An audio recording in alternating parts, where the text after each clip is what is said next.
Hey. Hey. Whoa. Whoa. Hey there, Hottie. I didn't see you there. You're not tall enough for your head to go over the table. That must be a problem in restaurants, huh? When you go into a restaurant, do you have to ask for a booster seat? Can the hostess even see you over the podium? Hello, everyone. Ruff and Tuff. My name is Vylett Moonheart, and I'm your Wolf Knight of the Eternal Dusk, here to protect you no matter what. Wolf Knight Garu, technically. And today we are playing a challenge mode Skyrim. Welcome in, everyone. Minasan. Happy Monday. Happy long weekend to those in the United States of America. Kaka! Happy 3-day weekend. Veterans Day. Veterans Day, growing up, I know that a lot of people don't really particularly do anything to celebrate Veterans Day. For a lot of people, it's just another holiday. But for me, it's growing up at least, with Wolf Mom growing up, it was kind of a special day. This was a really special day for us, for our household. And that's because Grandpa Wolf was in the Coast Guard during World War II, specifically Pearl Harbor. And there's a crazy story behind that. There's like a crazy story behind that, but we should start off slow, shouldn't we? Let's start off slow, shall we? Yeah, Memorial Day. Yeah, Memorial Day, I believe, memorializes veterans, right? I believe so. Yeah. Alright, so crazy day, crazy story. But we'll talk about that in a sec. I thought in my household, we always celebrated Memorial Day as a day to remember Grandpa Wolf. Is that not right? Memorial Day is for the veterans that have died. Ah, yeah, in that case, that applies, because Grandpa Wolf died. That applies. So yeah, anyway, great start, Violet, great start. I want to talk about the crazy story of my grandpa. But first things first, let's say hi to each other, everyone. Minasan, welcome in, Minahati. Hello, it's nice to see you again. Hi! Hi! If you don't know me, I'm a Bethesda playing wolf who loves Todd Howard very much, and if he wasn't already married, I would marry him just so that I could badger him every single day to finish the Elder Scrolls 6. It would be a loveless marriage, but I would be there every waking hour of his day, hovering over him saying, "Are you done? Are you done? Are you done?" Hi, everyone. Hi, welcome in. It's good to see you. Nice to have you. Hi. I really love Elder Scrolls. I really love Bethesda games, so it's good to have you here today on this Skyrimming of a Monday. How was your weekend? Oh, yeah, sorry. Okay, wait, hold on. I have some things to talk about on the docket today. I've actually created a docket. I've finally decided to work with my ADHD instead of against it, and I've created a docket so that when I think of things to talk about with you hotties, I actually write it down. And so... So we've officially created a docket for our yapping. Are you excited? Welcome in, everybody. Before we get started today on the docket, before we start yapping, before we start gaming, let's say hi to each other, shall we? Hello, Malkosh. Hello, Kran. Hello, Baron. Hello, Fermata. Hello, Soli. Hello, Legend. Hello, Otosan. Yeah, the scams don't work, but that's on the docket. Hold on one moment. Hello, 626. Welcome in. Hello, Carmel. Hello, Kay. Hi. Hi, everyone. Actually... Sorry, I didn't set those up yet. Banished, hello, welcome in. Hi, Dopolis, it's good to see you. Hi. Hello, Fake. Hi, MDK. Hi, everyone. Minasan. Hello, welcome in. Konnichiwa. How gozaimasu? Konbanwa. Hello, Del. Hi. Don't look at what I posted in there in the chat. Don't look at that. Kay, thank you for the stream streak. I really appreciate it. That's a big one. Baseman, welcome in. Hello, how are you today? Hi, Oathbreaker. Hi, Malka. Malkosh, thank you very much for redeeming first. I really appreciate that. I need to start giving you guys little gifts for being first, don't I? Over on the other side, hello Soy, hello Isaac, hello Mephi, hello Mr. Shrek, hello Starsky, hello Renji, hi Mr. Finn, hello Mr. Uncle, hello Kieran, hello Melkosh, hello Lamoro, hello Thor, welcome in. Hi Kent, hello. Hi Crazy, hi Alternate, hello Knight, hello Crobren, how are you today? Hi Kresnik, hi Nicholas, how are you? Hi, hello everyone, Minasan. Mr. Finn, hey, what are you doing? Thank you for the 5 gifted, I really appreciate that. Arigato gozaimasu. You gifted to a lot of wonderful people, but one of the people you caught in your net is named Big Poppy Cheeto. And I think usernames are a lost art, okay? Personally, between you and me, I think good usernames are a lost art, and Big Poppy Cheeto is probably one of the best ones I've seen thus far. Thank you so much, Mr. Fen, for the support. Arigato, it's good to see you. I hope you've been well. Hello, Puadin. Hi, Beth. Welcome in. Hi, Mr. Uncle. Hello, Minasan. Hello, Renji. How are you today? Hi, Alada. We appreciate your sacrifice. Yes, of course. Obviously. Genuinely. Chunky, thank you so much for coming in. Hi, helicopter fan wife. What? What are you saying, Isaac? Huh? Excuse me? Hello, Sid. How are you today? Hi. Hi guys, hi Minasan, welcome, welcome. Hello Soli, hi Veiled, hello, hello Laser, how are we today? How are we feeling? O genki desu ka? O genki desu. I had my Japanese class. I have Japanese class Mondays and Tuesdays. I had it today. I had to do a presentation on a sentence that I thought was really interesting, so I did that. Let's see. Wobbly, hello, welcome in. Hi everyone. Hi, minasan. Hello, Mercury. Hi, Kresnik. Hello, how are you? Hi guys. Hey, hi, Valgoria. Hello, Sakura. Hello, Plenum. How are you? Hi, Plumbo. Welcome in. Hi, Rapscallion. Hi, Donnie. Hi, Mako. Welcome, everyone. Hi, Andy. Hi, Brass. Happy Skyrim Day. I'm really excited for some Skyrim today. I need some chill rim. Why did they call it Skyrim if it's actually super chill? Shouldn't it be called Chill Rim? Shouldn't it be the ice cold rim? Ice baby rim? Let's see, who else is here? Hi Doodle, welcome in. Minasan. Who did I miss? Dawn, welcome in. Hello Brandon. Hello Biggest, how are you today? Hi guys. Hi Hotties. Hi. Yeah, some of you are finishing up work. For those of you who are at work, my condolences. I apologize, sorry. I wish they would have given you the day off today. Hi, Ryu. Hi, Zero. Welcome in, Moon. How are you today? Hi, Bravo. Hello. Happy Skyrim Day. Hi, Pojo. Hello. And I think that is everybody. Yeah. If I didn't say hi to you, hi. Welcome in. How are you today? Okay, so hello, Haku. Sorry, the redeems are not working. Let's see. What's on the docket? Okay, first things first. Let's talk about, I guess, like my grandpa's absolutely wild stories. So my grandpa, Wolf Grandpa, this day is kind of special for my family in particular. Because my Wolf Grandpa was in the Coast Guard during World War II, specifically at Pearl Harbor. And he has some... I never met him because he died before I was born. But Wolf Mom would tell me about the stories that he told her, and there were some really intense ones. But he died... His eventual cause of death was because a piece of shrapnel from one of the submarines... he was sitting on top of the submarines. He was doing something on top of the submarines. A piece of shrapnel from the submarines went into his leg. And he got it removed, but there was still a little bit, I guess, in there or something that they couldn't remove. And he eventually died from cancer from it. So yeah, that he had cancer of the leg that kind of spread. So he died before I ever knew him. But we always celebrated it in my house. So shout out to Grandpa Wolf. You were a real one. You were a real one, bud. I never knew you, but you sounded awesome. Yeah. Anyway, that's just my little story. Starting with a really happy, strong story today. Sorry about that, guys.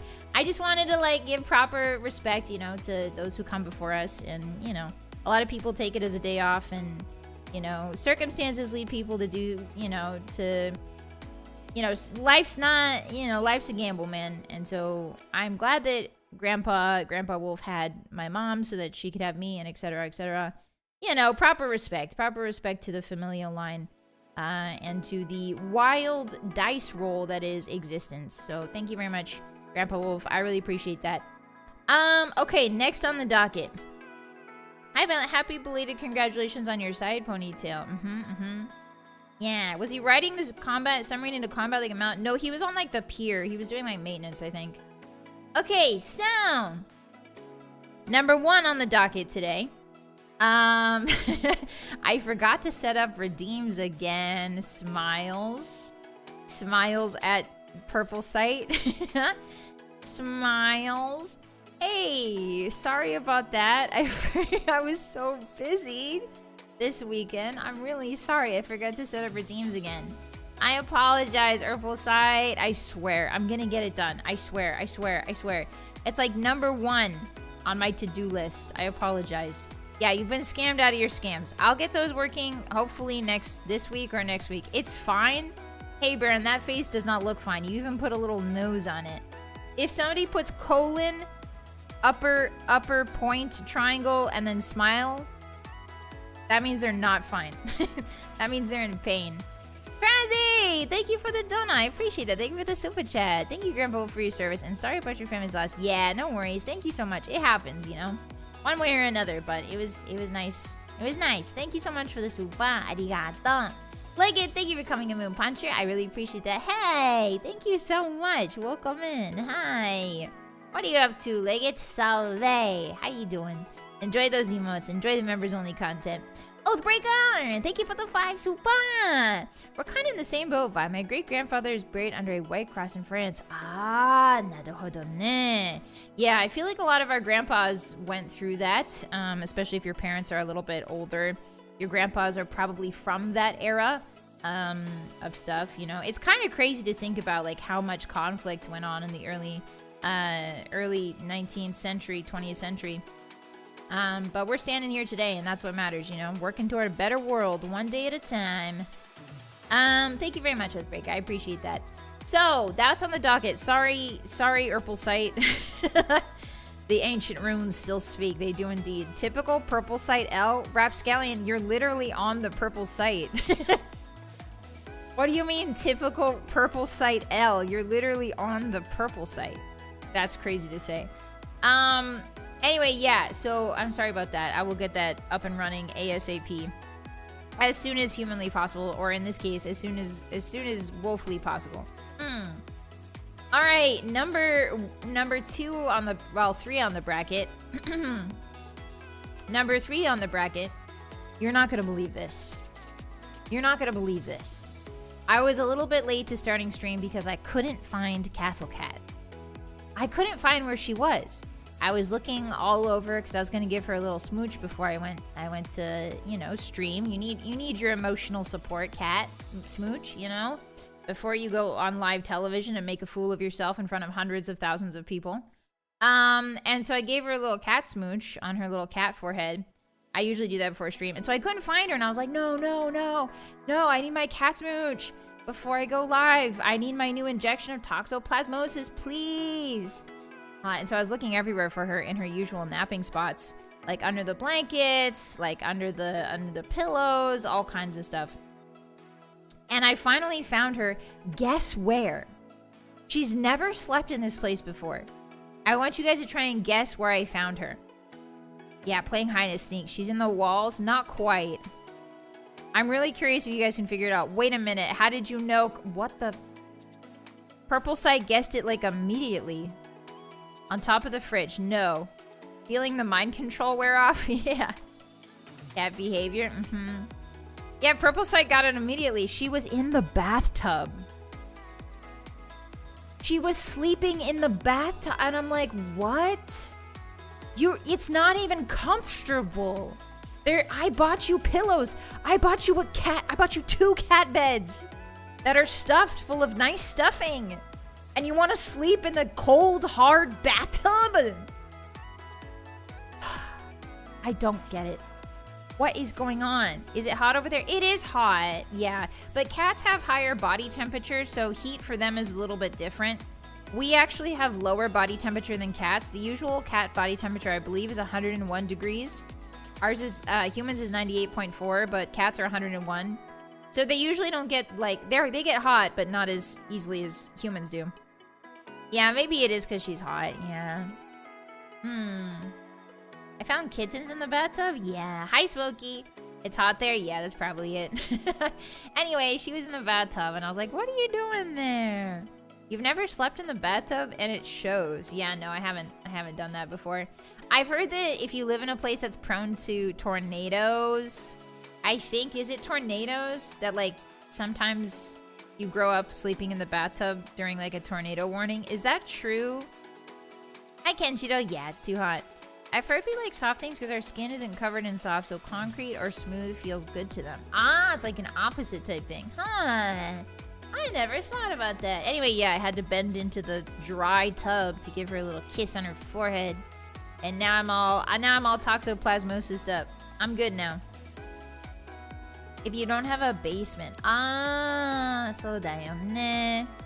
For tornado, you get in the tub and put a bed mattress on top of you. Oh, wow, really? Move the mattress into the hallway. That's crazy. Yeah, I've never lived in a tornado-rich zone. A TRZ, you might say. Tornado-rich zone. So I have no idea what to do. I know that earthquakes, it's like earthquakes, you're supposed to stand in the doorway, right? Earthquakes, you either get outside or you stand in the doorway. Because those tend to be like the things that remain. Because they're the most structurally sound.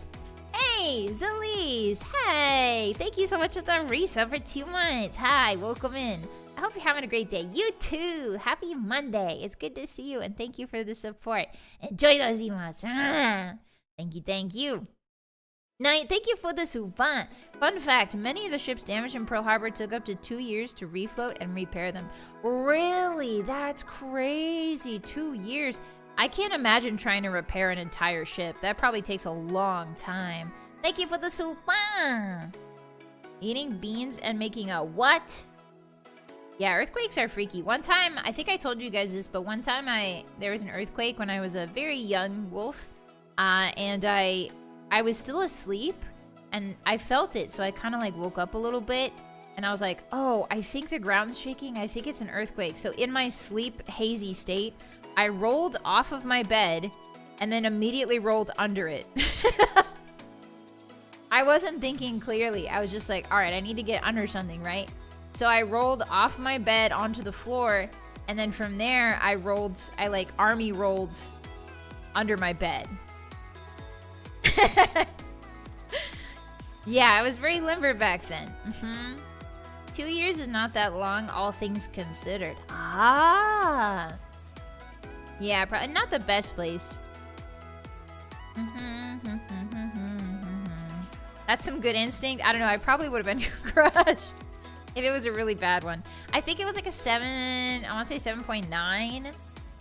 Like it was not insignificant. It was definitely a big one. Hi, Christian. Welcome in. Hi, everyone. Hi, Mazla. How you doing today? Hi, guys. Hi. Happy Monday. Happy get to your B. If the bed claps, you get crushed. If the roof claps, you be safe. Rolling on the floor seems like a wolf move. Hi, Captain VA. How you doing today? Hi. I slept through 2 earthquakes. Really? That's not small? Yeah. I was living in a place where there were a lot of earthquakes, but they were usually pretty small. It was usually like 5 or 6. Sometimes you didn't even notice them. Well, not 5 or 6, but it was like 4 or 5. Like very small ones. But then sometimes we'd have 6 or 7. Don't.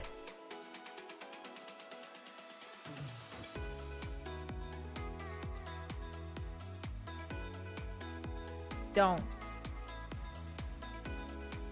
Nope, not that one.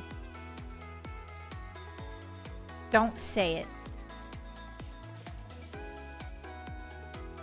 I'm gonna make an earthquake happen in your location if you say it. I'm gonna make a psychic earthquake inside of your brain.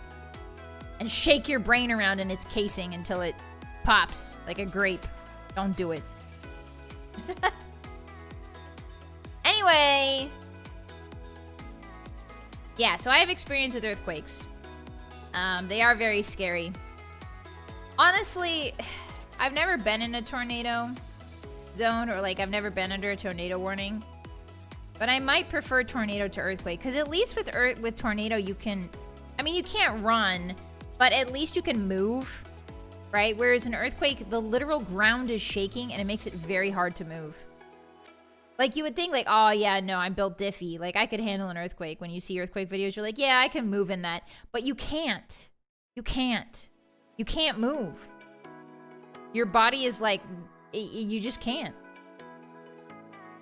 Tornadoes are horrifying. They are. Shaken hottie syndrome? You already had that. Don't joke. Don't joke, lad. I live close to a fault line, so an earthquake is pretty common. Yeah. I grew up with earthquakes. I'm pretty used to them too.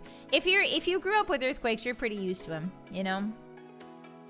I think I read something that's like, it's not necessarily, the weird thing about earthquakes is like, it's not necessarily the quake itself, like the fault line. You know how in Hollywood movies it's like, oh no, we're gonna fall into the abyss made by the earthquake and die. You know, people think about that. But it's not really that. The damage the earthquakes do is structural related. That's the stuff that's really dangerous, you know? Don't get me started on hurricanes. Yeah, hurricanes are wild, Doppos. I've heard some crazy stories about hurricanes. I must move, but the ground be shaking. Vylett Moonheart. Tornadoes are super loud? Really? I didn't know that, Mercury. Huh. Earthquakes are pretty short. That is true, yeah, except for the aftershocks. Yeah, like, so basically, it's like earthquakes can rupture pipelines, which is part of the big issue. They can rupture gas pipelines specifically, and gas pipelines mean that, you know, if there's an ignition or something, it'll either cause an explosion or it'll set things on fire. Hi, Lady Saffron. Hi. How is Germany? How are you? It's good to see you. Hello. How do I say good morning in German? Danke schön. No, that's thank you. Hi Hamster, welcome in. Hi everyone. Hi Maple, hello. Hi Cece, hi everyone. Hi. Yeah, so good morning. Oh, it automatically translated it. Guten Morgen. Ah, that's right. Guten Morgen, Lady Saffron. Hello. Hi Breadfruit, hi, long time no see. Hi Olaf, Guten Morgen. What about gluten Morgan?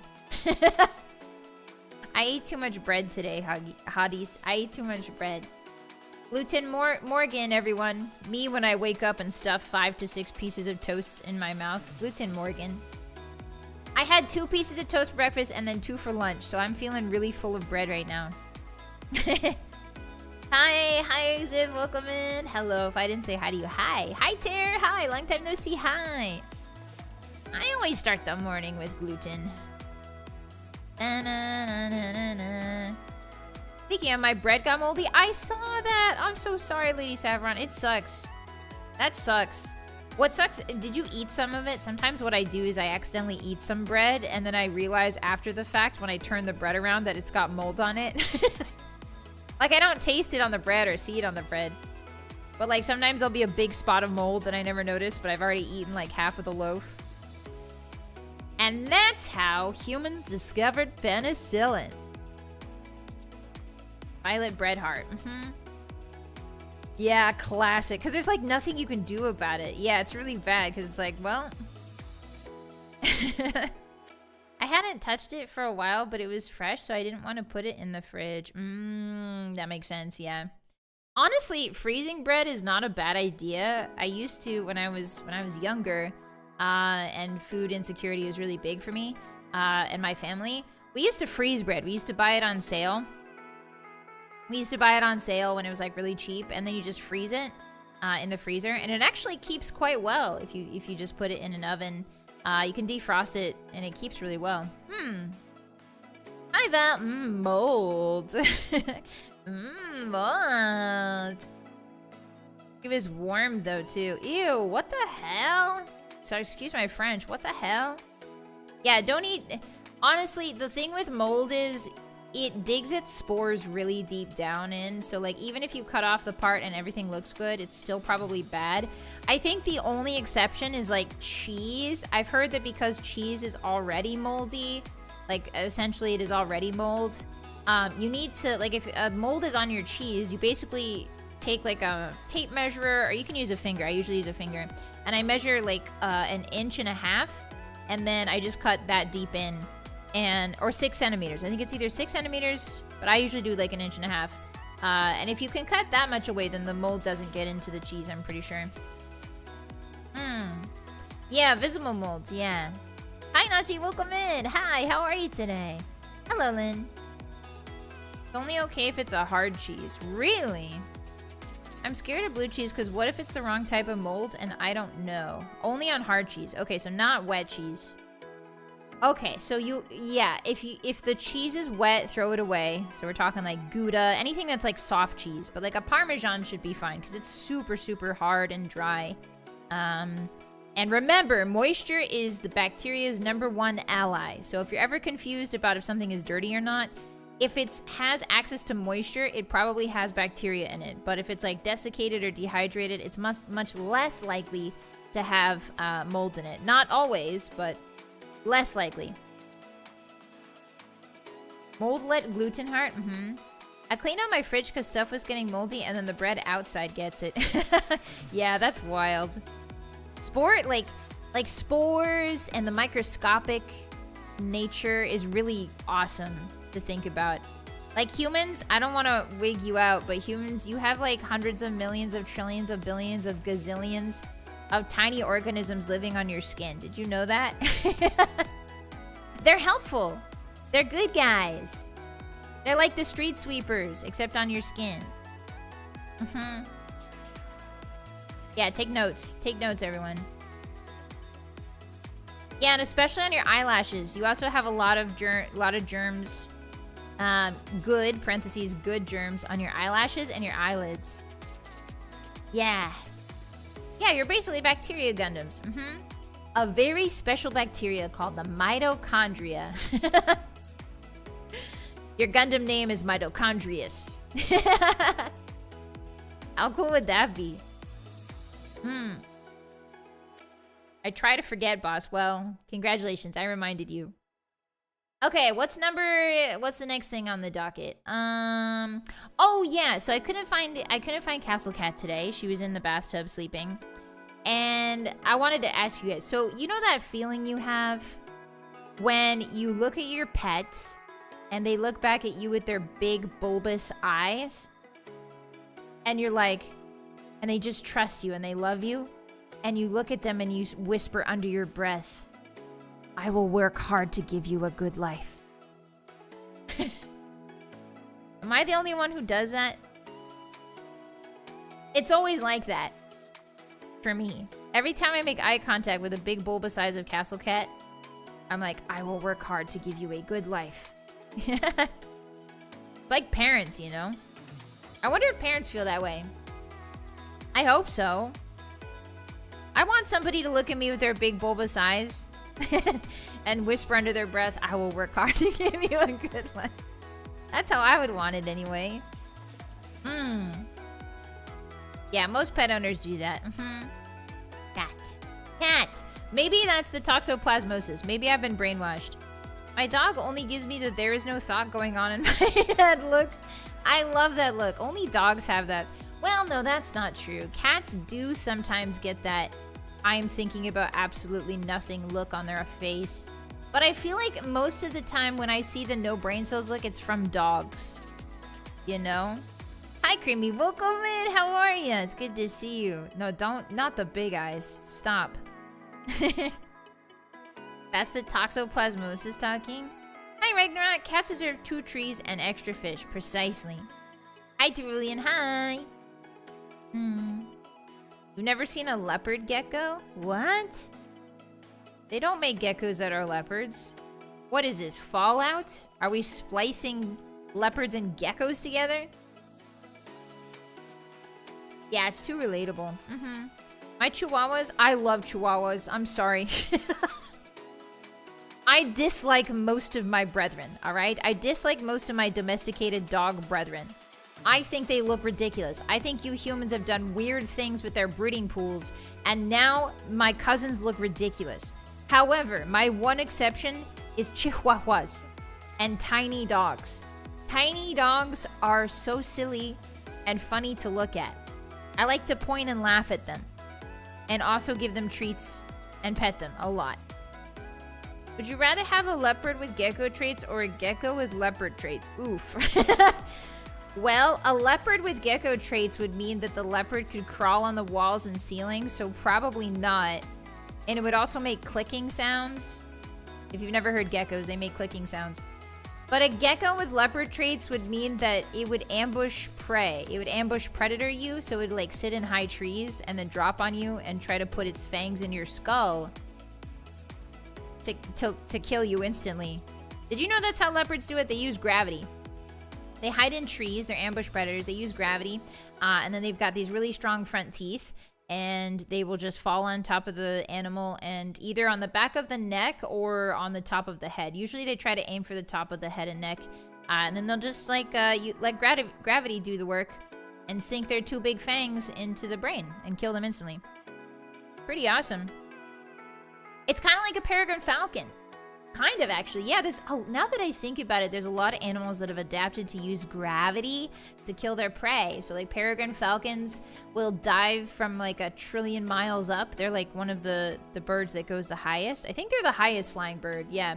So they'll go really high up and then they'll dive bomb. And it's not necessarily, like, the beak that hurts the prey. It's the sheer impact of the speed.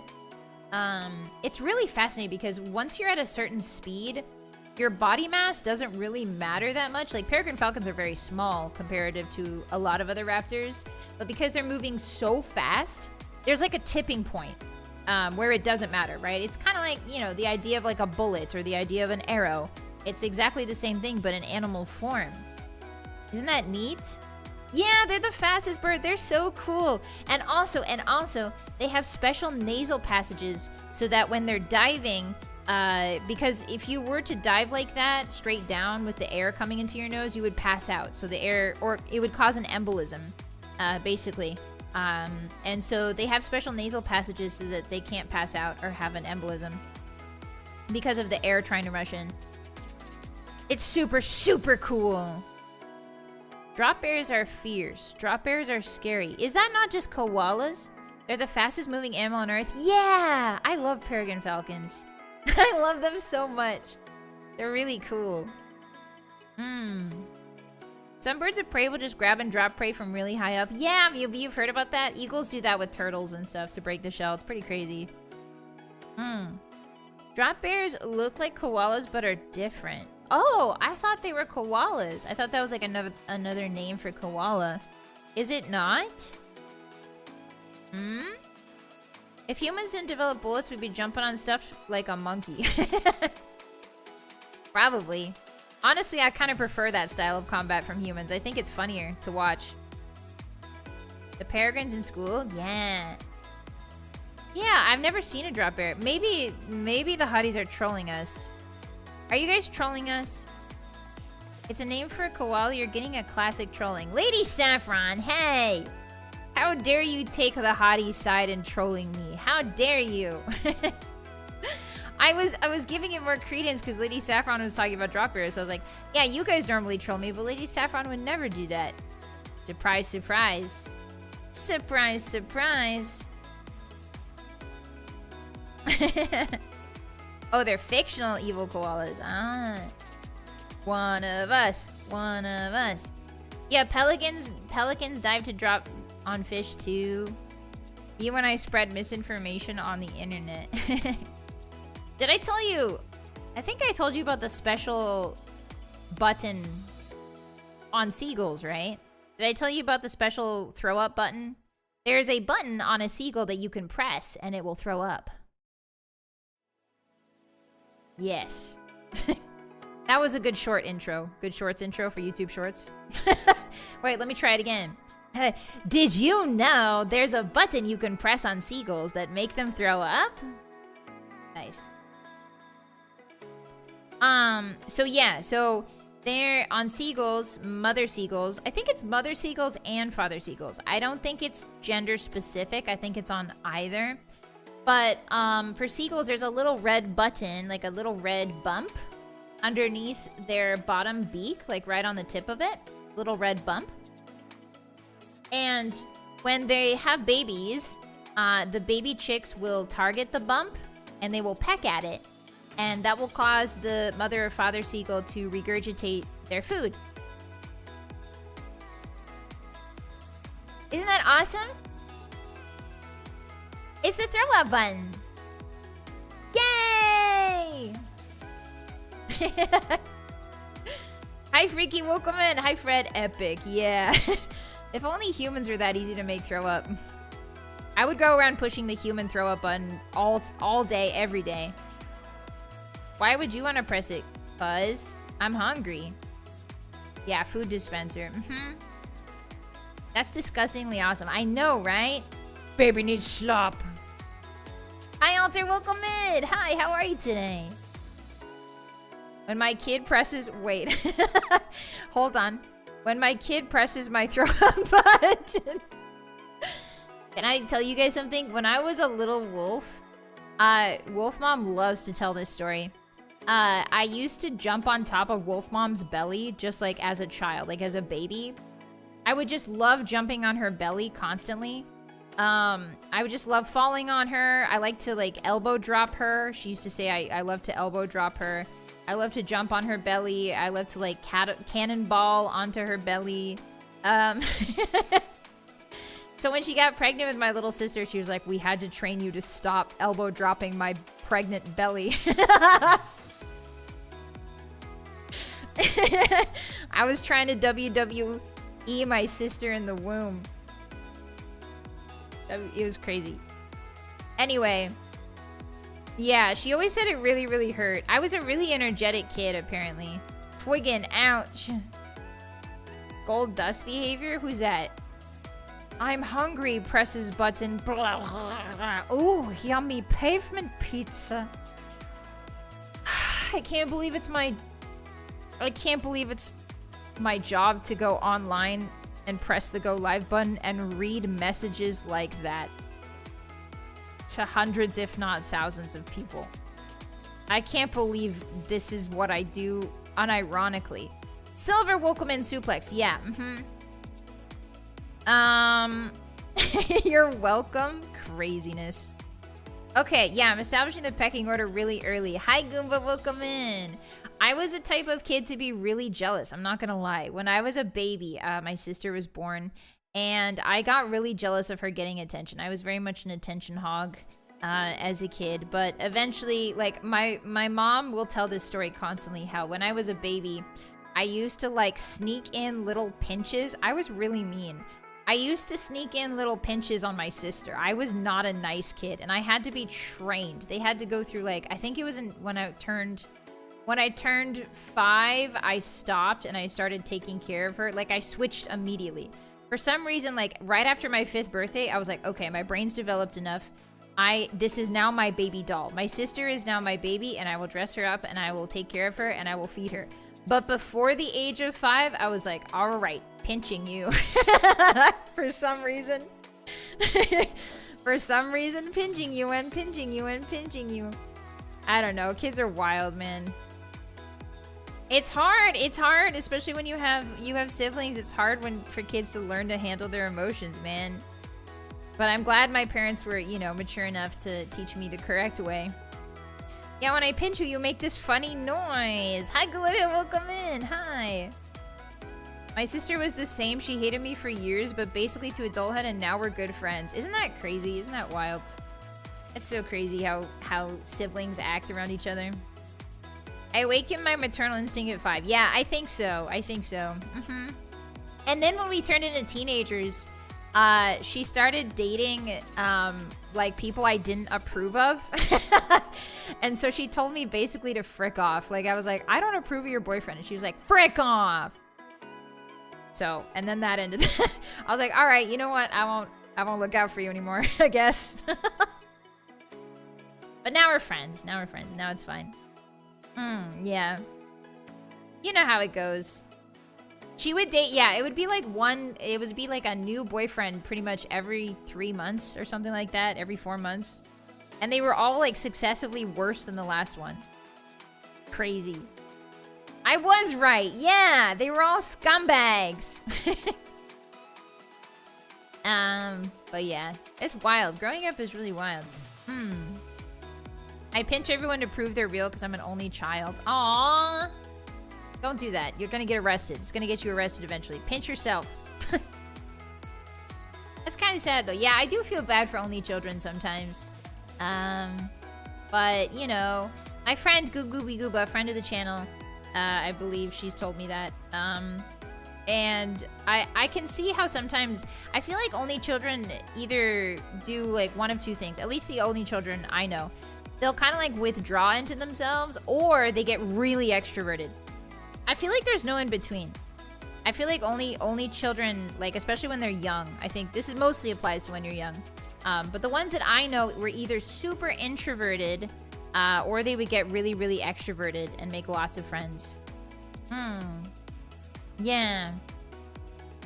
I'm the first one. I'm the eldest. I feel like there's a lot of eldest children in this hottie circle. Yeah. You're just looking out for her. It's normal. I know, right? Keep lowering her expectations. Why would I do that? I was introverted as a kid? Yeah. I'm the eldest. Not me, youngest here. All the young ones, get out. No, I'm just kidding. I'm kidding. I'm number 6 of 7, and that's not a joke. Oof, terror. Oh no, you're the number 6 of 7. I resemble that remark. Middle child of 4 siblings. Wow. I was the youngest and I was quite the wild child. Really? I'll leave? No, it was a joke. It was a joke. It was a joke. It was a joke. Speaking of family stuff. I called my mom today. I called Wolf Mom today, right? Because it's Memorial Day, so we usually, you know, talk about her dad. I talk about her dad with her, my grandpa. And so I called her today, and then after we were done talking about grandpa and reminiscing, she was like, hey, can I give you some advice? And I said, sure, Wolf Mom. And she said, I kid you not. She said, I don't think you should play video games anymore. Like with a straight tone, like no joke tone. Hi, Humble, welcome in. Hello. I hope you enjoy that movie. She was like saying it with her straight face voice. She was like, I don't think you should play video games anymore. And I was like, hey, Wolf Mom, I am an adult and I pay my own taxes. And she was like, I didn't say that, but you know, I was like, I'm an adult now, Mom. You know, it's like, it's fine. And she was like, I just think they're not good for you. I was like, what do you mean? Anyway, she's getting into a real anti-technology kick lately.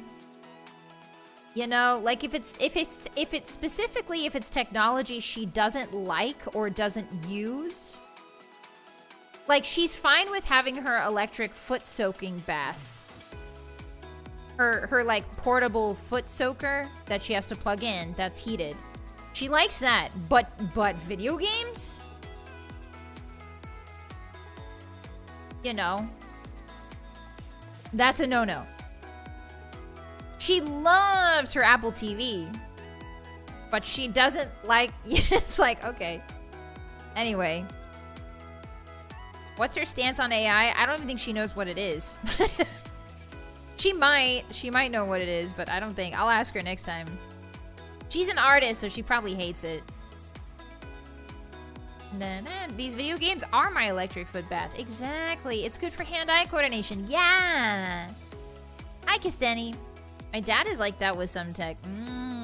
I think it's an older generation thing. I am a grown man, and my parents still try to tell me I'm too old to listen to the music I like. No way, Spaghetti. Are you serious? That's crazy. I can't imagine telling my kid not to listen to the music they like, especially as an adult. It's like, do what you want. Video games are a gateway, Dr. Ugg, to troublesome hotties. Yeah, I freaking guess. My dad's pretty good with tech and he's in his 70s. That's good to hear. Hi, Mailforge. Hi, Spaghetti. Hi. Yeah, video games definitely make you violent, guys. Stardew Valley makes me want to chew through electrical cords. Minecraft. Hi, Gojira. Welcome in. Stardew Valley makes me Makes me see red. Who are you, Arisa? No. Arisa's my friend, though. Arisa love. Arisa cherish. Stardew Valley is high cortisol gaming, yeah, and anybody who tells you differently is lying to your face.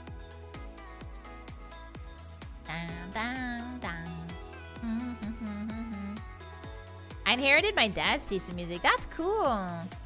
Stardew Frenzy. Hi, Max. Hi. Hi, everyone. If I didn't say hi to you, welcome in. Hello. Happy Monday. Hi, fruits. Hi. Minasan. Minahati. Hello. My grandparents helped me get into games and encouraged me to play. My grandma built my first PC with me when I was a wee child. Wow.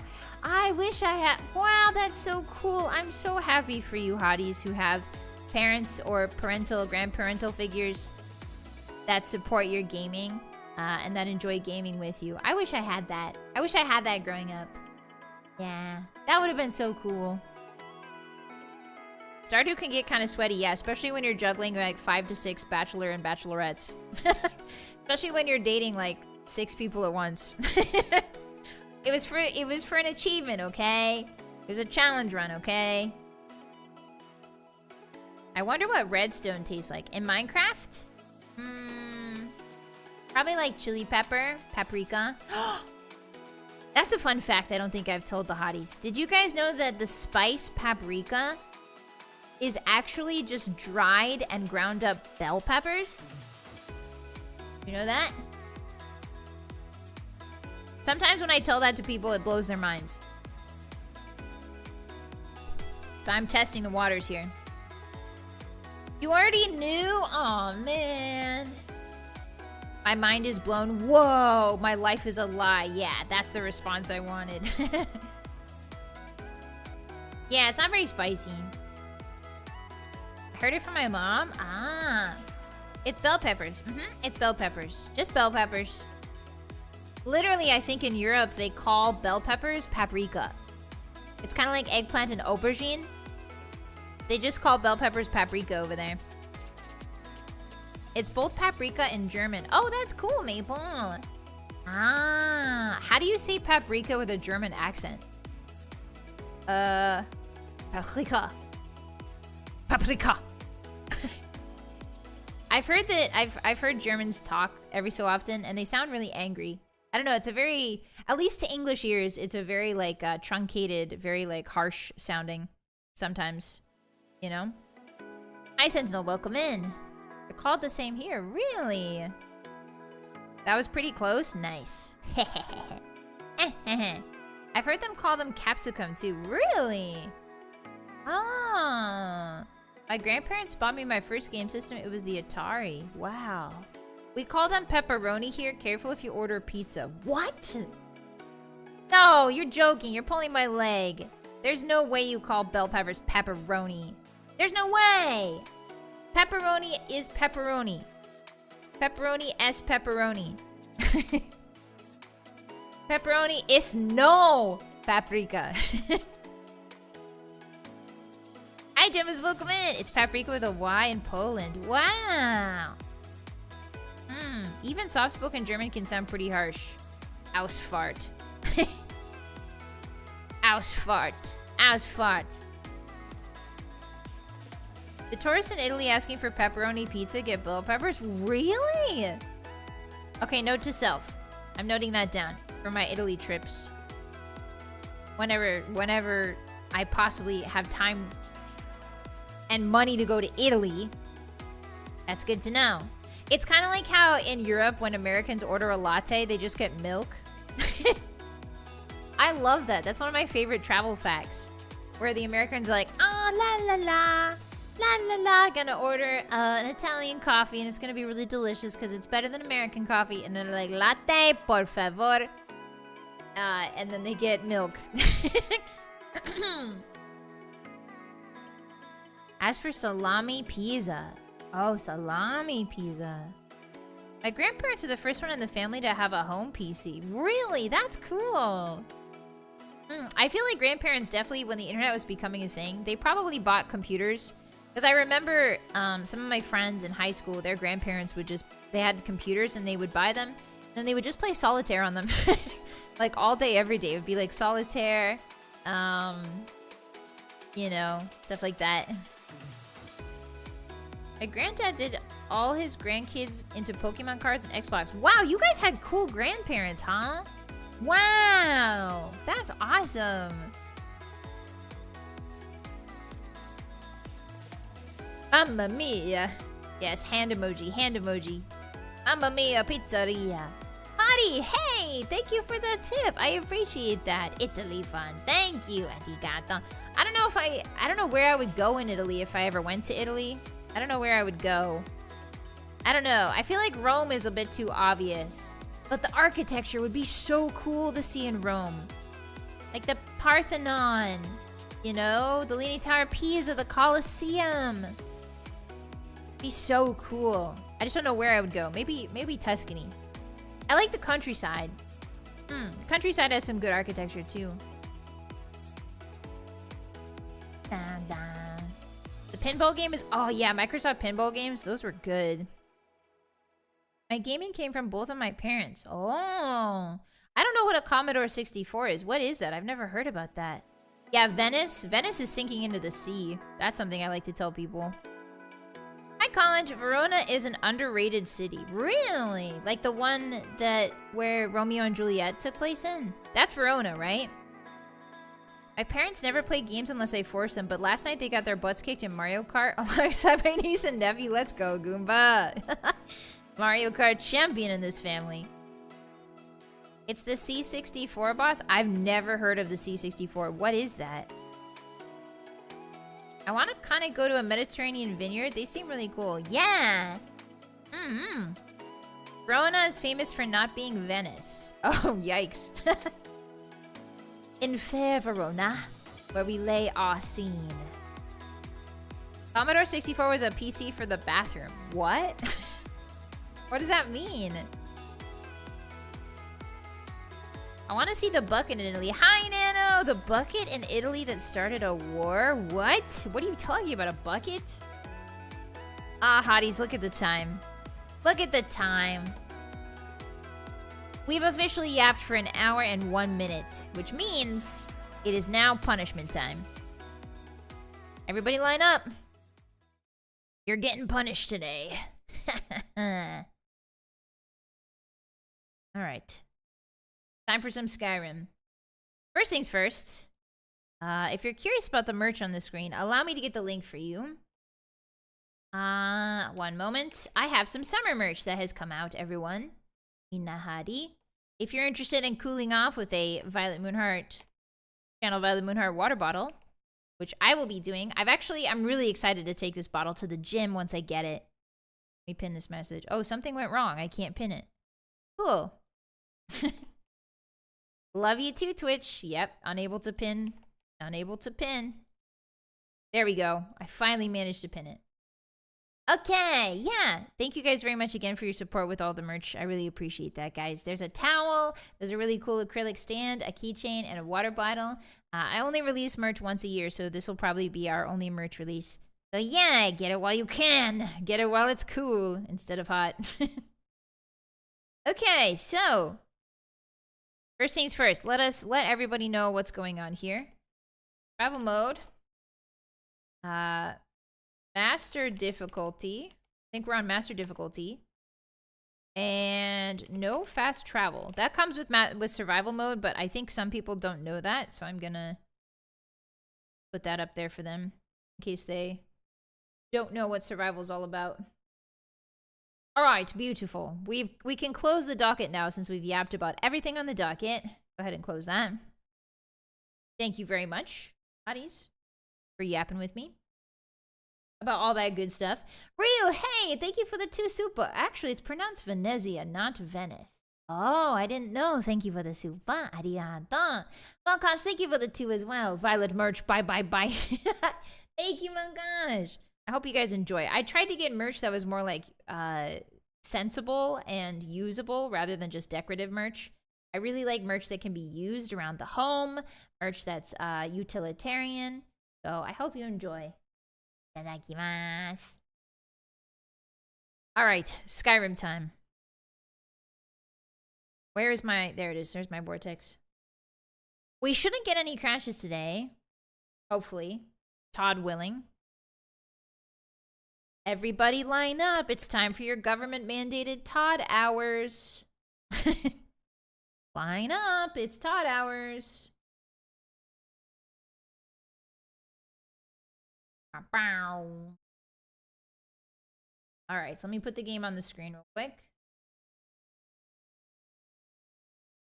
Now let's see how big it is. Oh! Too big, too big.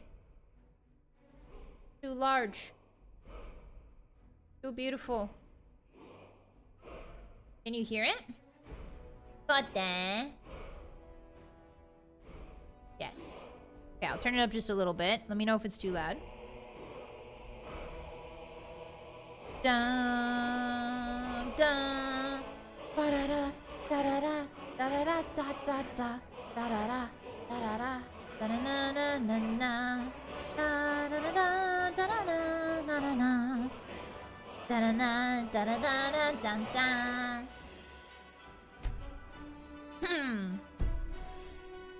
Where were we? 299 Septimus Cygnus. I'm so excited for Skyrim time. I need this so bad. I need to just chill. I'll know your lost unknown and rise to your depth. I need some chill rim really badly. Alright, every hottie, welcome in! My name is Vylett Moonheart, and we are playing Skyrim today. This is our beautiful girl, Hollywood starlet Manur. Allow me to take the mask off so you might gaze upon her visage.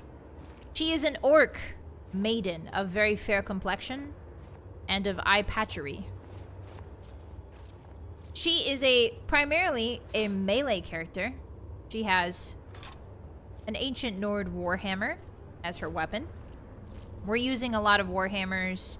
Sometimes we get... sometimes we use the war axe. Sometimes we use the big two-handed axe. But most of the time we're going to be doing warhammer. Last time we left her, Hollywood starlet Manur was speaking with Septimus Cygnus, who is a man that is very close to achieving Kim. On the last episode, I explained a little bit about how Kim works and why this man is close to achieving it. And we're going to help him try and open this box here. This is one of the cooler quests in Skyrim. In terms of lore, it's very lore-rich, lore-heavy. It gives you a bit of a glimpse into how the gods work. Both the Daedra and the Aedra. Alright, so under Sarthal... Oh, that's right! We joined the Mages Guild! Okay, so first things first. We should probably, since we cannot fast travel in survival mode, we should probably head back to Winterhold while we're in the vicinity. And then I think the Lexicon... Oh, the Lexicon's actually quite nearby. Get too far ahead. So let's do that. Survival mode, if you are not familiar, is a mode in Skyrim where you have to eat food, drink water. Well, I don't think you have to drink water. You just have to eat food, you have to get some sleep, and temperature is a very big consideration. You can see on top near the compass, there's a snowflake symbol. That means we're taking cold damage, or we're taking... Our cold meter is going up. And essentially, if we get too wet, getting wet can really increase your cold temperature. Here, let me show you. I am very cold. So I went from regular cold to very cold very quickly, and you can see that my health is draining. And this aspect alone is something I've never experienced in Skyrim. I've played many playthroughs of Skyrim, but they were all before survival mode was added. But this is a really cool addition. It makes you think a little bit more strategically about where you're taking your beautiful character. Hi, Pink. Welcome in. Hi, Alex. Can you use the carriage? Yes, you can use carriages. There is no fast travel, but carriages are possible. I don't think there is a carriage in Winterhold. There might be, but I don't think there is. I think it's like one of the few places there's not a carriage. Correct me if I'm wrong. Hi, Mina. Welcome in. He came on my walking way until I amaranth. Thank you.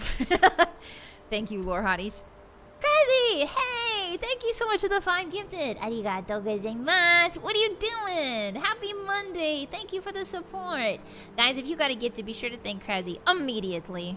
Or else I'm going to rearrange your eardrums in a way you won't like. Thank you so much, Krazzy. Arigato. So, survival mode means we cannot fast travel anywhere. We can use carriages. However, I have been taking the hotties on a round trip tour of Skyrim. So we started here in Helgen, we went down to Riverwood, and instead of going straight to Whiterun and continuing the main quest, we took a little left here down to Falkreath. Then we went up, and we found Markarth. Then we went to Solitude. Then we went to Dawnstar. We did some things in Dawnstar, and now we're in Winterhold. So my idea is I want to take the hotties to all of the major cities. So we're going to go to Windhelm next, and then we're going to Riften, and then once we get to Riften, we will head west until we get to Ivarstead, and we cross over back to Helgen, and then we start the journey to the main quest down into Whiterun. But I wanted to take the hotties on a bit of a tour before we got started with the meat and potatoes of Skyrim. Now you may notice, one of the really cool things is if I take this off, you may notice there are actually 2 entrances to this quest. There's the entrance in Aftland, and then there's another entrance down here. Oh no, wait, that's Bile Gulch. Never mind. I thought there was another... I thought there was another Blackreach entrance, but there's not. It's just Aftland. I swear there is another entrance. I just don't remember where it is. Okay. Goomba! Hey! Thank you for coming a Moon Puncher for 10 months in a row. Arigato! Almost a year of employment under boss. Yeah, thank you so much. Wow, it has almost been a year. Thank you, Goomba. Enjoy those emotes. You get no benefits, by the way. Another thing to note is that we are playing on a certain difficulty level of Skyrim. And that difficulty level is Master difficulty. It is 1 step below Legendary. The reason for that is because Legendary is such a punishing way to play that it requires you to build to the maximum. And what I mean by that is you can't really afford to specialize in Legendary mode. You have to use whatever you can to get any damage whatsoever. So for instance, things like Conjuring are really important because Conjuration does not scale with difficulty, which means that summoned creatures are a lot stronger. Thank you, Warstag. So I don't necessarily want to be forced to min-max. I still want to enjoy Skyrim with a build that's more intentional. I can't believe I completely missed that. Ooh, potion of minor healing. Thank you. What are these guys guarding up here? Ooh, it's a Sky Temple Ruins? What is this? Bonk. Something tells me we won't have much problem with skeletons in this playthrough. Bonk. Love bonking me skeletons. Simple as. Traditionally, skeletons are pretty weak against blunt damage. I've never really done... I don't really do melee builds in Skyrim. So this, I think, is going to be really fun. Hi, Francis. Welcome in. You cooked some steak on the grill. Nice. Let's go. Yeah, Manur isn't specifically on a tour. She's just a bit... She got off her road. Just lost her way. It's true. So this is interesting. This is like a dragon burial mound. This is definitely a dragon burial mound. But it's got a table on top of it. What could it mean? What does it mean in the lore? I have no idea. But we're gonna seek shelter inside of this ruin for now. Because it's a bit too cold out there. Oh, I can unlock it. Nice. Yeah, like, how is this spot not cold? Uh-oh. Something bad is happening. Warstag. Alright, that's it. Oh, I've already used my Berserk today. Just try to stagger the Scourge as much as we can, I think. That might be the play. Bonk. My two-handed is increasing. This is so awesome. Honk. Honk. Get tired, old man. Get tired, decrepit old man. How come all the Draugr are bald? Why would they do that to our friends, the Draugr? Bethesda, you should have given them long flowing hair. If they've got beards, they should have long flowing hairs on their little heads. I want to see a Fabios Draugr Scourge. How much damage does it do? 54. I think I like my Ancient Nord Warhammer better, to be honest. Ooh, we don't need illusion increase, but thank you. What is that tiny thing right there? Is that a diamond I can't reach? Give me that. Give me that. Give. I guess it's just snow. I guess it's just snow. Karen, thank you for the 5 super. Arigato. There are other Dwemer areas to do this quest with, but this is the long, cooler way for it. Ah, Naruhodone, thank you for the... I was so lost because I was certain there were different ways to get into Blackreach, so thank you for clarifying. Yeah, this is the longer, cooler way, and it shows you how cool Blackreach is. I'm excited. We're going deep down. Apprentice Robes of Illusion. So robes are always really good to pick up because they weigh nothing, but they sell for a lot. We're definitely taking the Varla Stone, because that sells for a ton. Varla Stones were not included in the original Skyrim, but they were added, I think you guys told me, in Special Edition, correct? Oops, I accidentally... There we go. Yeah, I don't know how we're not freezing to death, because this should be cold. But apparently it's not. The female Draugr have hair. Do they? I feel like the hair is like mostly little scraps. The thing I'm having trouble reckoning is like mummies, right? Real world mummies. Sometimes they have all of their hair.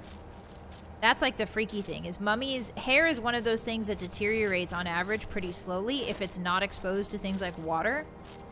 It's very strong. You know, it's like, whoa, hey, what's going on with these textures? Oh.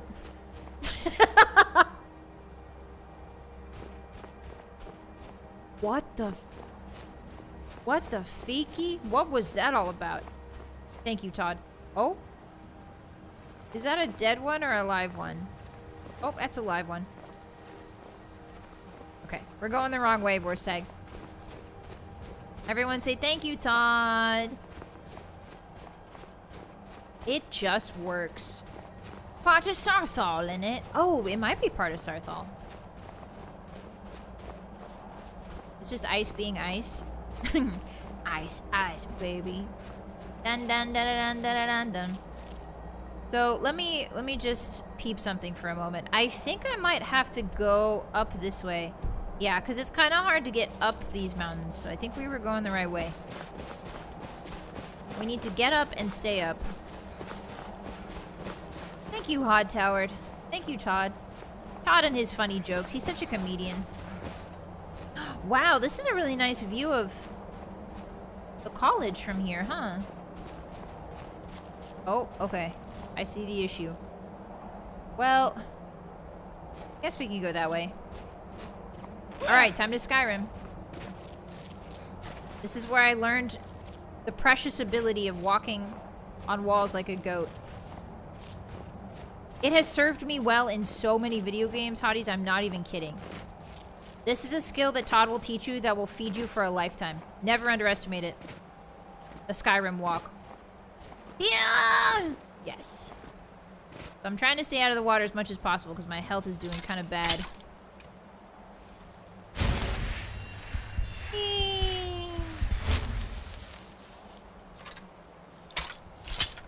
Alright, here we go. I don't think I'm going to make that jump, so I'm just going to swim as fast as I can. Ooh, there's some clams. Anybody want a little clam meat? Oh, apparently there's a skeleton buried here. Oh, look at his little feet! Or are those hands? I can't tell. I feel warmer, but still chilly. So, another really cool thing is you can get food poisoning from food in this game. Food is really important because it gives you various buffs. It also gives you debuffs. If you manage to get food poisoning, it lasts for like 3 days. Oh, there's a horker. It lasts for 3 days and it reduces your health and stamina regen.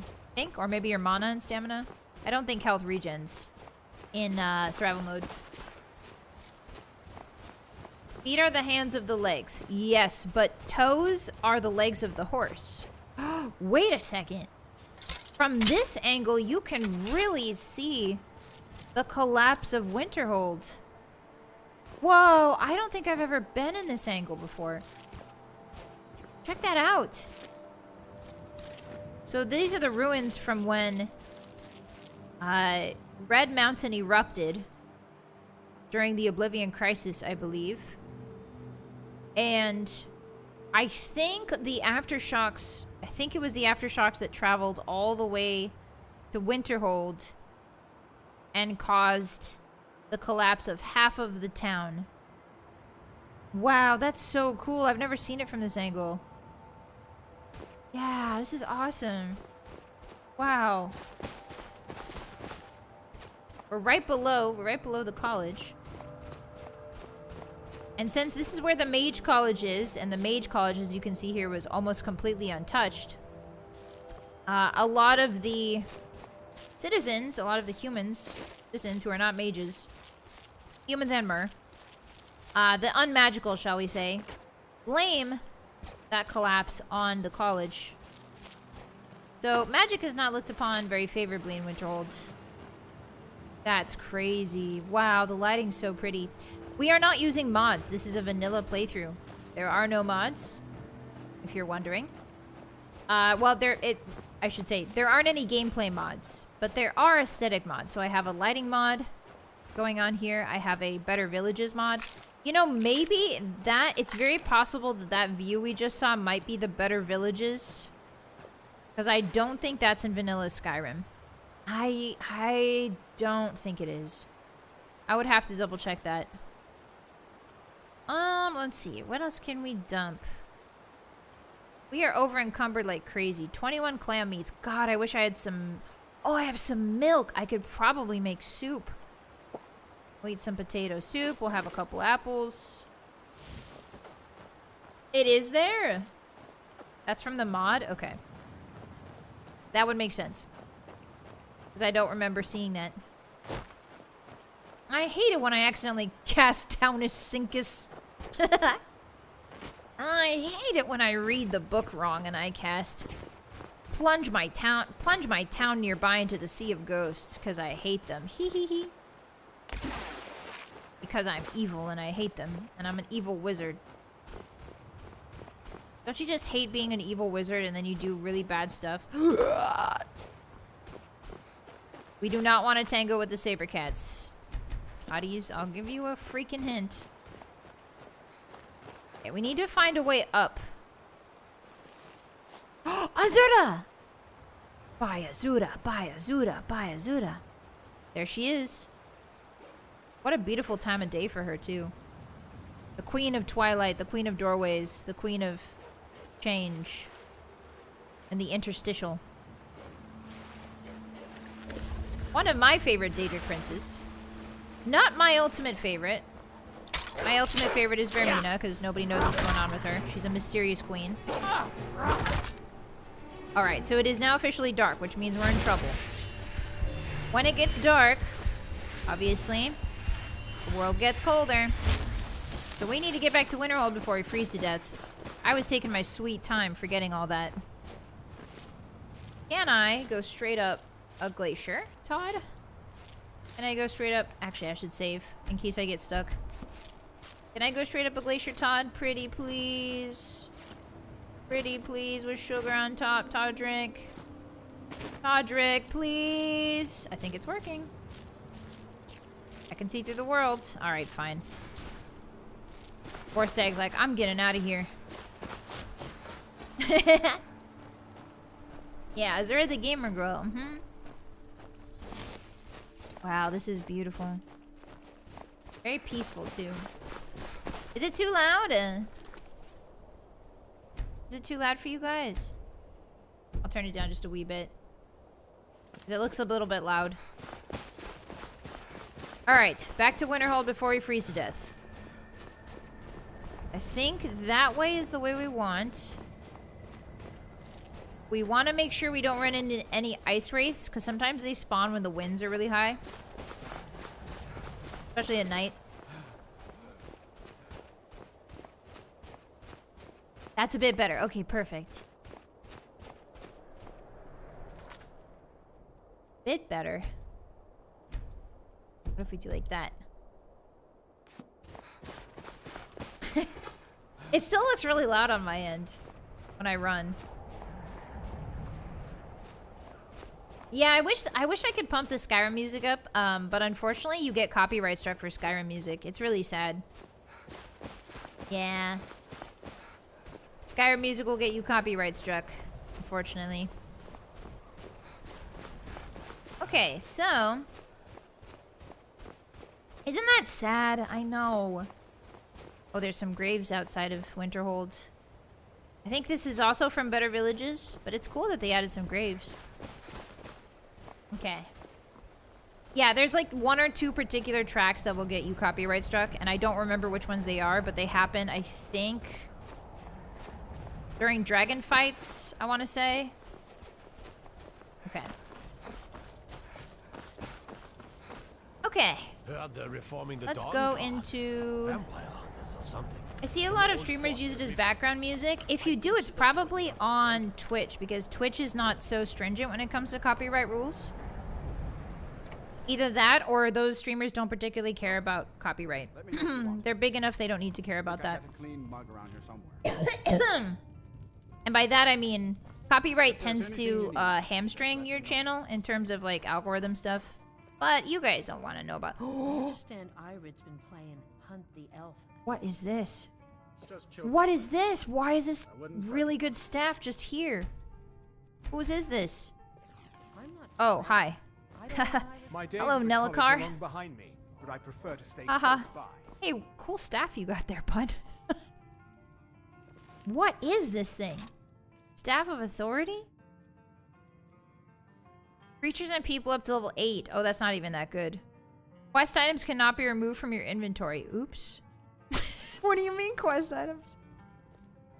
What quest? What are you talking about? Uh-oh, now we got 8 pounds that we can't remove from our inventory. See, this is why you save. This is why you save. Constantly. I'm not fretting. I don't want Irid playing those sorts of games. Alright, so we're nice and warm here. Let's go ahead and take a little nappy nap and wait for morning. Sure thing. It's yours for a day. Thank I'll you. show you to your room. It'd be right here. Morning time is a lot easier to travel because it's warmer. Yeah, they had to make it impossible to drop things. You gotta be careful. Same with the Dragonstone. We have the Dragonstone in our inventory right now, and we're kind of experiencing the same thing. We have 25 pounds we just can't remove from our inventory until we go to Whiterun. Okay, what do we want more of, hotties? We should do stamina. Health could be good. I would like some health. Let's check out our two-handed. What do we got for two-handed? Champion stance. Devastating blow. Okay, so we can't do barbarian level 3. When can we do that? 60. Okay, so we're 4 off of that. What if we do more block? My block's kind of bad. Blocking is 20% more effective. Oh, that would be good. All right. I'm only ever gonna block with a two-hander. Let me know if there's anything else you need. I really like the two-hander so far. If you need a drink or... Oh, we're peckish. Can we cook? Well, listen, Hey, do you have a spit here? how much Excuse me. of our money have you spent today, Ranmir? I need to Anything left, cook. or is it all gone? Jesse. A new hand touches the quest item. Stamina is also carry weight. Ah, quick save is a great feature. Yeah, I do love quick save. I am just so ingrained. Todd has ingrained into me the importance of saving that I just do it manually. And it's very fast. At least for me. Okay, I would like to steal some of their salt because salt is important when you're trying to cook. Red apple, do you have any salt, please? Oh, I've been detected. Hello. You should take a nap. Doesn't that bed look so comfy? Lay down, close your eyes. Is that little girl humming while she sleeps? This family's weird. I could use 5 potatoes. Have any salt, man? Guess not. Alright, well, we're out. Oh, wait, there's more sacks over here. Salt, please. What is this? What? I just picked up a book. For some reason. What? I didn't even see the book there. Ah, we should drop some of these books that we don't need anymore. Yeah, drop some of these that we've already read. Some skill books. Yeah, that looks much better. I'm keeping the Book of the Dragonborn. And the Dream Stride. Okay. We got some salt. We should be able to cook now. Would you ever play Baldur's Gate 3? I'd love to see you play that. Hi, Gabriel. Yeah, Baldur's Gate 3 is going to be a really long playthrough, so we gotta map out a chunk of time for that. But I am really excited to play it, genuinely. Baldur's Gate 3 was a great game. I played Act 1 and 2, but I never really got into Act 3, because by the time I finished with Act 2, it was so long. I was kind of tired of Baldur's Gate, and then I just never did Act 3, so I'm really excited. I think you guys, streaming it for you guys will keep me accountable, and will kind of force me to finish Act 3. Because I don't know what it is, but Act 2 takes a lot out of you. Alright, I'm gonna stand by this, get a little bit warm, and then we're gonna head for Alftund. Actually, should I cook before that? Wait a minute, we're not ready. We don't have any potions, we don't have any food. What am I doing? I'm overzealous as an adventurer. Act 3 on launch was rough, but it got better. Really? Huh. I know they've added a lot to it. I know they patched a lot to it, too. It'll be cool to revisit it. Act 3 takes so long? It's getting what you need to finish your build before you rush to the end. Alright, let's cook some clam soup. Hot potato soup. Whoa! Nice. Can I make clam chowder? I need butter. Damn it, where do I get butter? I need a potato, jug of milk. Okay, so I need lots of potatoes and butter.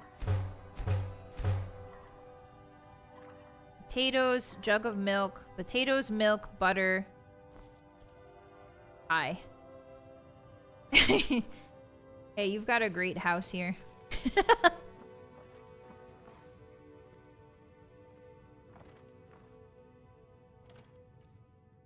Surely she's willing to donate some food to the Dovahkiin's cause, right? I just need a stick of butter. Just one stick of butter, please. Oh, I need butter. Where would I even buy butter? Who even sells butter? Okay, she probably doesn't keep butter in her bedside table. If she does, that's a little bit weird. Oh, she's got a lot of potatoes back here. Just about anything if it's worth my time. Keep that in mind, will you? I will. Thank you for reminding me. Just want a few potatoes, that's all.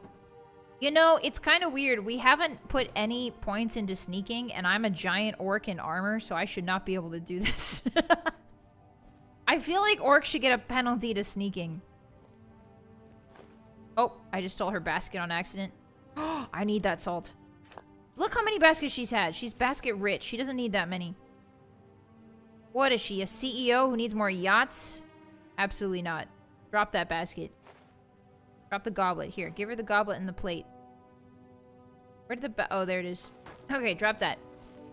Anyway, thank you for your contribution. She's like, what contribution? Manure is just that smooth. Yeah, I guess. That talented, huh? What's Crowder? Who is this? Crowder's house? Kraldar's family was once very powerful in Winterhold. Oh, cool. It's Does that my mean they honor have to butter in assist their you house? even now. Are you really all that powerful if you don't got butter in your house? Yeah, go sit down, old man. Who's got butter? Who's got butter? Will you be needing anything special today? Why don't you see if Archmage Aaron is interested in joining me for a I don't meal? remember these guys. Again, are you Winterhold sure? may not Still look hasn't impressive. answered your last I don't several remember letters. this man. Well, Eggs. he's been very busy. Perhaps today he'll have some free time. The basket bandit is struck again, Winterhold is yes. once the capital of Skyrim. Hi, Anubis, welcome in. Hi. Sorry about the redeems. Hi, Hyena, hi. I haven't set them up yet. Wah. Alright, you know who might have some butter now that I think about it? The innkeep. Hello, sir. Do you have If butt? there's anything you drink for the thirsty, food for the I hungry. require butt and salt. You have no butt? What good are you? Mages don't let us go into college. Alright, I feel like Master 4 says it's flagons hard of hot because potato college soup is makes probably lots of enough, right? happen. Surely it's enough. Seems nice. Go fiddling with any locks around here, we're going to have a real problem. I would never do that, sir. What do you take me for, brigand? I'm a Hollywood starlet. I'm not a criminal. I have cavorted with criminals in Hollywood, yes, but I myself am not a criminal. I have merely cavorted.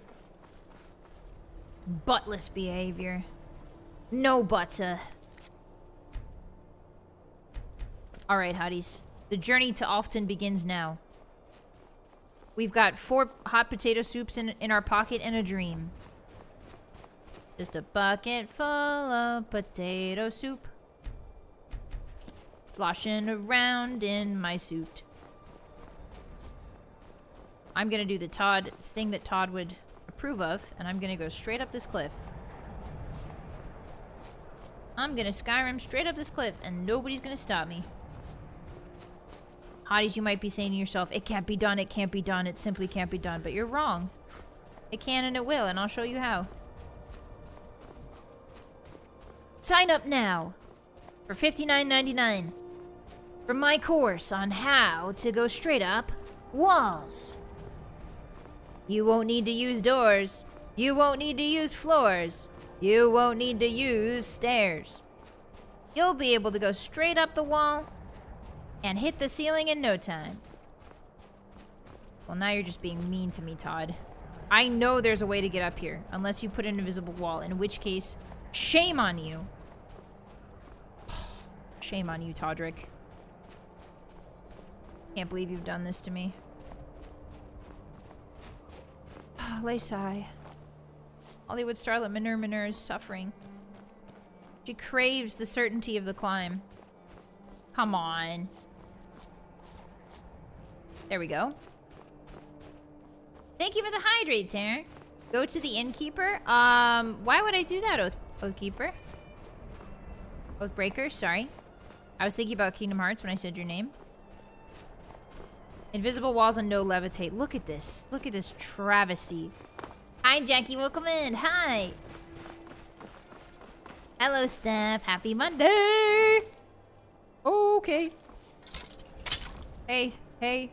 Hey, Vorstag. Hey, Vorstag. Hey, Vorstag. We have a problem. Quick, oak flesh.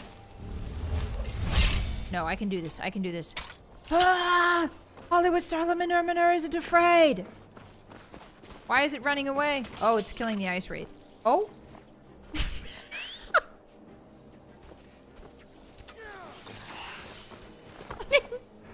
I'm sorry, what? Where did it go? What? Oh, it's dead. What just happened? I'm very cold, by the way. What just... How did it launch the cat in the air and then the fall damage wasn't even that much? It wouldn't have been enough to kill it, would it? I think my game is sick. I think my game is ill. I only just started playing, Todd. I haven't even started the main quest. You're telling me it's already this busted? Yeah, the cat must have slipped or something. The race with the lucky crit. Oh, is that what happens with crits? You, like, throw them backwards 15 feet into the air and levitate them? Damn, Skyrim, the updates since I played Skyrim are kind of crazy. There's Azura. See you, Azura. This is probably the harshest climate in Skyrim, so we need to be quick about going from place to place here. Excuse me, goats. You get in my way, I will kill you in Minecraft, and then I'll crawl inside of you to stay warm. Okay, so keep it pushing, little hater. Don't block my path. Hollywood style of manure is not above wanton slaughter if it means she'll survive.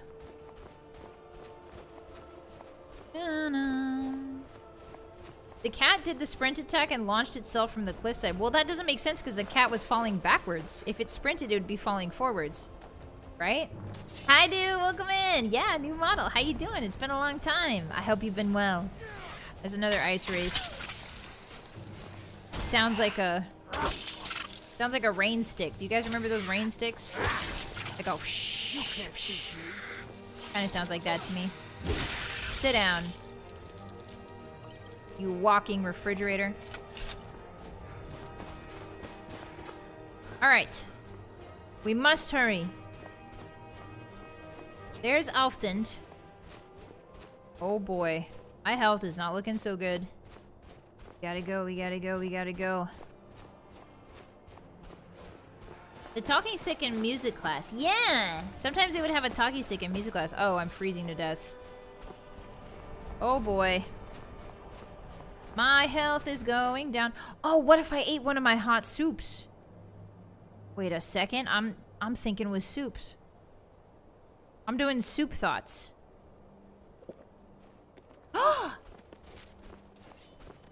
Okay. So the solution to being cold is soup thoughts. Hey.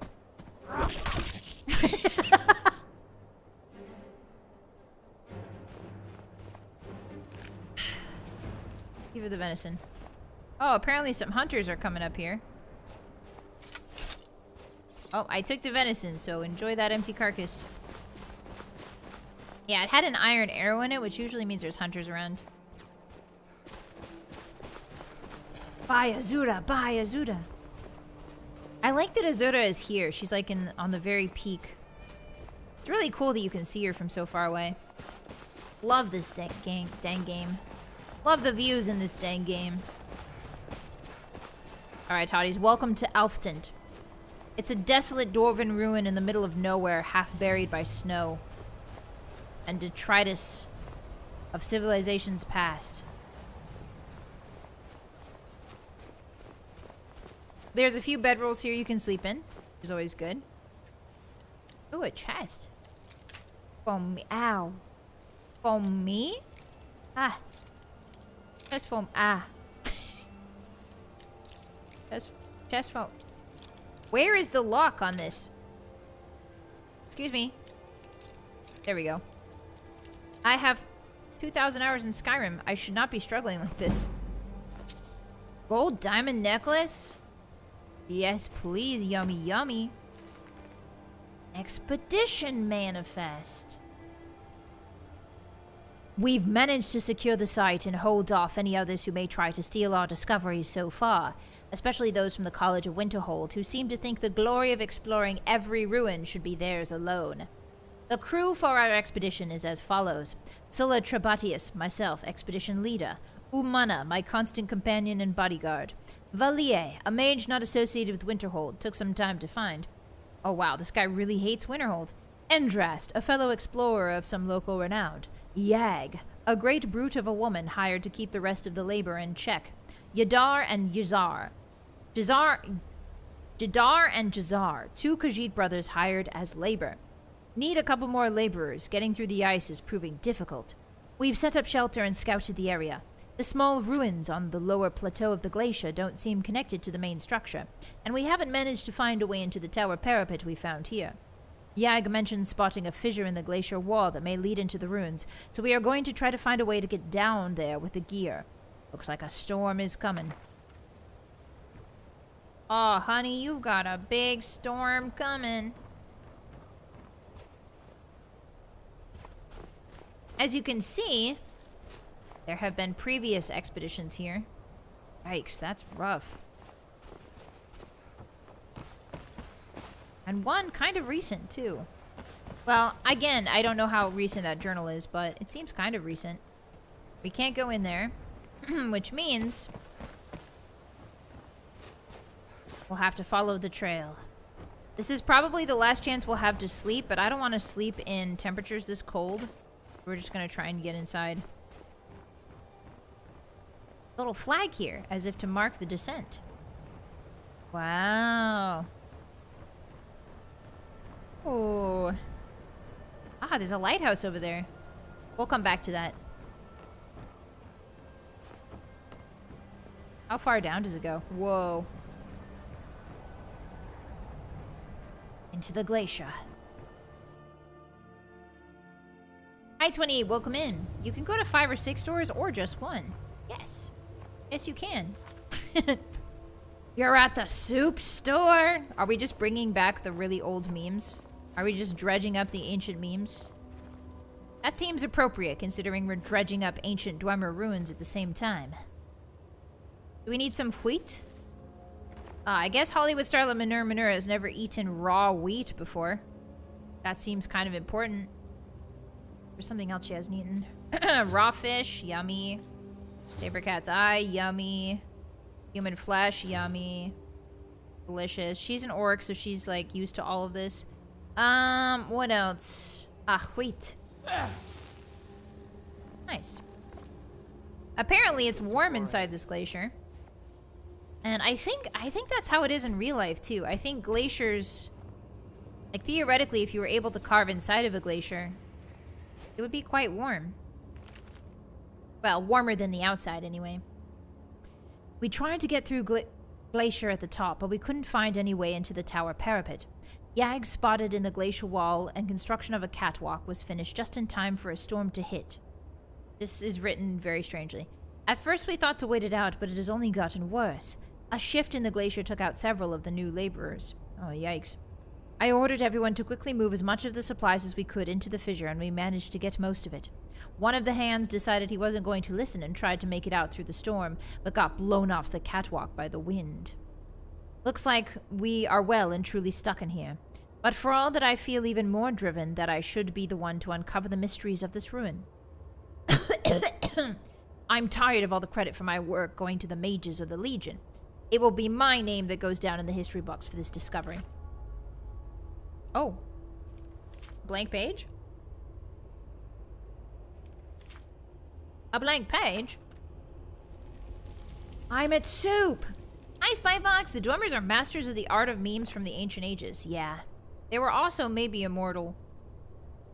Okay, I'm gonna drop... What should we drop since we are a little bit over encumbered? I do have a lot of ingredients, I feel like. Maybe a nice little alto wine. That should help.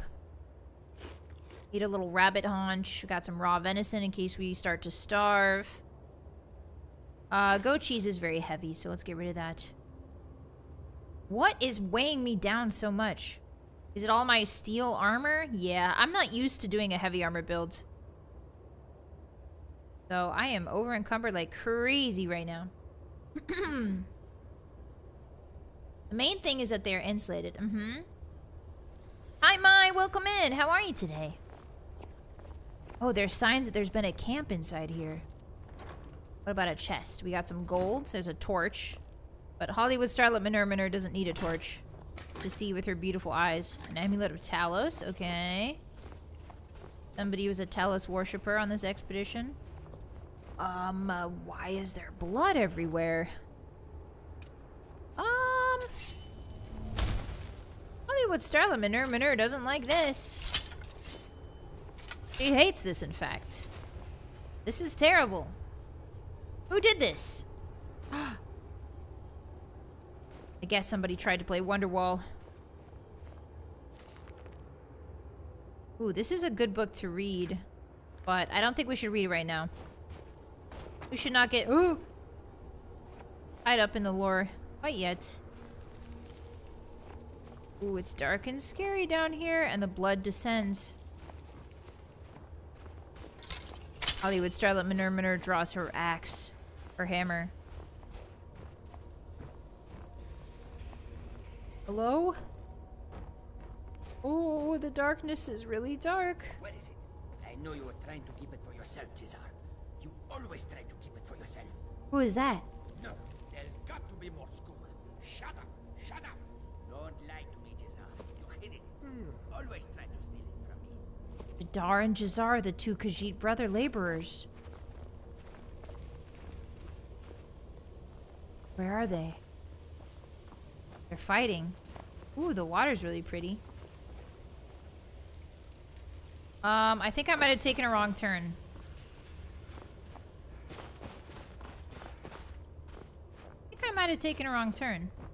Can't you access... Oh my god, there's blood on the wall everywhere.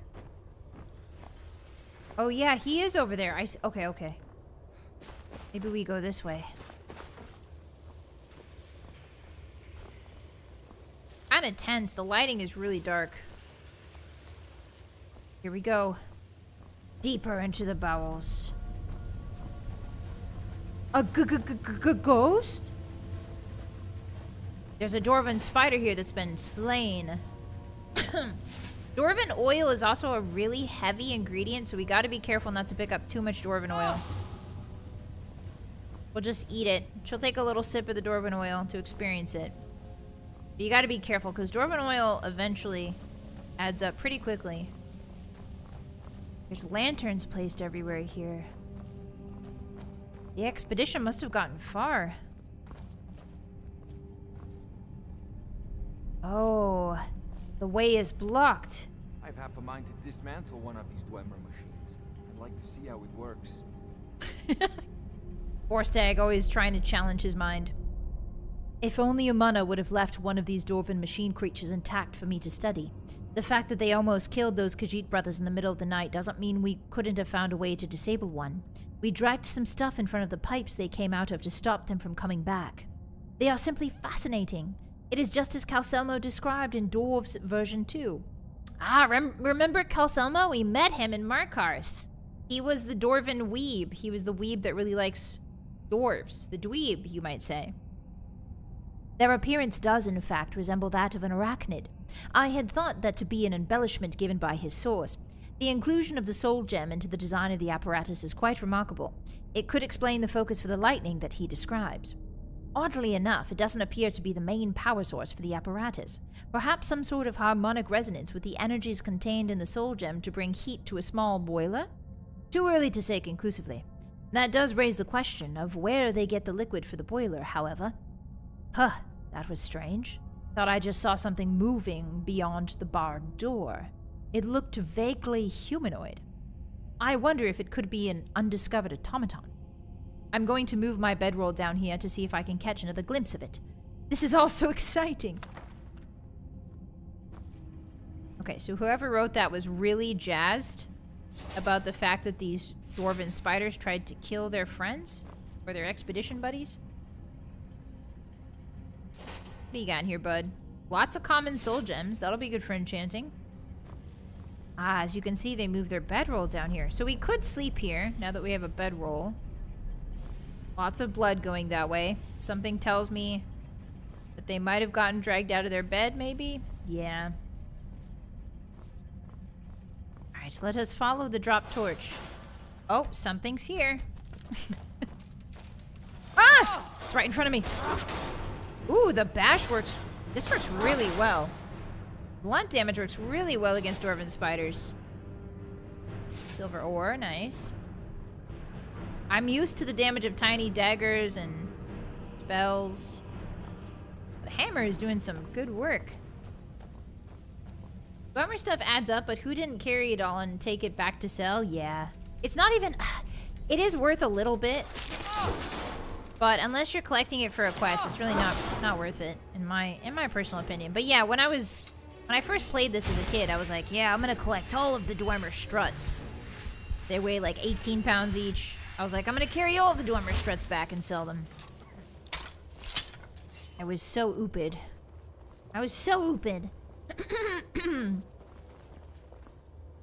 Let's go down this way. Hammer hits hard. Yeah, it does. Ooh, gold ore. I didn't know that spiders were so good for farming ores. I had no idea. Some gold here, too. Who would have dropped this? Apothecary satchel. Okay, I'm carrying too much again. I need to drop the 21 clam meat. I'm making a command decision. I'm gonna let these clams rot down here. I hope everyone in this glacier enjoys the smell of rotting clam. Bonk. Bonk. I like how their legs and their body can separate themselves. Oh, the blood is plentiful down here. Yeah, clam chowder never happening.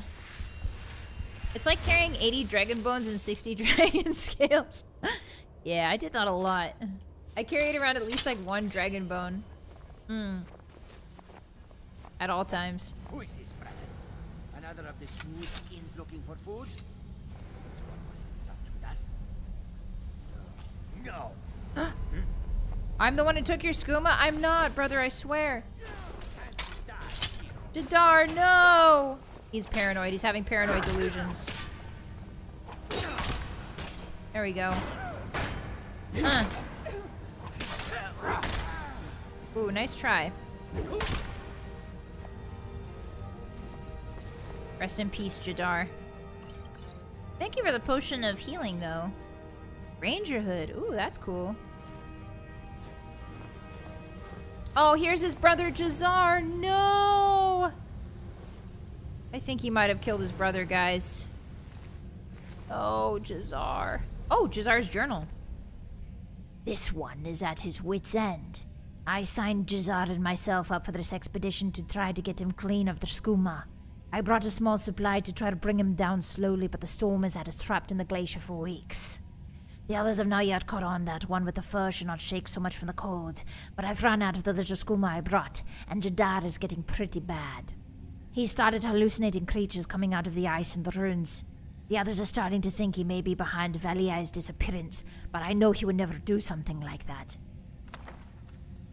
Okay, so his brother... Yeah. His brother was trying to get his brother clean from the skooma, but it didn't really work. Poor guy. I'll drink some wine. Why not? We do have too many... I think we have too many poisons. I think we have too many poisons. I'm gonna drop some of the cheaper ones that aren't useful immediately. Plentiful Magicka. Don't need that, really. All of the healing potions we need. True Shot, we don't need that either. What can we drop from here? What is heavy? I don't really have anything heavy in my inventory. That's the crazy part. Oh, we've got more Galter amulet fragments. Wait a second. That's really cool. I didn't realize we had so many Galter amulet fragments. Maybe we have something in our... Oh, yeah. Oh, yeah, we've got way too much. Broken sword, iron handle. Watch the floor. Boy, I sure hope that's not important. Actually, I think these two are really important for a quest later. I'm almost positive they are. I don't want to drop them. Don't make me drop them. No. Drop the gems. We don't need gems. We don't need silver ingots. We don't need snow fox pelts. Maybe your hammer. You guys want me to drop my hammer? You guys just want me to start swinging with my fists? You want Hollywood starlet Manur to fight with pugilism like a common street thug? Perish the thought. She is a Hollywood starlet, not a wench.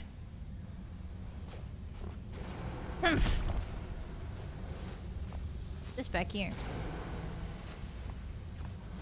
Oh, the broken items are trash? Okay. In that case, bye-bye. I trust the hotties with my inventory. And that's a high compliment, considering I value my inventory more than my life sometimes. Something bad is happening over there. Another journal. This one's Umana's journal. It's been about a week since Valia went missing, and now Endrast is gone too. We found blood leading over to the barred-off doorway, but Sula seems to think that they found a way through and that they are trying to cut him out of the discovery. He keeps saying that we need to press on. We've managed to break through into another section of the ruins, an homunculary, where the dwarves would produce their automatons. We learned the hard way that the metal creatures are still alive in there, and it hasn't improved Yog's mood at all. She holds that the Khajiit brothers aren't involved with the disappearances and has been keeping a hard eye on Sula. The rations have all but run out, and we are going to have to decide soon whether to brave the storm or try to push further into the ruins.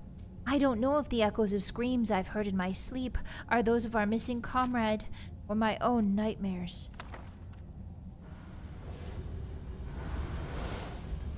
Okay.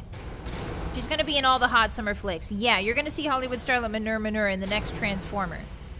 She's taken over Megan Fox's role in the next Transformer movie. Hey, this seems good, right? In the homunculary, however you pronounce that. Just chilling, just hanging out. I've been detected by something briefly, and then it went away. I have been detected by balls. Oh dear. The balls are very powerful. The balls are extremely powerful. And I am a little afraid. Oh no. I am quite afraid. Come here, you rat. That's it. Get bonked.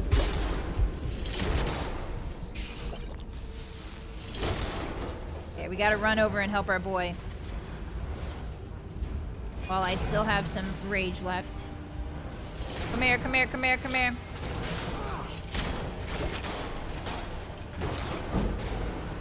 Alright, that's our once daily rage. Has been used up. Ooh, a greater soul gem. I will take that, thank you. We have some Dwarven bolts for crossbows in here. Pretty nice. Love a good crossbow build, one of my favorites in fact. Child Vylett is trying to kick the red balls outside of target. Yeah, and it's working. And it's scaring people. I'm actually managing to kick them. Bars, bars, bars. Okay, so we have tested our might against the master mode, master level Dwarven balls. And it seems to be pretty okay as long as we have our once a day spell. This was my big fear. So melee builds are really good in Skyrim, but they start to falter against creatures that have really high damage thresholds. Like a specifically, I can't talk today. Specifically things like Dwarven automatons. We might need a enchanted weapon specifically for Dwarven automatons eventually. So we'll see how that goes. For now, though, I think we're out of the worst of it. Yeah. I don't think we're going to be able to take on a Centurion. One of the big guys. But most of the Centurions in this game you can run away from. It's not impossible to dodge them and grab what you need and leave. So that's good. Hi Mango, welcome in! I like killing things with a fork. Yeah, fork builds are pretty fun. Pretty funny. The fork of horripulation. At least until smithing takes over for boosting base damage. Smithing boosting base damage. What do you mean by that? Smithing? So, I don't do melee builds too often. Is there like a smithing perk that increases my melee? Or are you saying, like, we need to smith better weapons? Here's the lock on this. Not there. Child Vylett was training to be a Muay Thai boxer? God, I wish. Honestly, Muay Thai seems like it seems like a lot of fun. Ooh, a hunting bow of frost. We can give that to our boy. Whoa! Whoa, 74 Vanguard plate armor. So So I do have a mod that puts in vanilla-friendly armors, and I think this is one of them. How cool do we look? Oh my god. Oh my Todd. Now we're cooking with gas. Now we're cooking with Skyrim fireballs. That's the drip I crave. Yeah.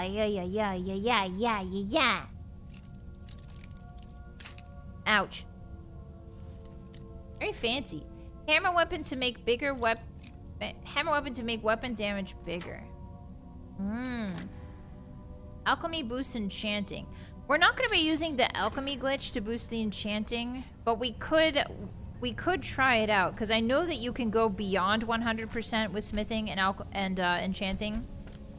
So I've never done that before, but I would like to try it. In endgame, of course. I think if you start using exploits too early on in Skyrim, you can really lose some of the charm that it has. So I'm making sure not to immediately... Oh. Not to immediately go crazy style with it. We can make a gold jeweled necklace. Ooh. Sure. Why not? Yeah, I don't do smithing very often either, other than to do the XP glitch. Or XP level. Where does this go? Oh. Vanilla enchanting is so fun. Yeah! Hi, Crashfallen, hi! I do love enchanting. I think you can just enchant pretty much anything in the game. Which leads to some really funny enchantments. One of my favorite things to do when I do mods that affect gameplay is to get different enchanting trees.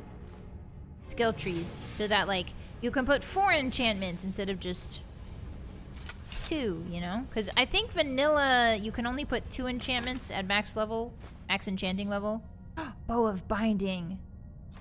Wait a minute. If I give this Bow of Binding... Where's my boy? Hey. If I give you this Bow of Binding... Sure. And then I give you empty soul gems, does he fill the soul gems? That would be so cool. Give. And then if I give him some empty soul gems... Like, oh, I guess I don't pick up empty soul gems. Here, take that. On higher difficulty, upgrading your weapons and armor becomes important. Okay. I didn't do it until I had 3 bases stacked with materials already. Hi, Crawdad! Yeah. I also like to hoard stuff in my base. I feel you. Get bonked. Oh, I missed. Hollywood Starlet Manure. Missed. Hold still! Look at his sword doing nothing to the spider, and then I just do big chunky chunks. That feels really good. There's some gas in here. You can see how the air is wavering. Careful, no fire magic. He's going to fill that with the petty soul of a schemer. It's fine. It's okay. We can't min-max. Listen. Followers are basically like lost causes in this game, so just don't worry about it. Whatever he does, if he manages to fill that greater soul gem with a skeever soul, that's great. That's really good. All things considered. Okay. You gotta expect the bare minimum for followers, otherwise you're gonna be setting yourself up for a life of heartache and failure and disappointment. Ooh, a stamina potion? Don't mind if I do.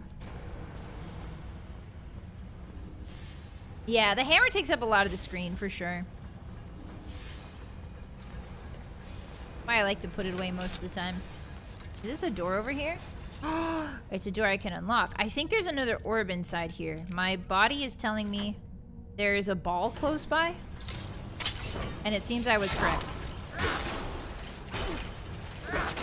Can I block now? Oh, that's cool. Aha! I'm blocking you, I'm blocking you. He's still doing a butt ton of damage to me. Yeah, minor healing, why not? Alright, Vorstag, take over. Oh! Vorstag, you failed me! Damn it, where did we leave off? Okay, not too far. Not too far back. Vorstag! You gotta pick up the slack, buddy. I'm counting on you. Hollywood Starlet Manure is counting on you. Grab these potions again. The charge stab? Oh man, that's tough. I really like playing Skyrim with the two-handed hammer because I don't really do melee that often, so I'm learning new things about enemies very quickly. Things I never really had to worry about. Oops. What I do like doing, I think there was a build, one of my favorite builds was like my crossbow build. I enchanted my crossbow, and it was a really good time. Fortified two-handed, yeah. Brother. Peace be unto you. No, not again. Not again.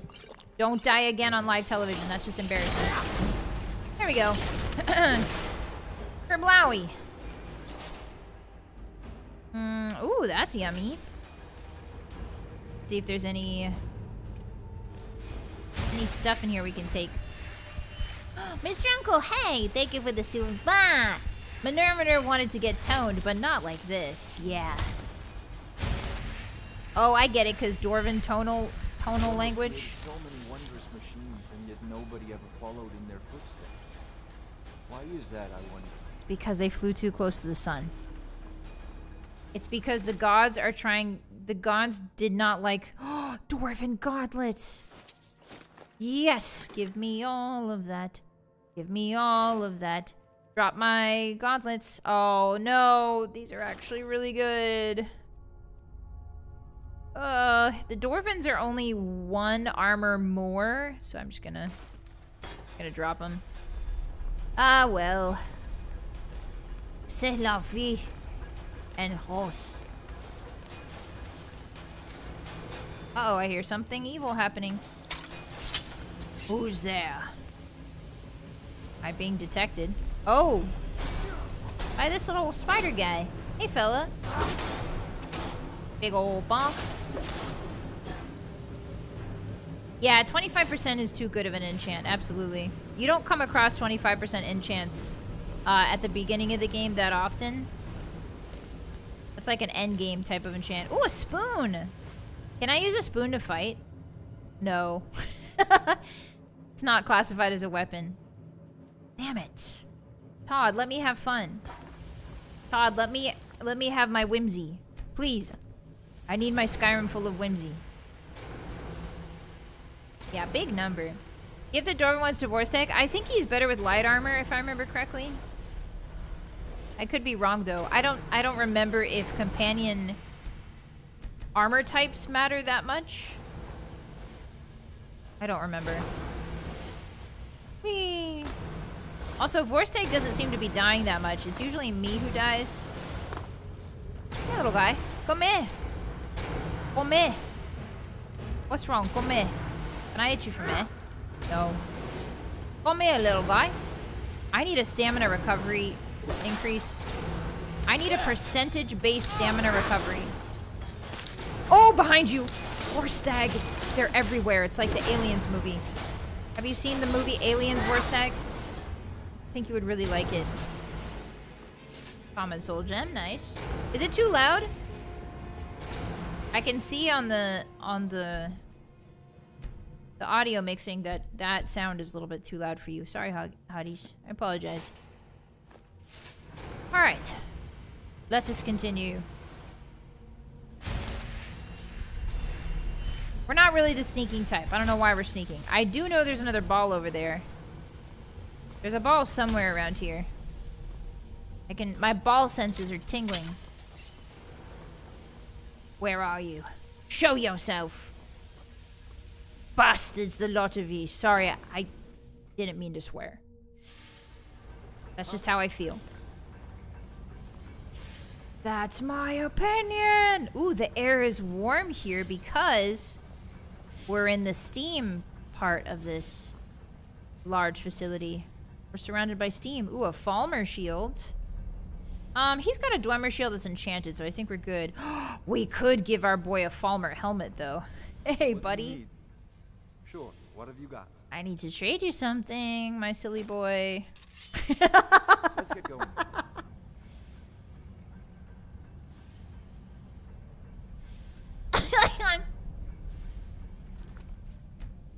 What he can't see can't hurt him. go. Watch out for the steam. I bet it's nice and hydrating in here. But it feels good. Okay. Yeah, it does look kind of awesome, doesn't it? That boy's invincible then. Hi, Bubba. Vorstag be looking like a creep? What do you mean? Metal skin up at You know what he looks like? He does look like the Tribunal from, he looks like the Tribunal guard from Morrowind, but, like, freakier. Okay, so there's blood over here. Nothing good comes of that.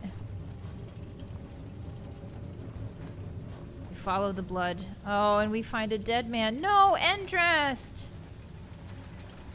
Something is coming up behind me. The eyeless creatures took us in our sleep. I don't know what happened to the Khajiit brothers. We never saw them in the cell. I managed to pick the lock and we made a break for it, but got split up. Sula yelled something about not leaving without finding what he came here for, and Umana chased after him.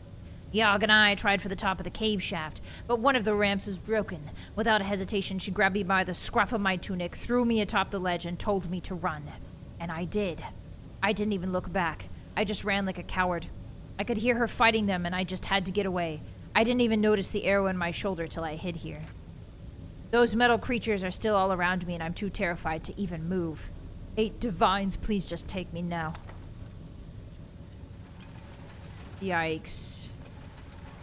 Oh, he's got an arrow in his shoulder. Poor guy. I'm drained.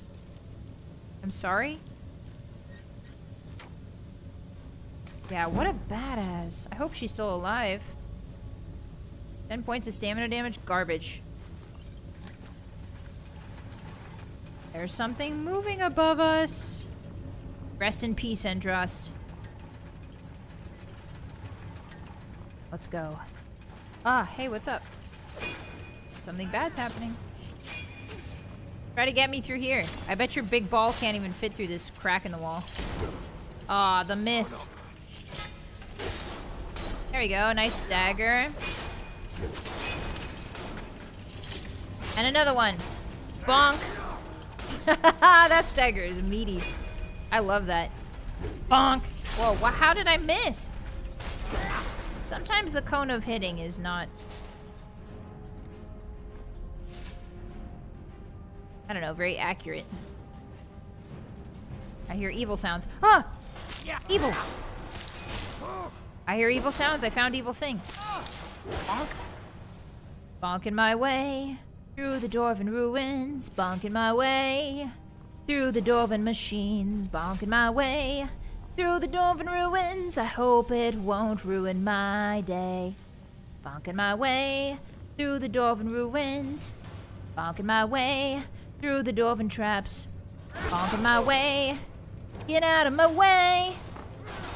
Today I'm here to say that I'm bonking my way through the dwarven ruins. Bonking my way through everyone. The fact that you're dancing to that is so crazy. They're right. You can dance to anything, apparently. Even a song that an anime girl sings on the internet. Okay, so we got another potion of healing. Our first sign of the evil. Well, not evil. The first sign of my favorite race in the entire Elder Scrolls. The Snow Elves. Love me some Snow Elves. Ooh, apparently I can go under here. Where does this go? Oh, it's this guy's body. I see, so then oh, damn, nah. He was too scared to move. Can I get back up? Oh, yeah, I can. Kind of. There we go. Bonking my way on Spotify when? When I get a record deal from Todd Howard. Which will be soon, by the way. Alright, Vorstag, now don't step on those. Don't step on those, Vorstag. Really bad if you stepped on those. Okay. Yeah, it's sad the snow elves are complete. They're not extinct. They're still alive. We're gonna see them today. Oh, I keep forgetting that health does not regenerate between battles in survival mode, so that's cool. I keep forgetting that. Hi, Pluto, welcome in! Bonking my way downtown. Thank you for the first time, chat. Do we know what happened to the Dwemer yet in this game? I mean, I know what happened to the Dwemer. I know what happened. If you want me to explain what happened to the Dwemer, would you guys like me to explain? I feel like some of you may have played Skyrim, but the mysteries of why the Dwemer disappeared are never really answered in Skyrim. I can give you the cliff notes if you would so enjoy that.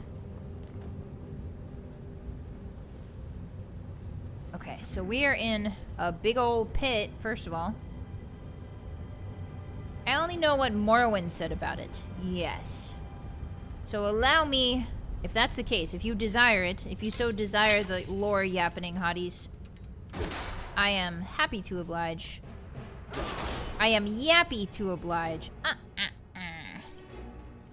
So, we go back many, many eras. The dwarves are a powerful race of elves. They dabble in technology that is so far advanced that it seems like magic. The dwarves come the closest, probably, out of any recent race in Elder Scrolls memory to unlocking the secrets of the universe. And they do this via tonal manipulations. Tonal manipulations is something I need to research myself. But if you've played this game, you've seen it expressed once or twice in certain quests. The dwarves were able to manipulate the magic around them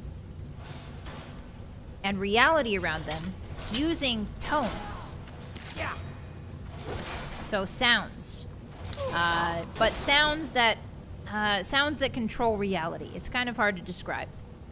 Basically, the dwarves found math that made sounds, and then the math that made sounds controls reality and magic. And there's an art to it. There's a very fine art to manipulating tones. And with tones, you are able to capture things that normal magic can't capture, such as godly powers. You are able to discern godly powers. So, for instance, the Heart of Lorcan, right? Actually, yeah, I guess people who played Skyrim wouldn't know the Heart of Lorcan. So, there is a dwarf named, we actually don't know their name, but there is a dwarf, maybe multiple dwarves. And these dwarves notice that there is a magic in reality that you can capture using tones, but it's an extremely powerful magic. One day they come across a magic that seems almost impossible. And so they do their best to manipulate that magical mass such that it has a corporeal form. So they try to give that magical mass, which is just an energy swirling in the air. They come across this energy and they try to give it a form by using tonal magic. And the form that it takes on is the shape of a heart.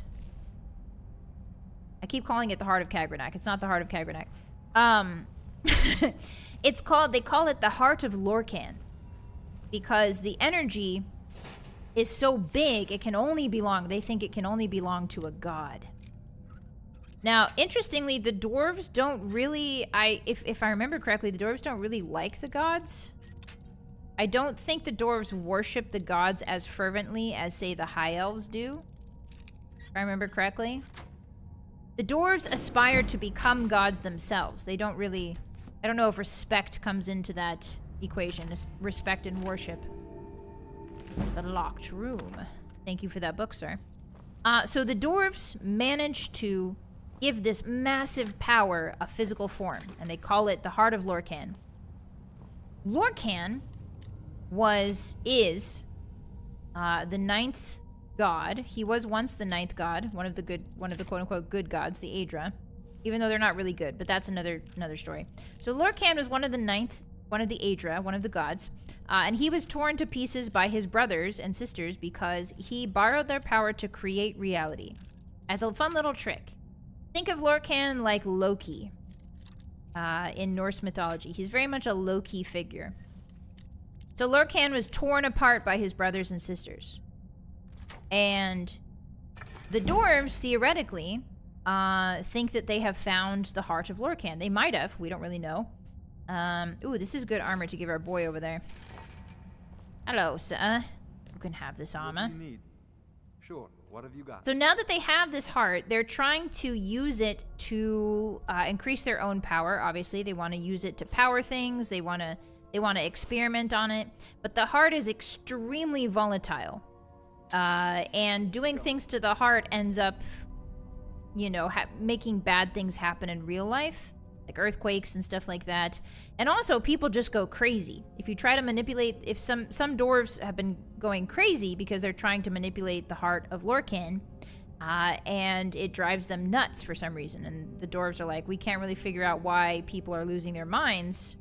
So, mostly, the heart of Lorcan is kind of considered a forbidden object, eventually. Among the dwarves, it's considered a forbidden object that should not be tampered with, right?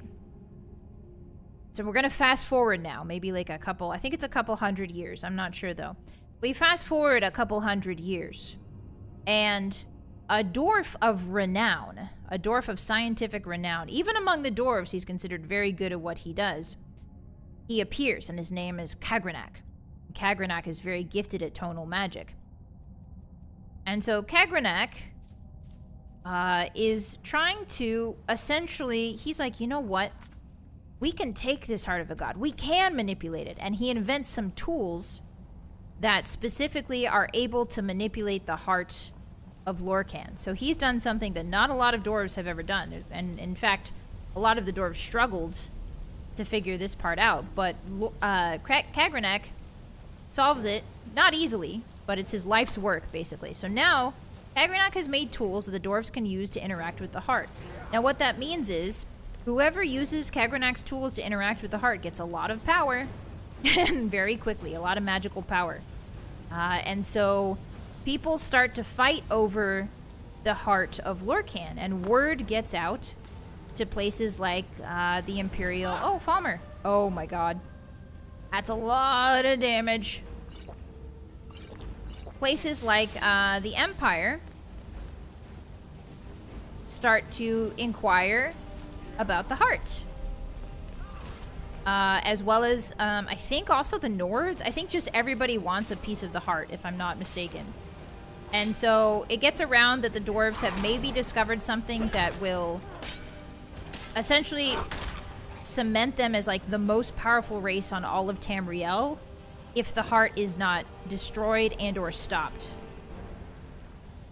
So, yeah. So, Kagranak, in all of his wisdom, he was working on some different projects, but the dwarves go to war with everyone.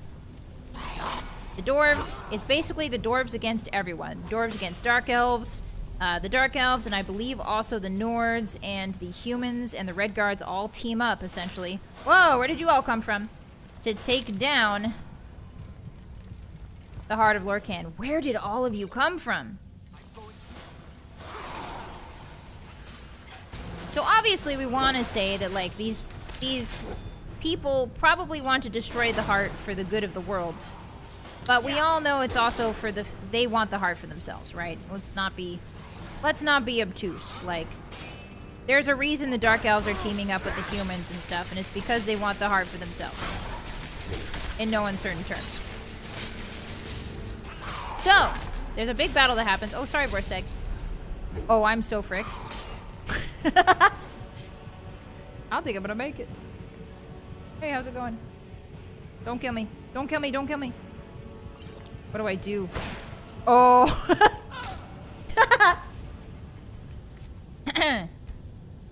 Okay, so good thing I saved here. Anyway, so there's a big war that's going on. And in order to preserve... Kagranak's like, alright, well, we're losing. Kagranak is inside of his workshop and the war is all around him. And he thinks to himself, we're losing. And so in a last-ditch attempt, he tries to finish the project he started.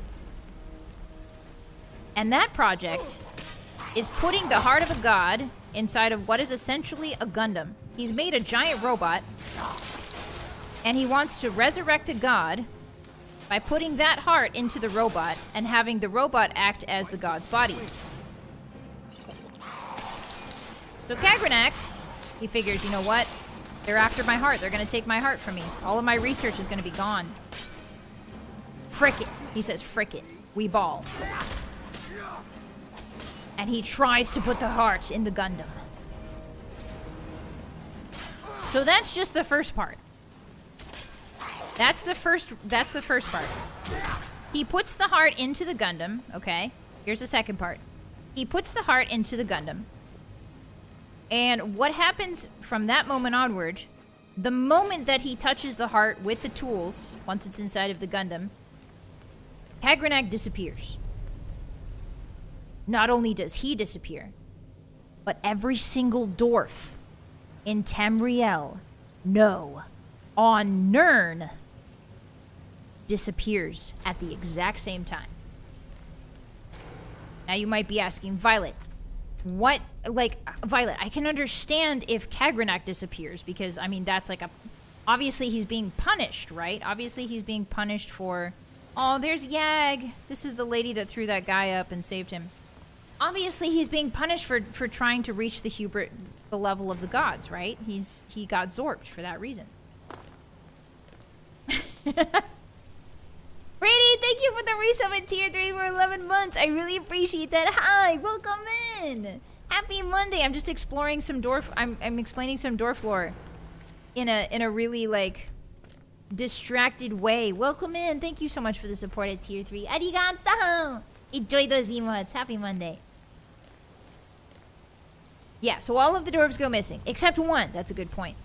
There's one dwarf that does not go missing, but we'll get to him eventually. So, that is why the dwarves have disappeared. That is what the game kind of tells you. If you play Morrowind, if you play Skyrim, you can kind of put together the pieces of the puzzle, and the puzzle tells you that when Kagranak put the heart of a god into the Gundam, all of the dwarves disappeared. But the game doesn't really explain why. Why would that make all of the dwarves disappear? And there's a reason for that. And it's because of something called Kim. Alright, so for the next 20 minutes, I'm going to explain to you what Kim is. Don't worry about what Kim is, Hotties. I'm joking. Think of Kim like ascending to nirvana. Think of the concept of nirvana in Buddhism, and you're getting kind of close to Kim. Basically, every single mortal in Tamriel can become a god. That is just a basic rule of the universe. Every single mortal on Tamriel has the capability to become a god and ascend to godhood. And one of the first steps to do that is called Kim. And it means achieving, more or less, it's similar to achieving nirvana. I've half a mind to dismantle one of these dwemer machines. You ascend beyond the mortal realm. You see through the matrix. And that is what Kim is. There are many ways to achieve Kim. Sometimes you have to do a lot of them at once. Sometimes you only need to do one. Sometimes you can be born with a destiny that... how do I put this? Okay, so here's the mind-bending part. If you achieve Kim, right? If you manage to achieve Kim in your lifetime... Give Warstag's face. Listen to me explain about Kim. If you manage to achieve Kim, then the universe considers you as always having achieved Kim. And so, when you are a baby, you are destined to achieve Kim. Does that make sense? Achieving Kim essentially opens a hole in reality and allows you to access the time before time. So reality is linear time, right? Time goes forward and only ever goes forward. That's called linear time. It moves forward. It never goes backwards. You know, you can move through time backwards, but time itself never goes backwards. It only goes forwards. That's called linear time. That's what reality is anchored by. However, there's a world beyond reality where time is the past, present, and the future all at once, and this is where the gods reside. This is called the dreaming godhood. This is where the gods reside. This is the primordial soup of before reality. And so achieving Kim allows you to punch a hole through reality, and you become a conduit for that past, present, and future dream godhood. Now, it takes a lot of energy to keep that hole open. The Kim hole that gives you godlike powers and allows you to access the god Dreamhood, that takes a lot of energy to keep that hole open. Those holes aren't meant to be open forever. It's only meant to be open for a second or two. And so what happens when you achieve Kim is many people, when they achieve Kim, just disappear into ash. They disappear into ash. They disappear, they deteriorate instantaneously, their bodies, their physical bodies. It's too much energy to keep that hole open for even a second. And so their bodies are immediately consumed and they go into the godhood. They become part of the godhood in the past, present, and future. They're in there just floating around. Not exactly gods, but they are ascended. They are in a different realm now. And so their bodies just burn up. That's what happens to most people that achieve Kim, okay? There are a few who manage to achieve Kim and also keep that hole open for a time, whether that be through magic or their own willpower or things like that. If you've ever played Morrowind, the Tribunal are some of those people. The Tribunal, Almalexia, Totasil, and Vivek are 3 people who have basically achieved Kim. But they, instead of ascending, like the universe wants them to, right? Instead of going into the godhood, they try to keep the hole open so they can remain gods on this planet, right? Basically, the Tribunal are trying to be big fish in a small pond. They don't want to go to the big pond and become a small fish. They want to be a big fish in a small pond. They want to be gods among men. And so they desperately try to keep that hole open. And they do that by using, that's right, the Heart of Lorcan. They tap into the Heart of Lorcan and use that as an energy source to keep the hole open and to keep their godhood intact. And so, anyway, that's pretty much the whole plot of Morrowind kind of wrapped up. So, anyway, back to why the dwarves disappeared. Hi, Tinkerfucker. Hi. Hi, Fake. Hi. Yeah, exactly. They all kind of want to be fish. Thank you for the hydrate. Let me hydrate. So back to Kagranak. So, when Kagranak... Remember I told you there's many ways to achieve Kim? When Kagranak used all of his expertise and put the Heart of Lorcan inside of the Gundam, and then tried to use the tools to manipulate that heart and manipulate the Gundam itself, he achieved Kim. He achieved Kim. He sure did. There are many ways to do it, and that is one of them, I guess. Putting the heart of a god inside of a Gundam. I don't really want refined moonstone, it's fine. We'll find more of that later. Now, the problem is, the way he did this is he was using the Heart of Lorcan directly. He was trying to control it directly. He was trying to become it, basically, by controlling the body that it was in. And he opened a hole. However, he's achieving Kim in a bit of a weird way. And so, he achieved Kim, yes. But because he's using the Heart of Lorcan, the world kind of assumes that he's trying to become Lorcan, is what the world assumes. The world rules say, oh, you're using the Heart of Lorcan to achieve Kim. Anyway, there's another process called mantling that allows you, once you achieve Kim, you can try and mantle a godhood, right? You can try to become a god, which is what Tiber Septim does. He eventually becomes Talos, the god Talos, right? Do I have any more? Yeah, there we go. Okay, now run for my life. Now run, now run, now run. So he tries to become Talos, or he does become Talos. But Kagranak is kind of doing the same thing. He's like, okay, I'm using the Heart of Lorcan, right? And so the world's like, oh, so you're trying to mantle Lorcan. Okay. Okay, buddy. But he wasn't quite ready for all that. He didn't know that by using the Heart of Lorcan, he would try to become Lorcan. And so what happens is essentially the world's like, oh, so all of the dwarves are part of Lorcan? Oh, every single dwarf is Lorcan. Okay, well, we better bring them here then. Oh, we better bring all the dwarves. All the dwarves are Lorcan. Because it's a dwarf. A dwarf is Lorcan now, so that means all of the dwarves are Lorcan. Remember when I said that when you achieve Kim, your past selves are destined to achieve Kim? Once you achieve Kim, you have always achieved Kim. Right? And so the same kind of concept is going on here, where the world's like, oh, you were Lorcan all this time. You were him. And so all of the dwarves suddenly achieved Kim all at once. Where is my boy?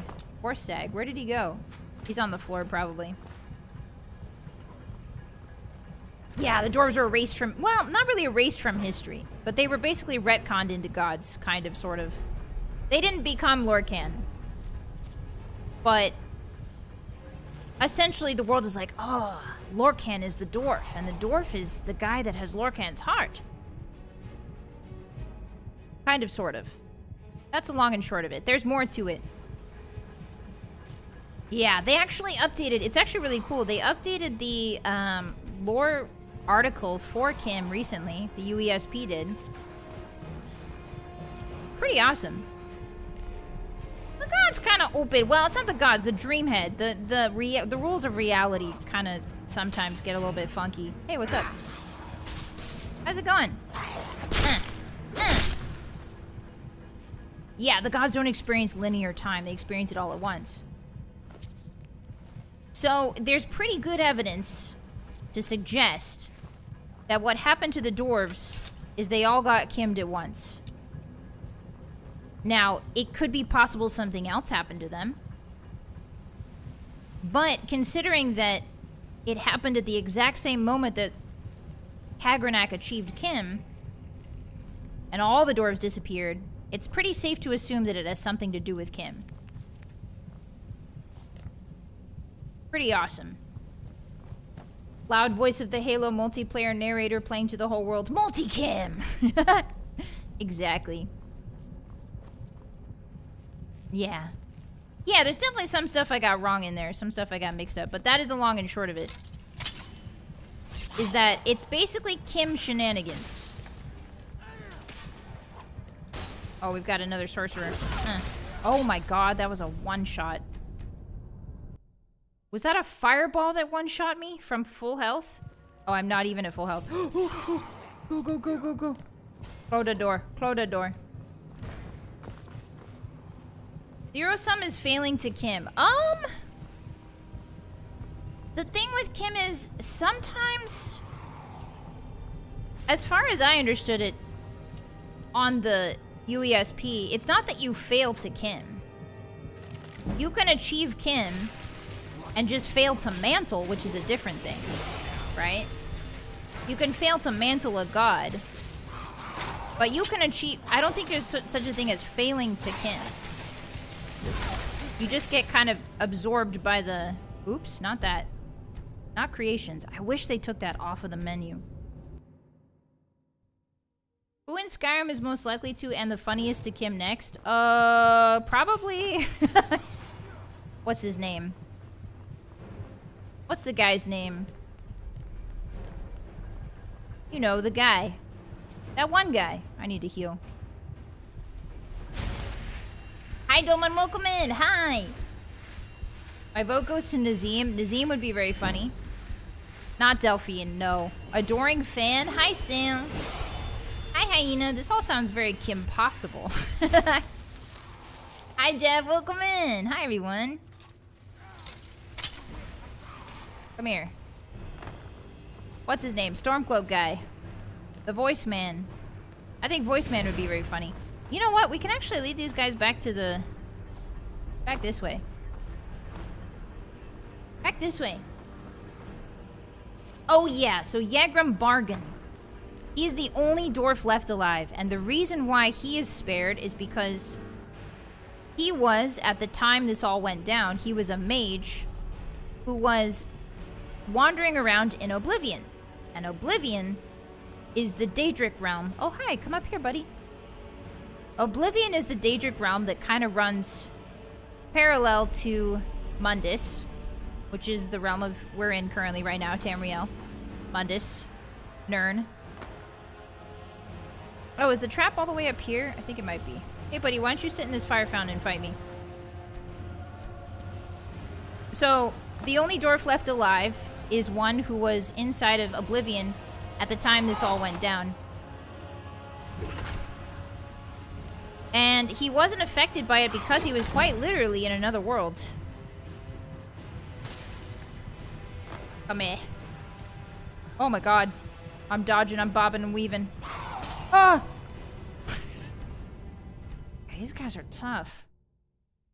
The Adoring Fan has already ascended. Yeah. I heard VTubers don't like the one guy. What's the one guy? What's that? Okay, I'm gonna resist fire. Here we go. You think he has FOMO because his friends and family became gods? Yeah, probably. The mud crab merchant from Morrowind, that would be good. I would love that. That would be awesome. Alright, I'm gonna help our boy out. Hopefully the mage doesn't notice me. Actually, you know what? We might be able to just run through all this. I don't think we're ready for this yet. Okay, so Vorstag can't die, I don't think. What is this, mate? Ooh, a shortcut? See you later. Being saved for being in another server. Yeah, kind of. Kind of.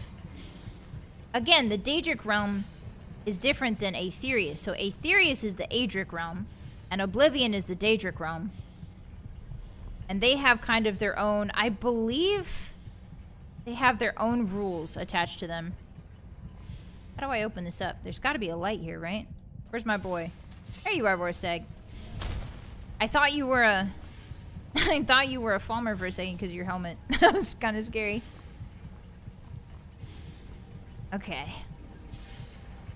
How do I open this place up? Open the pit. It does come from all the hot steam vents. Where is the... Do you guys see the lever anywhere? I could have sworn there was a lever here that you can open this door with. Oh, it's right in front of me. Duh. Alright. Let's get out of here. You've unlocked the shortcut, which is good. I think if I'm not mistaken, you can kind of finagle it a little bit and sometimes hit this if you finagle it right. I remember doing that a long time ago. Yeah, he has Corpus. So Corpus is a disease that makes you effectively immortal. Which is actually, I believe, if I remember the UESP article correctly, Corpus is one of the paths to Kim. If I'm not mistaken. Huh? I think it's one of the methods by which you can achieve Kim. Or are trying to achieve Kim. What's up? How's it going? Hey. You need something? They're just waiting for me outside the convenience store. This is crazy. They're trying to jump me. Alright, here's what we're gonna do. Well, we could do mass paralysis. I think paralysis works on them. If I'm not mistaken. Is Corpus on a path to immortality? Yes, so if you can... I think Corpus will eventually turn you into... something from the dreaming world. Like, that's what those weird... Remember the weird squid guys that we found in Morrowind? Those are, I believe, dreaming world... Not avatars, but like dreaming world... creatures, I guess? Oh, I see. They all came from down here. Yeah, Vorstag will be fine. So, yeah, Corpus is a method by which you can access the dreaming world eventually. Excuse me. Something like that. Come here. Chase me. There's a lot of Wikipedia articles to read, guys, on Elder Scrolls. But that one I do not know. Hey, step on this. Hey, step on this. See what happens. You're supposed to step on it. Bonnie, there was a raid. I was explaining Elder Scrolls. Hi, guys. Welcome in. Hi. Ruff and Tuff. My name's Vylett Moonheart. I'm getting ganged up on by a bunch of snow elves, aka a Falmer. How you guys doing? Hi. Okay, this way. Turkeys! Hey, thank you for the... Oh, I see it now. Oh. Bonnie, thank you for the raid. I really appreciate that. Welcome in, guys. Sorry, we're yapping about Elder Scrolls lore. Hi, how was your raid? How was your stream, Bonnie? What'd you get up to? Hey. Hi. Okay, we gotta be careful here. Oh, I got hit by something. Hi, everyone. Hi. Sorry about that, guys. I was deep in the lore sauce. Okay, I won't... What? What killed me there? The heck? Okay, come this way. We need to get somewhere safe. Potion of healing. Nope, I don't think that's healing. Nope, it's a potion of something else. These frost spells are the worst. I hate frost spells as a melee. Hi, Coco. Hi, readers. Wow, we're getting so many raids today. Where is my boy? Where is my boy to take these hits, huh? Hey, how's it going? I'm gonna go back out real quick. Don't mind me. Oh, boy. Where do we start? What about, like, right here? Hi, guys. Hi. Okay, let me catch up on everything I missed out on when I was yapping about a fake lore, fake history. Hi, thank you for the super. Arigato. The big mystery is we don't know where they disappeared to, though there are theories. Yes, we don't know if they're still alive or not. But perhaps they are. They could be. They could very well be. Thank you for the super. Arigato. Bonnie, thank you again for the raid. Hi, Barkineers. Hi. Hello, welcome in. Turkeys, thank you for coming a Moon Puncher for 17 months in a row. Thank you. I see. Do you really, though? Do you perceive? Are your eyes truly open, Turkeys? Thank you so much for the support. I appreciate that. 17 months is kind of crazy. Thank you so much. Arigato. Lamora, thank you for the tip. Wah! Thank you for the dwarf floor, boss. You're welcome. You spelled dwarf wrong. Actually, it's spelled the Wemmer, not dwarf. Thank you. Arigato. Did you guys hear my tummy?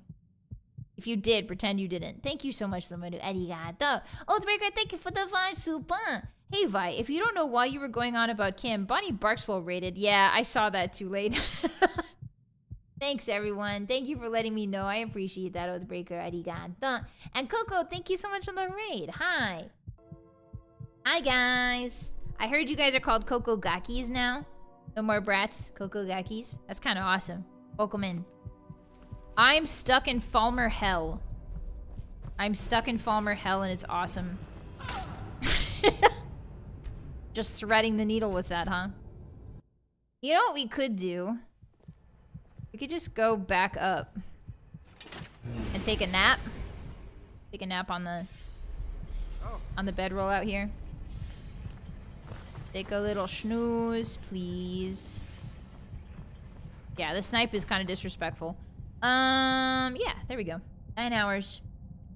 I'm sorry, the redeems aren't set up yet. I'm sorry. I'm sorry, Brady. I'm sorry. The scams are not scamming. I apologize. I forgot to set them up again. Okay, hot potato soup. Nice. Gotta make sure we don't run out of food down here. Okay, so my plan is, I think we might not be strong enough to take on all of these Falmer, so what I'm gonna do instead is I'm just gonna run through. Running away is cowardly? Yeah, but it's called survival. You wouldn't know about it, Sweaty. Excuse me. Ooh, some gold. An ear, yummy. Hollywood style of manure. We'll keep that for later. Do you guys freaking mind? I can't even run. Wow, if you get pegged in the back by a single... Sorry. If you get stabbed in the back by a single ice spike... I forgot you guys don't like that word. If you get stabbed in the back by a single ice spike, you're doomed to die forever. That's kind of crazy. Yeah, like I'm so slow now because of the ice spike. That's so wild. Let me go. Let me live. Bye. Peace. Peace be unto ye. Bye. Do not cold me. Do not cold me. Do not cold me. Do not cold me. Ah. The cold is such an asshole move. Oh my god. Don't like what word? The hotties don't like it when I say pegged for some reason. I don't really understand why. What's popping? Hey. Hey, everyone. I suggest you don't. I suggest you don't. I really suggest you do not.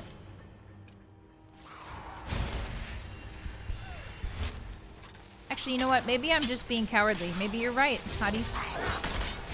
Maybe I fight till the end. Look, Vorstag has so many icicles in him. It's only right that I help. Don't do it to me. Yeah, get him. Get him with your little bow and arrow. Is he okay? Yeah, he seems fine. Ooh. Getting kind of close quarter combat, aren't we? Okay, there we go. Wait, buddy, you got something in your mouth? Let's Lady in the Tramp the icicle. Oh, I guess not. Ah! I picked something up. Something that's evil and heavy. What was that? A shield? Oh, no. Oh, it's chitin. Drop that. Staff of Firebolts. Okay. You know who we can give that to? Hey, are you good at magic, bud? Sure. What have you got? What have you got? There you go. Enjoy. You lead. I'll follow. You lead, I'll follow. More like, I'll follow. Small pearl. An apper. That might keep us from starving eventually. Never underestimate the power of a single apper. Hawk feathers, always good for a cure disease potion. Hawk beak, good for a cure disease potion. Cure wounds. Thank you. Got some potatoes in here. Okay, so we won't starve. Wait a minute. Are these the belongings from the... Oh, no. Hotties. I think these are the belongings of the dead... Oh, was that human flesh? Yes, it is. And human skin. Oh, that's leather. Well. Oh, yeah, they're over here. Who is this? Vylehe! She was kidnapped by them. We did it, yeah! All it took was not running away like a coward. Thanks for believing in me, hotties. Okay, so... I think we're gonna... Poison's not bad. Poison's not a bad idea. We're gonna dump some of this. I don't need magicka. Probably won't need magicka, I should say. We got some Ice Wraith Essence. This is good for a quest later on. What do we have that's weighing us down? All these potatoes, maybe. 1 pound of potatoes. The venison does weigh a lot. 6 common soul gems. Yeah, but I need those. Well, maybe I don't need them if I have greater soul gems. Okay, there we go. 4 pounds of soul gems. Hey. Yes? Need you to do All right. something. What is it? What do you need? Pick those up. Okay, got it. Pick those up off the ground. Anything else? No, that's it. There's a Dwarven dagger and a soul gem on her. Interesting. Yeah, this is the expedition's belongings. And... Ooh, a garnet, a gemstone. And skooma! Oh, so the Falmer stole the brother's skooma. That makes so much sense. Got more human flesh here if anyone's hungry. Hotties, have you had lunch yet? Alright, let's go. Is it established exactly how heavy one weight is? I don't think it is, Brady. That's a good point. Does Skyrim use pounds? Like, is weight... Is this 1 pound? Or do you guys think it's like kilograms? I guess they just call it weight. Which is weird. But kind of cool. Alright. I should probably oak flesh it up before I go in. Oh yeah. Get him with your fireball staff, buddy. Get him with your fireball staff. Oh, I've been poisoned. Great news, everyone. I personally have been poisoned. My royal poison taster failed me. Uh-oh, I am in troubles. I am in teehee troubles. Oh boy. Okay, I'm gonna run really fast and really good and nobody's gonna be able to kill me. Phew. Hey there. You're just gonna close the door a little bit if that's okay with you. That's alright with you, I'm just gonna close the door. This seems to be okay. You seem to be chill with it. Okay. It's 1 Howard. Oh! Okay, so like... The Varla stone weighs... Like, how many Howards is that? How many Howards is the empty Varla stone? 0.3 Howards. So like what? Like 20 pounds? Hey, bud. How did you feel about that? Did it feel good? What about this? Would you like it again? Yeah, you're thinking about blocking now, aren't you? Ouch. Honk. Concussion for you. Concussion for you. A concussion for you. A concussion for you. Hey guys, has anyone seen Vorstag? Does anybody know where our boy is?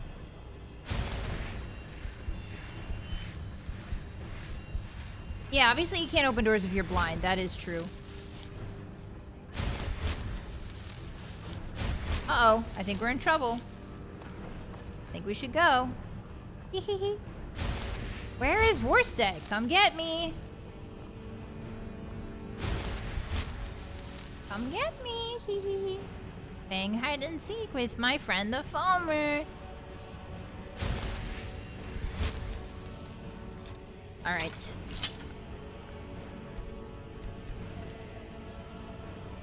Yeah, I hope the Falmer didn't eat him. I don't think the Falmer... I mean, they are cannibals. Well, not cannibals, but they do eat other mer flesh and other human flesh. I learned today Australia has real-life scribs. What? What does that mean? Honey? Alright, I'm gonna go in. You missed. Okay, you didn't miss that one. Okay, Valorant. Calm down, Valorant. Calm down, Hanzo. Overwatch. Ouch. Oh! The game crashed.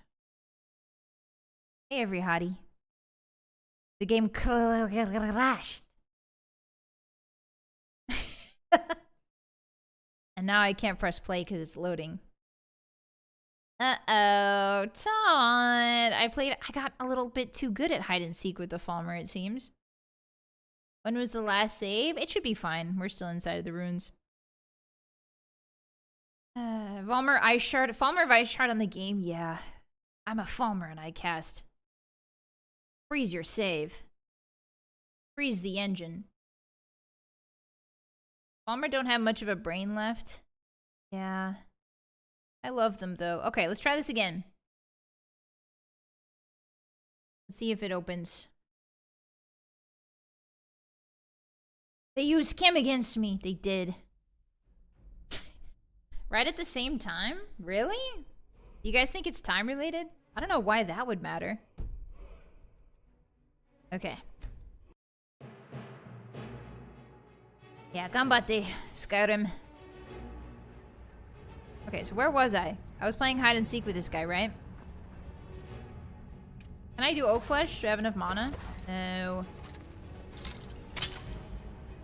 So the problem is he's an archer. Got a pretty good line of sight right here. Come here, buddy. Where did you go? Hey, bud. Bonk. Bonk. That's really crazy that he didn't stagger once from 2 very large Warhammer bonks. Oh, the game crashed again. Okay. So it's something about when I reload that save. Uh-oh, SpaghettiOs. Hi, Undead, welcome in. It has been a while. I hope you've been well. Oh, he says he what he does. Nah. Thanks for stopping by. Happy Monday.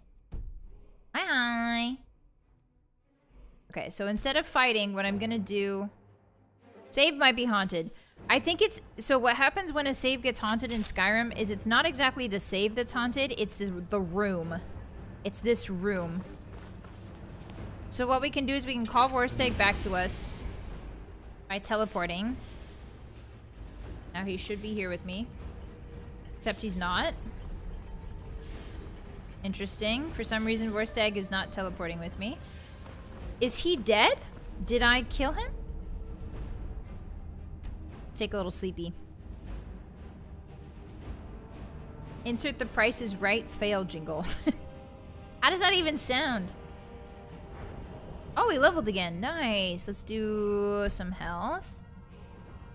Cool, cool. I think we're almost at 60 for two-handed, which is awesome. Heck yeah. Fist of Steel. Do we want more block? I think we already have as much block as we're gonna get, to be perfectly honest. We could just save our perk until later. Or we could do... Oh, we've got Alteration. Nice. I would love that, because then we can cast Oak Flesh. I'm still in combat. Oh, there you are, Vorstag. I was worried about you. Alright, let's do a new save. Maybe loading... Oh, it could be loading during Vorstag's ragdoll. That's a good point. Or my ragdoll. Yeah. That would make sense. He made it out. Yeah, saving Private Vorstag. What is going on over here? Hey guys, I think something bad is happening. I think something really bad is happening. What? That's just a static soul gem. Why is it...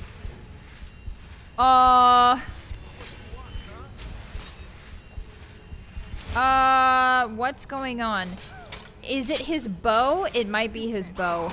It might be the bow that traps souls. Something bad is happening. I think my Skyrim is haunted. What happens if I pick up this very obviously not haunted soul gem? What is this? Okay, it stops, so that's good. If I drop it, does it start up again? No. Okay, maybe that's what was doing it. So he has a bow of capture soul. And he has a bunch of soul gems in his inventory, so maybe he's filled them all already? Divine smile on Let me see. Sure. Have you filled all your soul gems, bud? No, he only has this. Why do you have a lantern? Let's get going. I have no idea. Yeah, our game might be broken, guys. Beautiful. Hi, Liggett. Welcome in. Hi. How are ya? Good to see you. Saturday. Hi. Perfectly made game, no flaws. But yeah, thank you, Hotties, for listening to my lore rants. I appreciate that. I did get some things wrong, but I encourage you to go read the USP Wiki if you're interested in the lore, because it's really awesome. I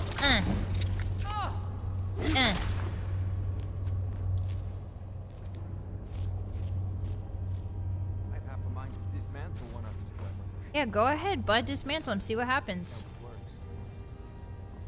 You're gonna shock yourself. Silver ore. We don't need that. We need filled soul gems. Oh, I'm uncomfortable here. Hey guys, surrounded by dead bodies and blood. Hollywood starlet Manure is feeling comfortable here at the bottom of the world. She's been to rock bottom before, sweetheart, and it looks nothing like this. This is heaven in comparison to the places she's been. In Hollywood. It could be so much worse.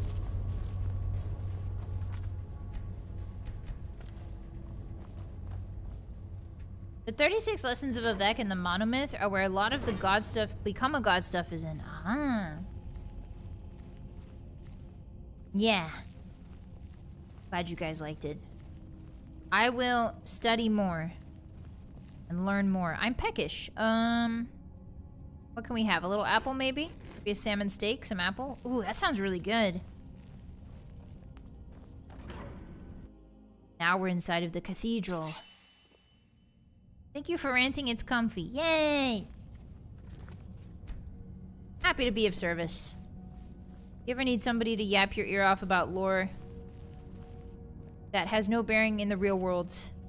You know who to call. We don't want to step on any of these. Very careful. Hey, bud. That's a lot of damage you're doing to me. Have you considered not? Oh. If at first you don't succeed, try again.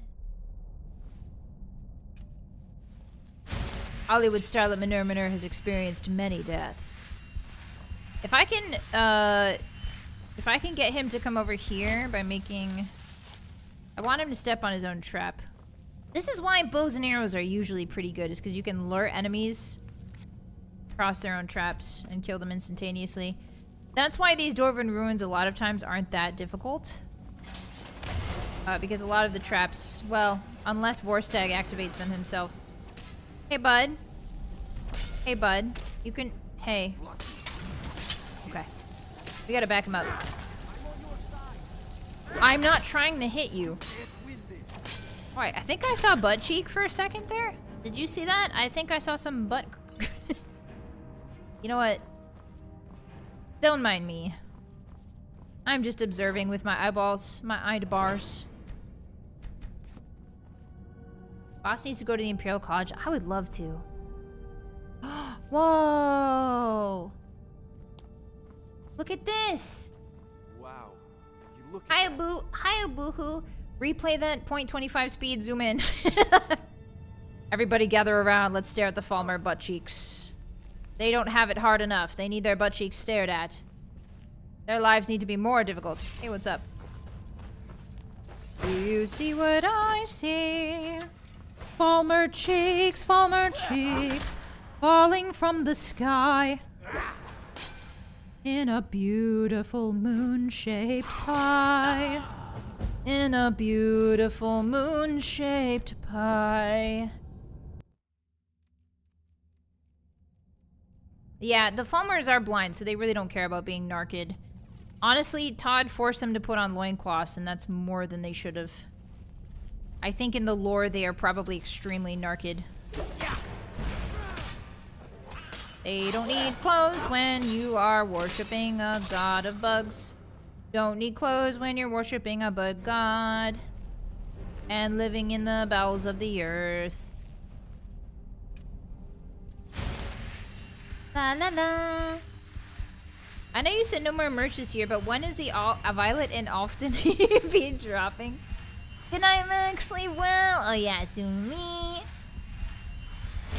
That Falmer completely walked up to us, saw us, and then walked away. Well, not saw, but you know what I mean. Heard. Perceived. Kenned.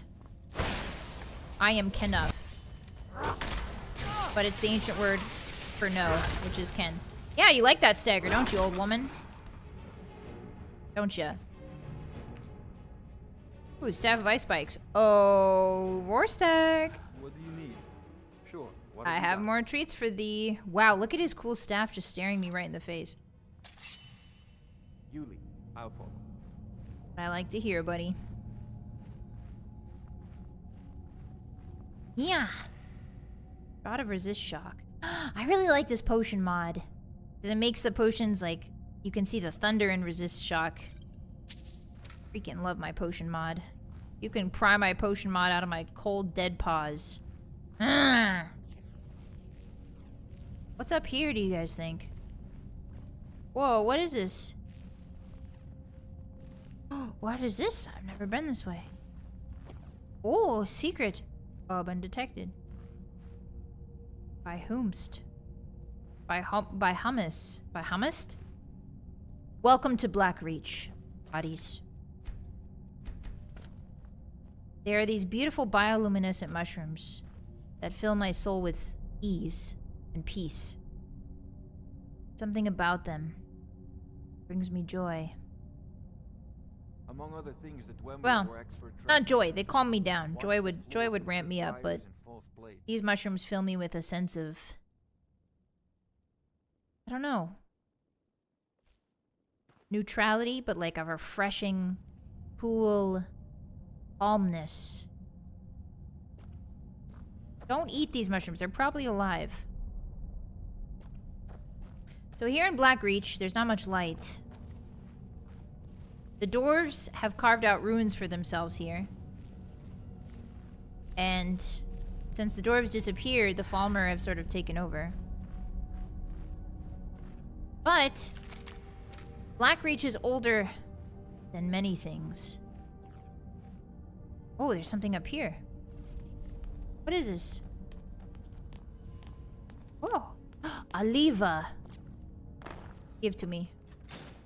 Give to me the handle of the lever. I will pull it and I will yank it. Minor Magicka. Is this better than the Falmer helmet? I'll give it to Vorstag and let him decide. It's not cooler, that's for dang sure. Sure. What have you got? Here, buddy. Take this helmet. Oh man, it is better. Actually, that's kind of funny. Lead on. Look at his nose. He got a silly little nose. The big geode? Really? Chalm? Mm-hmm. That's a good way to put it. Palm, but spelled with like a Q. Palm. Elven armor of major illusion. That would be great if I was trying to run through this place, but it is not what I'm trying to do. Blackreach is actually pretty easy to sneak through if you have a high enough sneak skill and use illusion magic. You can get to a lot of places. I'm about to get shot. Or not. Okay, we're fine. Illusion magic gets you into a lot of high-level places that you shouldn't be. It gets you a lot of completed quests early because you can use your invisibility spell and just sneak your way through. Something bad is happening. Oh yeah, I remember this guy. Thankfully for us, we can just leave. I will take this, though. And I will take this. Carrying too much to be able to run. Nice of him to stop hitting me while I'm going through my inventory here. Very kind of him. Put that blacksmith potion away. Do we need skooma? Not really. It's funny, but not really. Okay, 184. Run.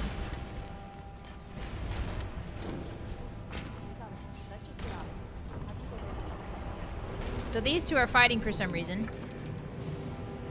A lot of things are happening at once. Don't worry, hotties. I got this. That's really good, though. But that makes me over encumbered. Here, take this. I can't remove that from my inventory? Of course I can't. What have I been picking up that's so dang heavy, huh? Ugh. What have I been picking up that's so dang heavy? The Dragonstone, I know it is. We don't need 4 garnets. We need flawless. We don't need rubies. We really don't need amethyst either.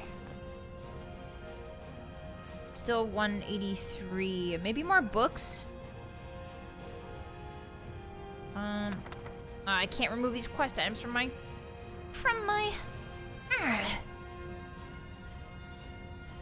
All of these journals I want to keep. Just in case they're important later. There we go. Locked room. Don't need that. I need the dream stride. Okay, that's about as good as we're gonna get. So this is Sulla. What was that? This is the... Oh. Hey, I didn't mean to interrupt your little fight. So this is Sulla and Amana from the expedition. And they're now turning on each other. However, I always side with Amana because this guy's kind of a ding-dong. Hold still, buddy. I'm gonna crack your skull just from the back. Oh, sorry, Amana. Sorry, Amana. What do you mean, mercy? What's wrong? You scared? Where are you going? Come back. Bonk. Oh, she killed me. So, you gotta let him duke it out. I am winning. Yeah, the beacon and Dragonstone do weigh a lot. That's one of my issues. Vorstag. Okay, can I bring the Centurion into this room? Because this would kind of even the odds.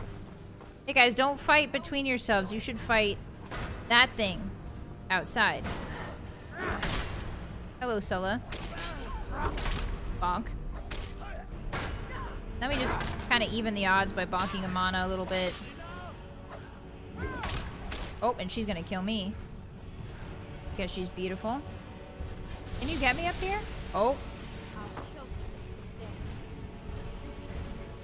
Sulla's in the corner cowering. Vorstag's up again, guys. I heard him yell. Wow, this is quite the pickle, isn't it? Oh! And you thought I was just a pretty face. This is quite the pickle, is it not? Died on the steam bath. I should drop my hammer and use a spoon. Hi, Brain Fog! How are you? And a 1. Maybe we just... Amana might be the bigger problem here. And power attack. She is not staggering at all.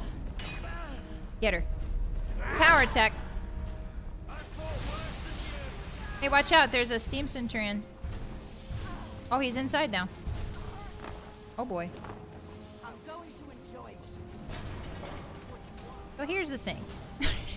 So, I bet you're wondering how I got myself into this. Okay, Amana's dead.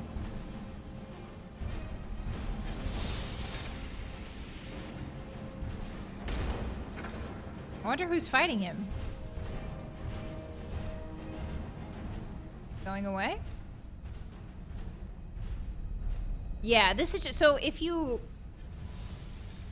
find the journals, I think that's Vorstag. Where did the other guy go? Is he dead? Where is his body? Listen, Hollywood starlet Manur knows when to fight, but more importantly, she knows when to back off. Those are lessons that life doesn't really teach you that well. Ooh, Targe of the Blood is very good. Vorstag. How's it going? Okay, let me do some healing hands on you. He's back in. He's back in the fight. Hey, Sola's running away. Excuse me. Sola Trebonius. Oh, whoa, whoa, whoa, whoa. Why me? Why me? Why me? Why me? Why me? Oops, I loaded the wrong one. That's okay, though. The game is not going to crash on me. Cool. Her armor's better. Yeah, no matter who dies, I think the other one is going aggro too. So Sola and Umana cannot be talked to, I believe. I believe once they aggro, you can't, like, talk them down or anything like that. Hi, Takiko, welcome in. Yeah, this fight's a mess. Well said, Zix. It's very much a mess. Objective survive optional. Well, now, Vi seems to be in a sticky situation. Nothing Hollywood starlet Manur can't handle. Oh, there's a treasure chest here. Speaking of handling things. Oh, that's the one I put all my stuff in. Aha. Fairly, forsooth. So, Mana's body's right there. Oh, the Steam Centurion is thinking about coming to say hi. And I'm closing the gate. I'm pretty sure he doesn't know how to open gates. Let's see. Does he know how to open gates? Seems not. I have been detected, though. Alright. Yeah, Volstagg tanks while I heal. Apparently, this is a cleric run. What's wrong, fella? You don't got enough thumbs to open the gate, or what? I probably shouldn't taunt the giant. Oh, hey. Let me close that real quick. Changed my mind all of a sudden. How's it going? Just you and me. Doing a dance, we're so free. Dwarven Centurion and me. My buddy, hee hee. Hey, Vorstagg. You can't block the steam, you know that, right? How's it going? Long day? Uh-oh. I'm surprised you don't know how to open gates. You would think the doors would have taught you.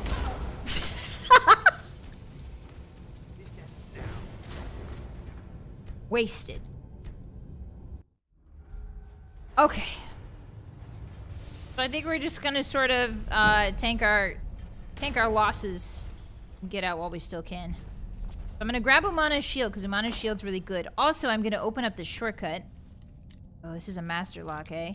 I think Sola is the one with the key, but Sola is currently... There's a giant steam centurion between me and Sola. So that's gonna be an issue. Lore Hottie! Hey, thank you for that tip!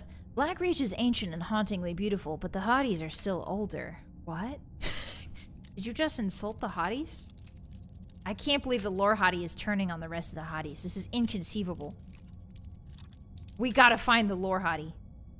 I bet you're bald as hell, aren't you, Lore Hottie? Fess up. I bet you're bald too, doofus. How dare you call the Hotties old? I'm the only one that gets to call the Hotties old and bald. Not quite. Oop. No, it's further in.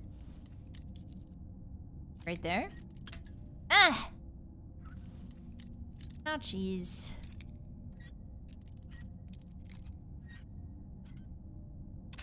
Oh! Out of lockpicks. Okay, we have to pick this, unfortunately, because it's one of the only ways out of here. Otherwise, we're gonna have to backtrack, I think. And we don't want that, do we? No! We do not want to freaking backtrack. Try again. If at first you don't succeed, I only have 10 lockpicks. He's out of line, but he's not wrong. What do you mean, Hotties? What do you mean he's not wrong? Ouch. All of my bones. Oof, ouch. My bones, my bones. Ow! The Centurion has the key? Does he? In that case, we need to start fighting. We could lockpick it after repeated attempts. I want Sulla Trentonin, or whatever his name is. Sulla Trentinoid. I want him to fight the Centurion. Yeah, he's fighting it right now. If we just say hidden, I think he should eventually die. You can literally make dragons fall out of the sky by yelling at them, but a lock stops you. Yeah. Listen, power is not omnipotent. Power is only useful in certain scenarios. Power is the ability to circumvent your current scenarios. Okay? Power isn't all being. It's hyper-specific. Okay, is he coming back or is he still fighting? It seems like he might have killed Sulla. Nope, he's still fighting. I think he's fighting Vorstag. Where did Sulla go? Alright, we need to back our boy up. Hey there, buddy. Do you need some health? Is that some sort of healing spell? Yes, do you want to come inside where the gate is good and protects us? Oh, watch out. What was that? Look at his... He is judging me so hard right now. He's like, you let me out there? You left me out there to die. Yes. But we got it done, right? Hey, you got to attack this guy. Can I stagger a Dwarven Centurion? Only one way to find out. Oh my god. Is that the killing blow? I didn't! Yeah! There's the key. You were right, Hotties. Yeah! You freaking did it. Now, where's Sulla? I want to kill him. You succumb to your own foibles. Imperial Sword of Chills. Not that good, to be perfectly honest. However, the shield from this maiden is very good. Wait, should we just get a full set of plate armor? Can we equip that? Yeah! Oh, my gauntlets are actually better. But I can give them to our boy here. Hey! Nice! What do you need? Sure, What have you We got? almost have a full set of armor. Plate armor. Okay, take these boots, sir.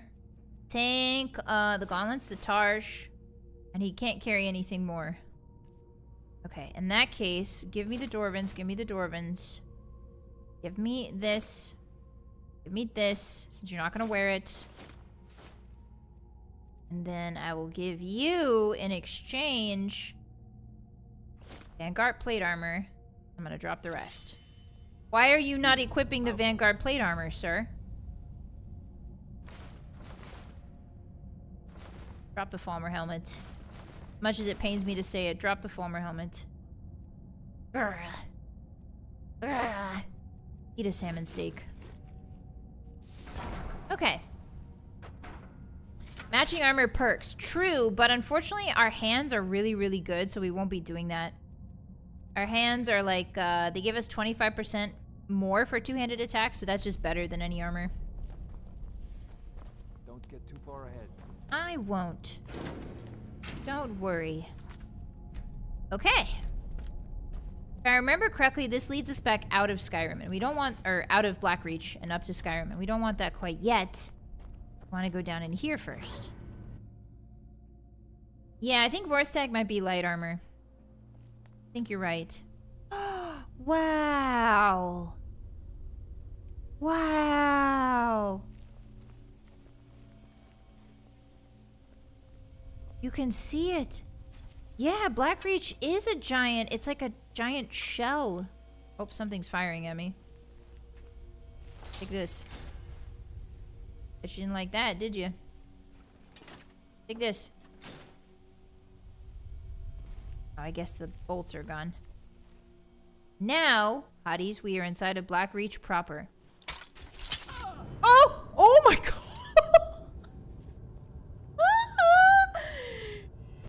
Oh! Oh! Assassinated from 1,000 yards.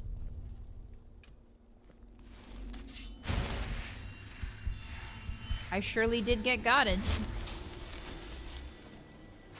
Wow, that was a crazy shot. Call of Duty who? CSGO who? Alright. Sniped. Oh! Oh!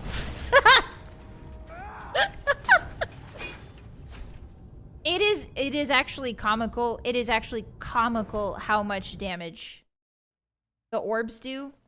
It is comical how much damage these Centurion orbs do. Like, what do you mean? What do you mean you do that much damage? What? Hi, Mockingbird, hi! Yeah, tonight's been good for comedic timing, that's for damn sure. Stealth Archers of the Plague of Skyrim. Actually, it's called Corporus. Pushes up my glasses. Actually, it's called Corporus. Alright, Vorstag, I need you to interrupt the heat, buddy. I need you to interrupt the heat, buddy boy. Buddy guy. Buddy fella. Fella who is my buddy. My buddy who carries all my stuff for me. Can't believe I am not staggering this sphere. I've hit like 3 times. Okay. Oh, the Falmer are on me too. Delightful.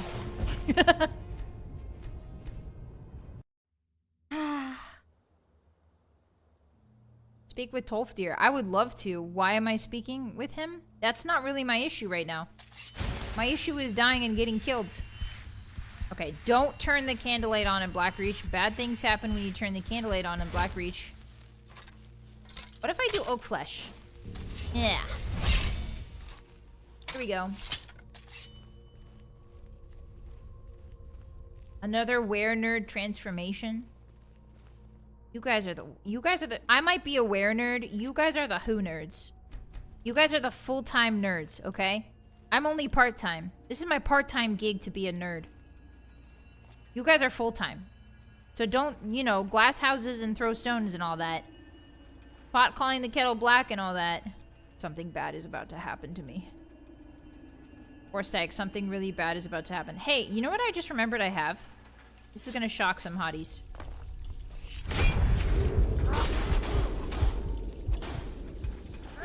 Yeah, it's Berserk. I remember I have that. Wow, I take no damage when I berserked. That's kind of crazy. Where's that Falmer? Come!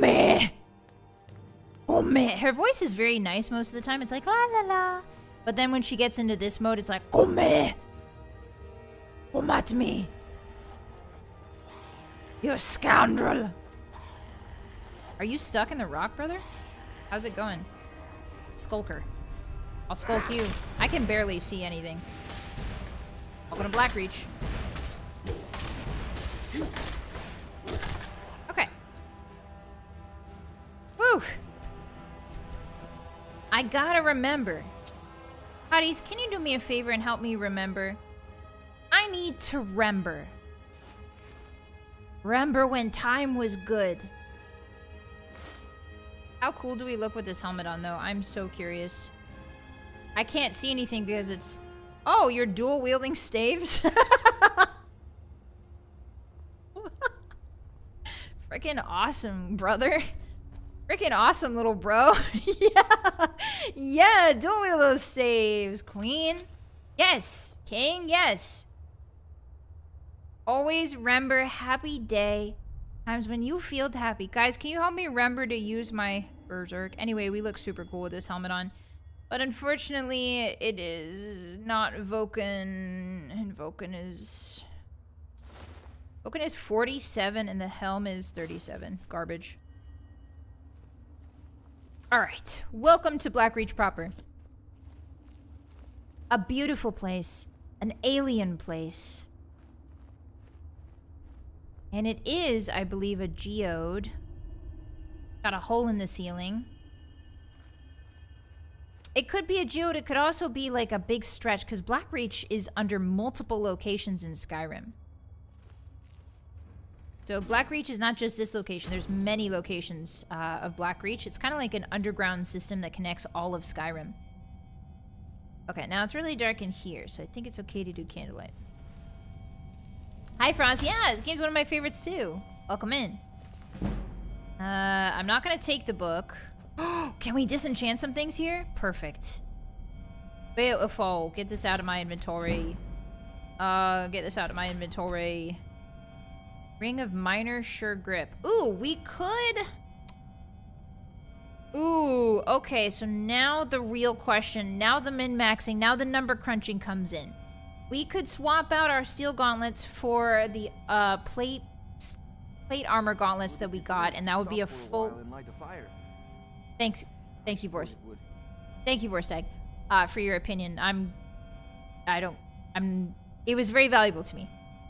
I was almost about to say I don't care, but I really do. I do care.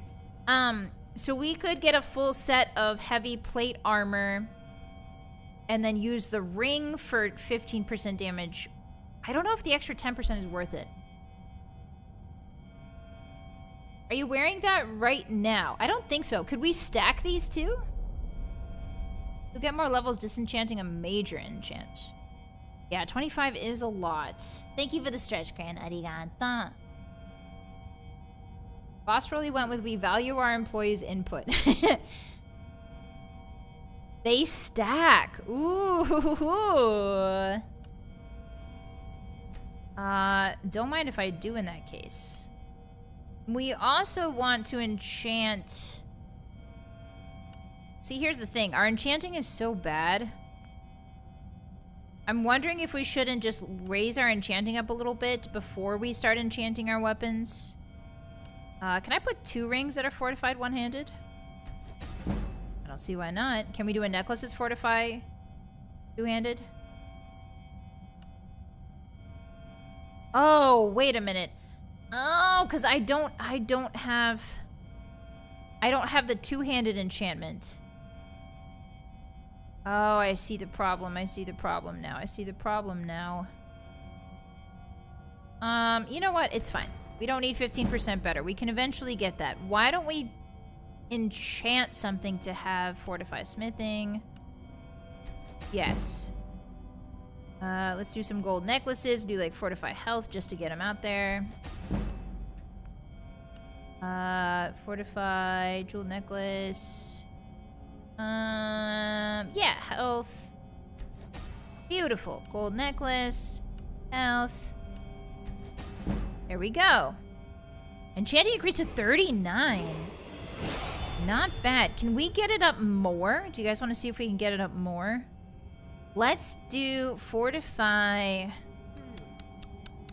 Health would be fine. 13 points.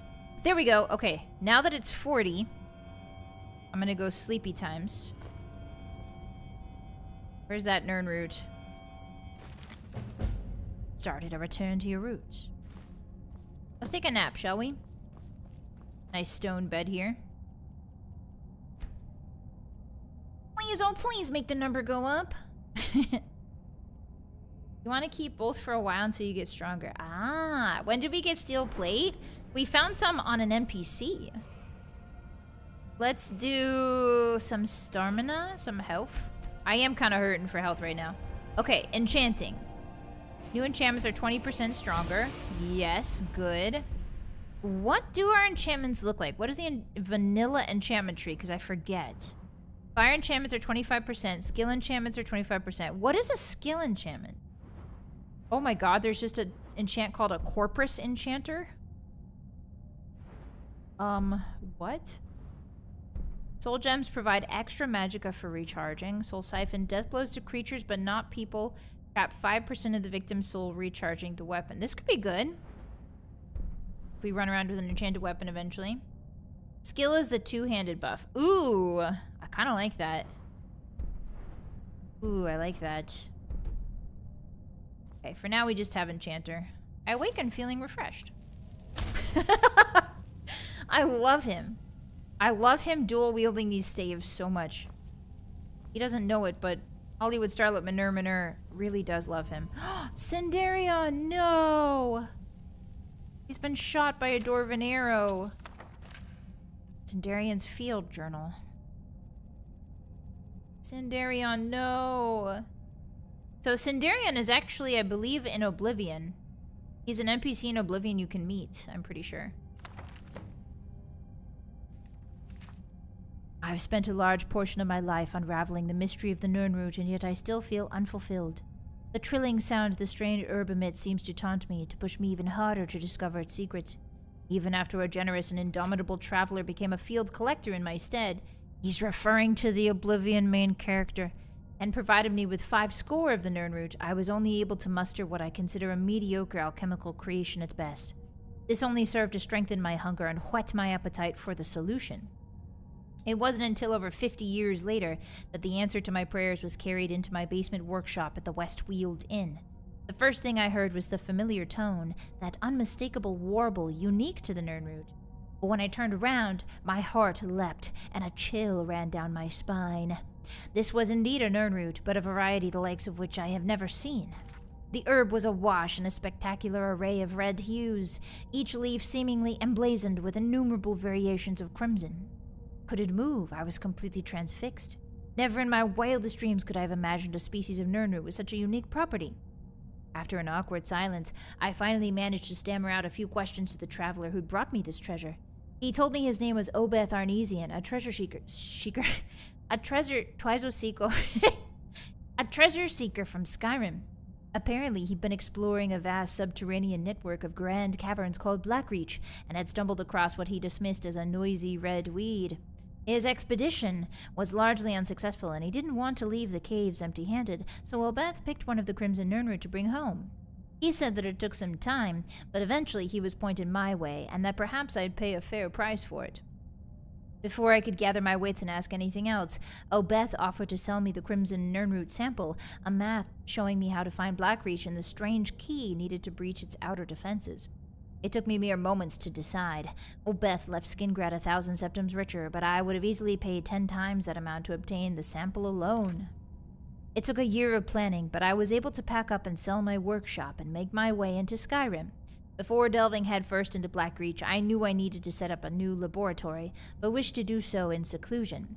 After making inquiries at the College of Winterhold, of which I was an honorary member, I was directed to speak to Avrusa Sarathi, a student of botanical alchemy who had a small farm near the city of Riften.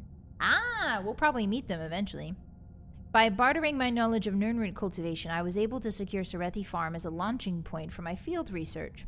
I kept the knowledge of the Crimson Nirnroot a secret from Avrusa, but imparted everything else I knew to her in exchange for her hospitality. A few months passed, but I was finally ready to enter Blackreach. I used the attunement sphere that Obeth had provided and descended into the depths. Ah, we have that too! My goal was to gather enough Crimson Nirnroot to produce my greatest alchemical creation to date. I was certain it would take at least 30 of them to provide the necessary catalyst. This brings me to the present. My initial research seems to indicate that the Crimson Nirnroot has a similar affinity for moisture as the garden variety, but also maintains some sort of symbiotic relationship with the enormous fungi that inhabits Blackreach. It's my guess that the fungi itself is a source of water, absorbing it from the moist subterranean air like a sponge. This provides the ideal environment for the Nirnroot to grow. Unfortunately, the Crimson Nirnroot appears to have a vastly shortened lifespan, and they are in no way plentiful down here. Gathering 30 of them will be quite the challenge, but hopefully the denizens of Blackreach will allow me to gather my samples unhindered. Oh, oh, Sindarian. You sweet, beautiful, naive child. You sweet, beautiful, naive high elf. Ah. Yeah, so this is Sindarian. If you did the Nirnroot quest in Oblivion, this is the High Elf. This is him. He unfortunately perished, pursuing his great love, Nirnroots. A lot of fun alchemical ingredients here that we can put together. It's all I could do not to shiver until my teeth rattled. Are you complaining?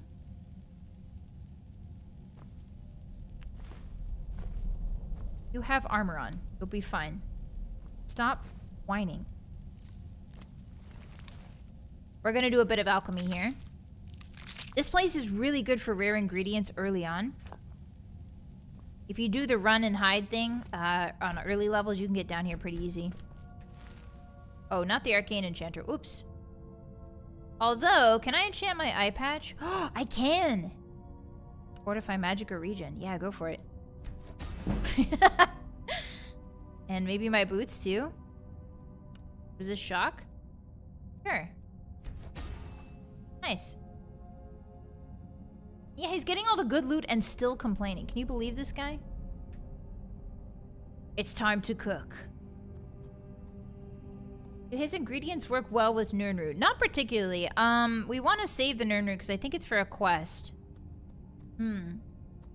He died so he could have the satisfaction of finishing his work. Exactly. First things first, I want to make some health potions. Very important. Then I also want to do hawk feathers. Actually, I can put some potions together that I know work. So hawk feathers and pearls. Feathers and pearl should give me... Oh, it's fortify one-handed. I thought it was cure poison. Or cure disease. Hawk feathers and... Is it beak? Hawk feathers and... Oh, hag raven feathers too. Gust of fire, nice. A magic enchanted eye patch. We're really chuny in here. Exactly, fruits. Exactly. He gets 2 staves and he thinks he's twice the wizard Gandalf is. Gandalf. What if, okay, how messed up would it be if they pronounced Gandalf like Jandalf? How angry would you get if you met someone in real life and they pronounced Gandalf like Jandalf? How mad would you be? Be honest. I didn't do anything. Nothing? Let's see. White salts, vampire dust, tundra cotton. Nothing.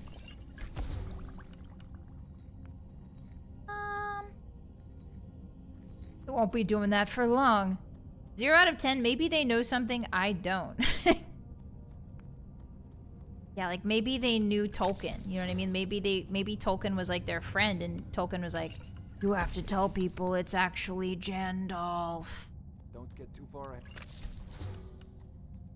Don't tell me what to do, Vorstag. I'm your boss. That doesn't do anything. The F is silent. Oh, Jandal? Jandal? Is what you're saying? Ooh, Frenzy Potion actually is very useful. That's an extremely useful potion. Okay, so we're getting some good stuff. Death Bell probably won't give us... I really want more health potion.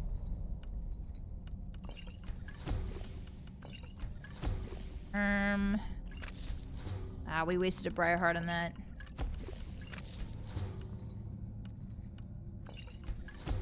Okay. So sometimes alchemy means you just kind of randomly put stuff together. Okay, looks good. Let's see. Oh, we have a regenerate health potion. Ooh, that's really good.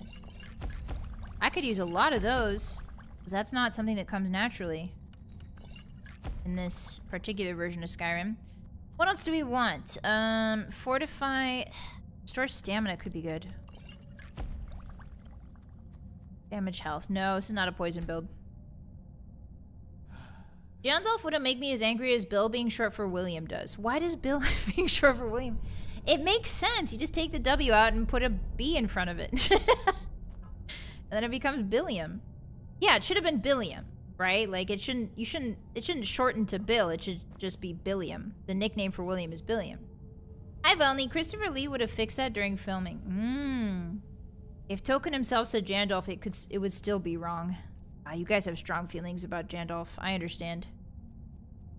He was my Jandalf, too. Oh, the hotties. I'm holding them prisoner and acoustically assaulting their ears, and there's nothing they can do about it. There's nothing they can do about it other than close the tab. That poison away.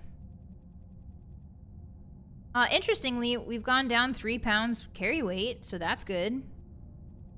That's an interesting thing to note. I circle it out of my face. How about we give some ebony arrows? Where are you? You're just kind of lurking in the dark, brother. Sure. You're scaring me.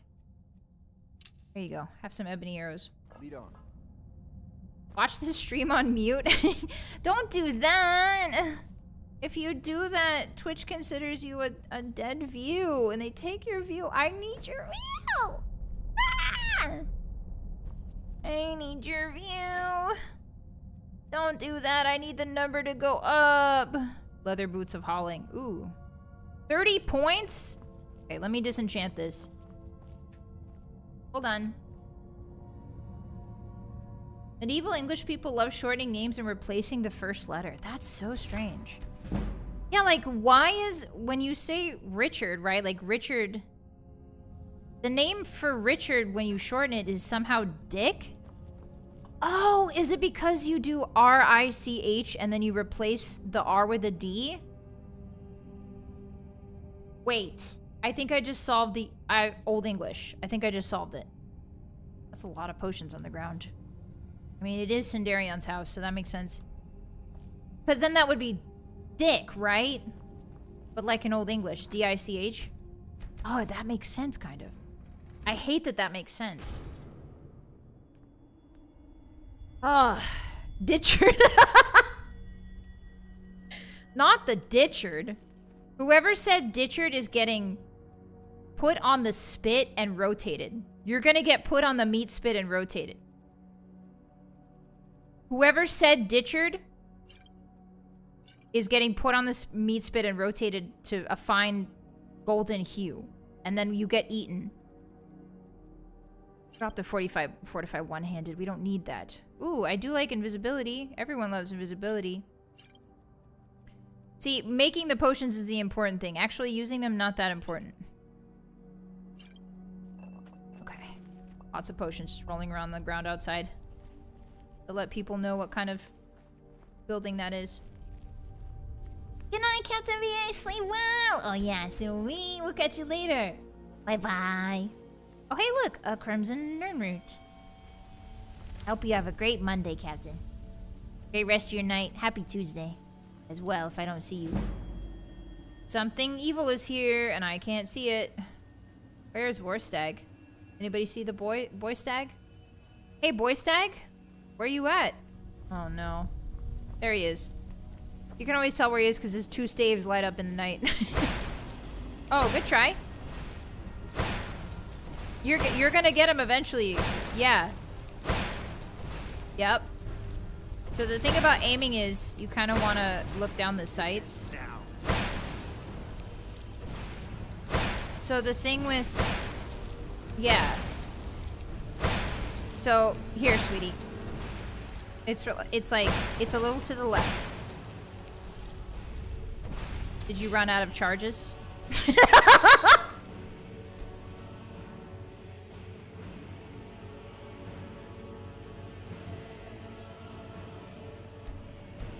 I think he ran out of charges. So let's try that again. Is this how I imagine an 8-year-old playing with magic? True. Can we call you Rye? Yeah, sure. Rye's actually sounds pretty cool. Oh, look, he's not stuck anymore. Try again. You're doing good. Good job. You actually got him. Good, good, good. Yes. Nice stagger. Let me help. Ah, it's me, the concussion doctor. Hollywood starlet, Manur, here to give people concussions. Who else has seen us? Apparently someone else has seen us from a very far away. Very far away. I just can't see them. Okay, well. Seems fine. Yeah, do you see what I mean? Like, you have to have very low expectations for the companions in Skyrim. Otherwise, you're gonna have a really sad time. You gotta keep your expectations low. I truly appreciate the joys of a warm fire and a stiff drink. Me too, Vorstag. Me too. Yeah, he's just having fun. Nice try, Schmoopums. Schmoopums is really crazy. Oh, I got stuck on this too. Okay, so that platform's actually kind of weird. Gotta learn roots. Oh my lord! Why are those showing up? Why are those showing up? Since when? Since when? Since when are we having Chorus Hunters show up? This is so cool. Really excited for Blackreach, everyone. Really excited to show you Blackreach today. Sit down. I didn't turn on the light because I knew this would scare you. But this is a Chorus. This is what Choruses eventually turn into. And this isn't even the full thing. This is just a fledgling.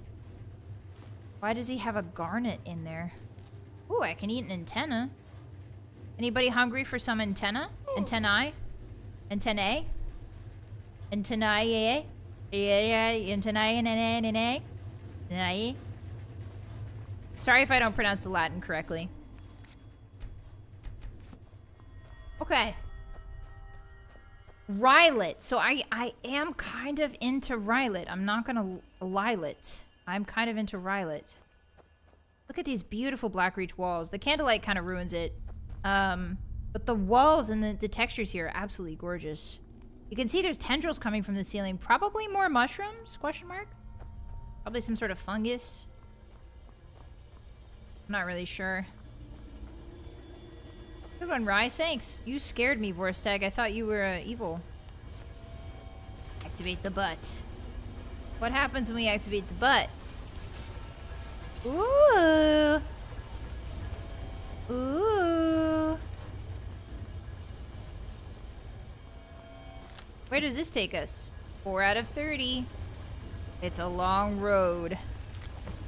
But it's one I'm willing to walk on. Takes us to Skyrim. The question is where? Does that mean we can say Rai? Well, if you add an E to the end of RY, it's referring to a type of bread, hotties. I'm not a type of bread. I love bread dearly like it's my own sister.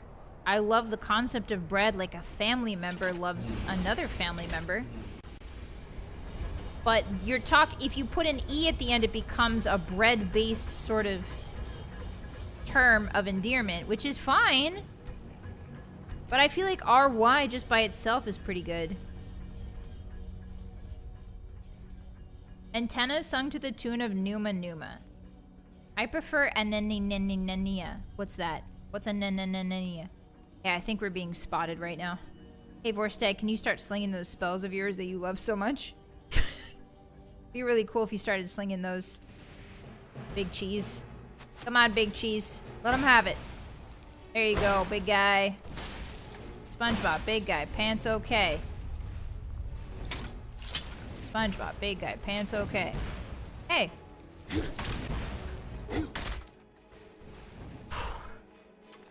God, this game is... Oh, hey guys. Great news. We have a new staff. We have a new staff for Vor's staff, if he ever wants more staff. Is that delightful? I'm gonna go help him out here. Hopefully nothing creeps up on me in a really majorly scary way. No, it seems we're good. A nina instead of an antenna. Oh, like an anata. Yeah, and like a... Like, that's how they spell... Actually, that's how they count numbers in Falmer. That's crazy that you would say that, because that's how they count numbers in Falmer.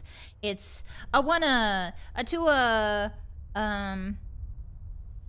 Oh, no. It's and one-a, and two-a, and three-a, and four-a, and five-a, and six-a, and seven-a, and eight-a, and nine-a, and ten-a. How did you know that? You know the deep lore, Hottie. Concussion for Falmer. Falls to his death. Oh, you scared me, Vorstag. I thought you were one of them. Yep, keep slinging, bud. My sweet boy.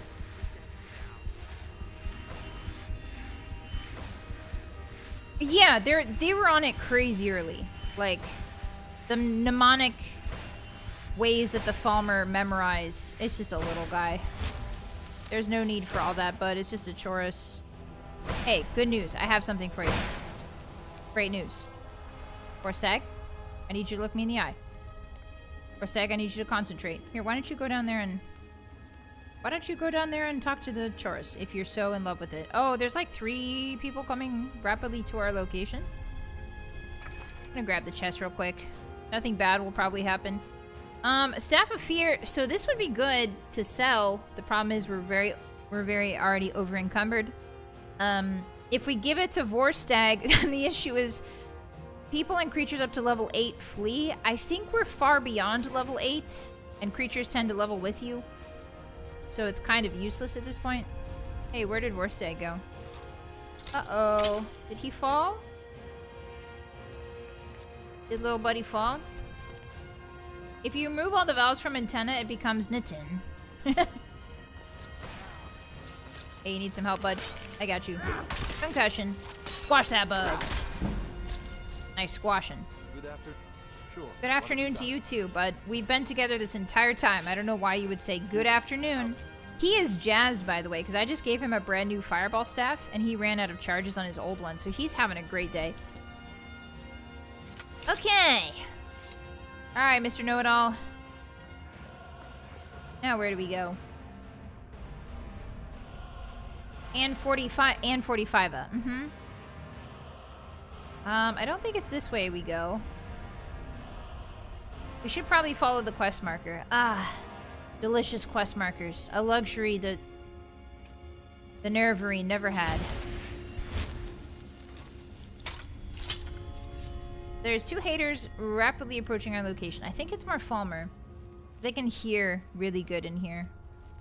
Basically like a giant echo chamber. The walls are like entirely closed. Pretty much. Oh, I guess they're not gonna bother us. Okay. Peace be unto you as well. Requies in pace. There's a Nern root up there. There's also these really weird crystal formations too down here. It looks like the same crystals that are inside of the walls. Gives an eerie feeling to it. I can definitely see how Miyazaki was inspired by Blackreach in particular for Elden Ring. Because Blackreach is pretty much... Oh, no! Hey, guys. It's an egg. It's a cocoon. This is like the beginning of Alien. Concussion for the bug. Do bugs get concussions? Bugs have brains, right? Watch out, bud. You're covered in nasty ick. Where is he going? Okay, start shooting. Where did he go? I hear him, but I can't see him. I wondered if these walls were glowing crystal or moss. I think it... Ah, that's a good point. It could be moss. I assume it's crystal, right? Because you have these glowing crystal chunks, and they're almost identical to the color and the freckle pattern of the top part. So I always assumed it was crystal. They have noggin goop, which is kind of like a brain. That's so awesome. Insects are so cool. Where was that Nern root? I have to walk the wall for it. Oh, I'm stuck. Oh. Would it be foolish to stop for a while and light a fire? I suppose it would. You're lighting your own fire, bud. Light your own fire. Don't let anybody light the fires for you.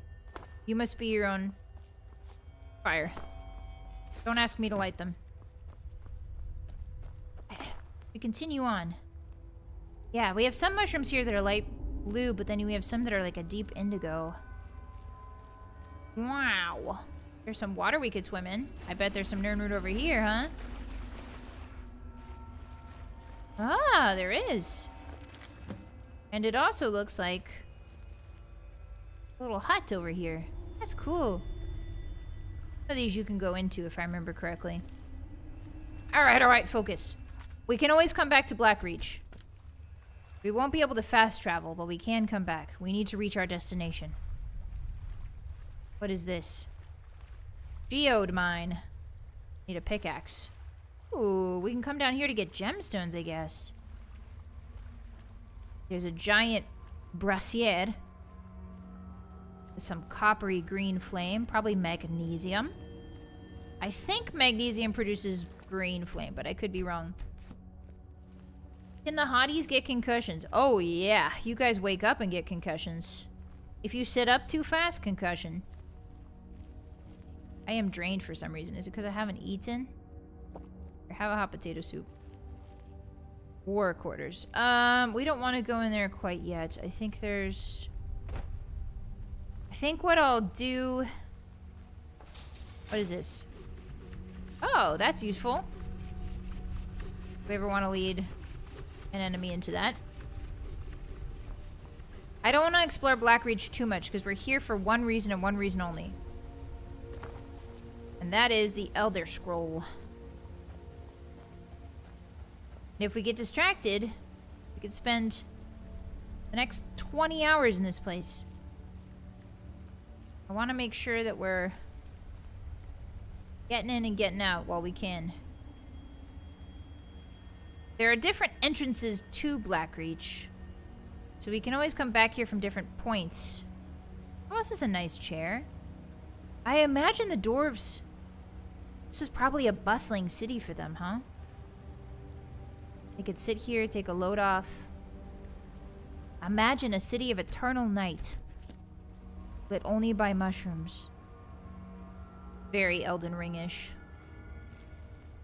Safe to say Miyazaki was probably directly inspired by Blackreach. For Nokron.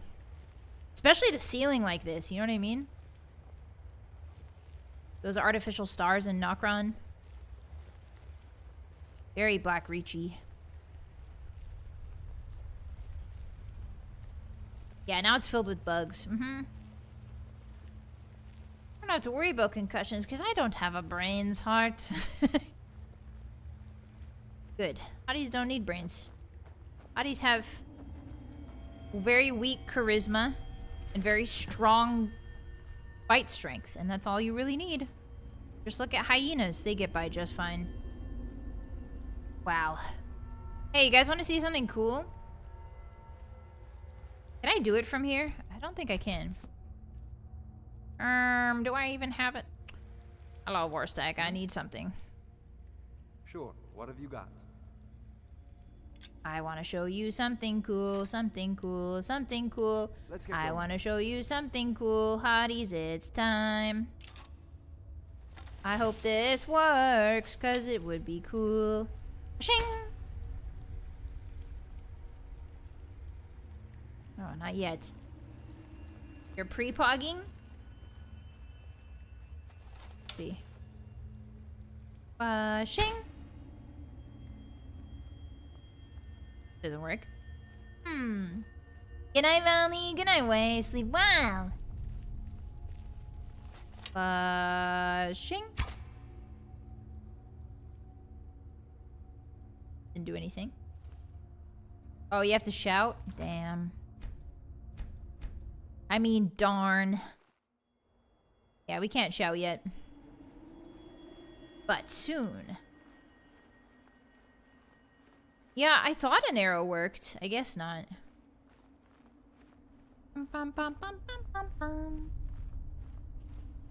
Yeah, you guys have very low intelligence and very low whiz, but like, I think your dexterity is probably pretty good. And your charisma is also kind of low. So it's really just dexterity and like bite strength. And you kind of have a persistent aura of flame around you, so that's good. That helps, you know? 10 points of damage for every round that you take within 50 feet of a hottie, I would say. Just from looking at him. Just looking at a hottie causes you damage. You're an unknowable ball of fire. Oh, there's some Falmer over there. Okay, not yet. We will come back to that. Oh, we will come back to that. Yeah, your vitality is pretty high too. That's true. You guys have endured a lot.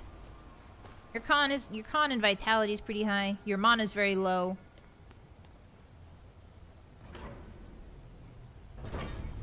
Alright, we finally reached it. The Tower of Mazak.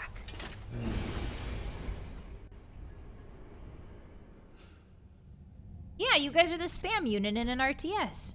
Can't believe it took you this long to figure that out. Nah. Sticking my tongue out at you.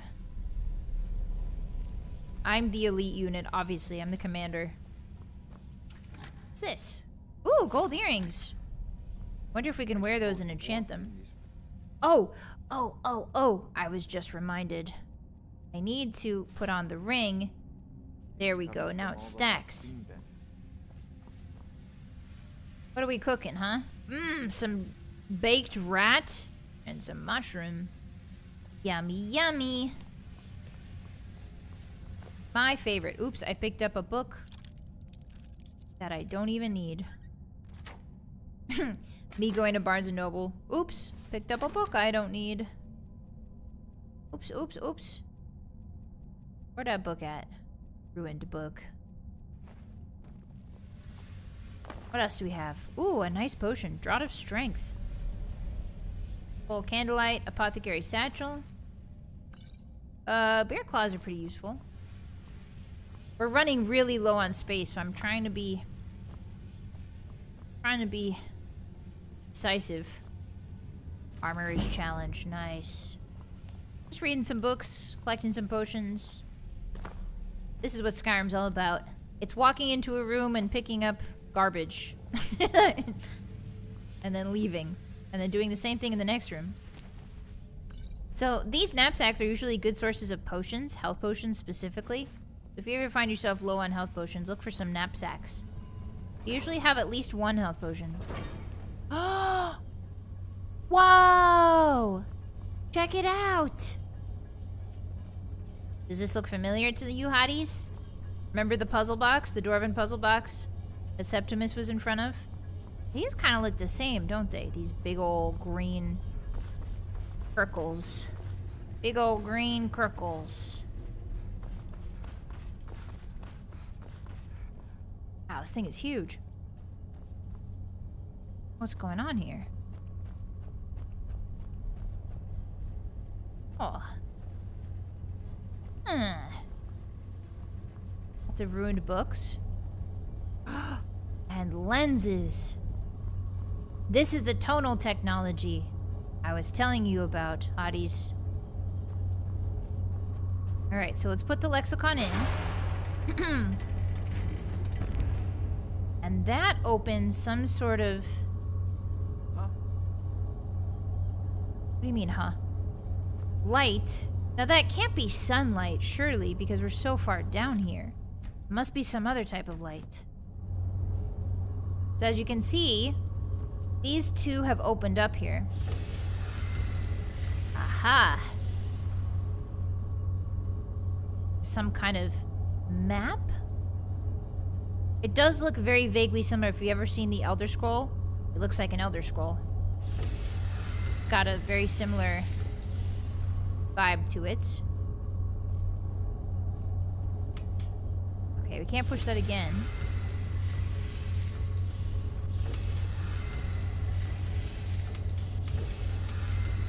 How do I wake this one up?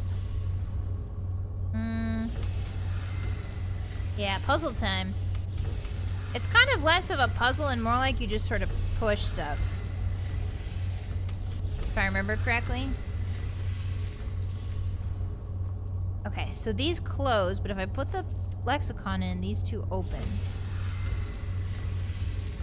Among other things, the Dwemer were expert trap makers. You sure were, bud. Trip wires and both plates. It's 221.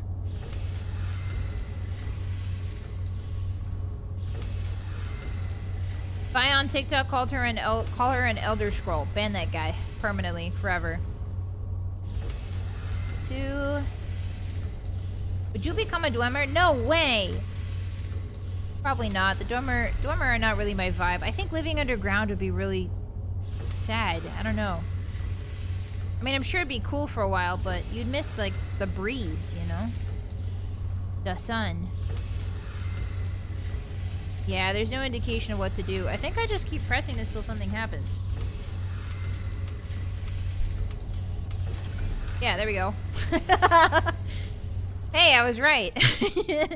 My instinct told me I just keep pressing this one until something happens.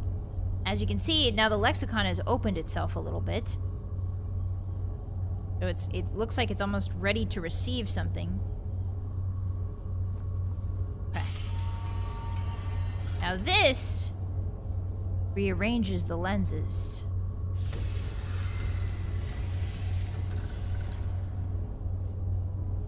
I did something wrong here. Oh yeah, I definitely did something wrong. Okay. Let me press this. Till that opens, and then press this. Whee!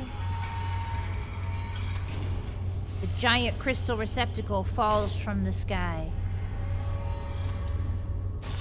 And opens. Oh, better go pick it up. La la la la la. La la la la la. I wonder what's in here. La la la la la. Nothing important, probably. Sealed away in a tower. La la la la la. It's an Elder Scroll. Specifically the Black Elder Scroll. I believe this is the black one. Elder Scroll Dragon added. Yippee! Ooh, if you look up, you can see the stars. That's weird, considering we're directly underground, huh? Title drop, title drop. Alright, let's go grab the lexicon. Remember, we need the lexicon and the Elder Scroll. It has now been inscribed. La la la. Anyway, yeah, the script for Miner's next picture. I have an Elder Scroll in my inventory. La la la la la. La la la. La la la la la. La la la la la la. Gonna read it. Whee! Ah! My eyed bars. Ah. That did look kind of familiar, didn't it? Look, look, look. That pattern I just showed you in the Elder Scroll. See? Kind of looks similar, doesn't it? Here, I'll open it again. La la la la la. La la la. Whee! Whee! Been burned into our Minur Hollywood style of Minur's retinas. The metal skin of a Dwemer construct. That's really nice and all, but I just read the Elder Scroll. Oh. Yeah, back up. Kind of looks similar, doesn't it? Okay, anyway. What a lackluster effect for reading the scroll. You think so? Oh, there was a journal here I was supposed to... Drocked, no. I weren't never one forgotten about me life. The king priests of old deserve their stories told, but Drocked is a simple man. So this isn't no journal, and I'm not telling any stories here. But this infernal machine done worked its way into my brain space, and I won't leave till it's figured out. The whole contraption just sits like a dead hawk if it doesn't have the box. Putting the box in the hole made it all come to life. 5 rings, but only 4 buttons. Most of them don't work most of the time anyhows. When the lights line up, more open, but they don't seem to help. Just make another damn thing move. The old Fleabag Khajiit what sold me this cube says something about a light through the knowledge through the machine rests in the cube. I remember because he made me say it back at him till I wanted to throttle him. So I did. Tried to lead but wolves to the top and the mindless freaks outside the tower. But I stay here till I get it right. I will get it right. You guys, don't think he got it right. He should have just pressed the second button 3 times. It's not that hard. Oh, he had a bucket here. That's nice. That's good. At least he had a bucket.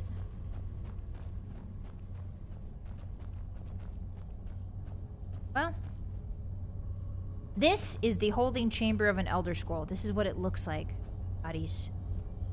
The dwarves had refined their tonal technology such that they were able to suspend an Elder Scroll properly and store it properly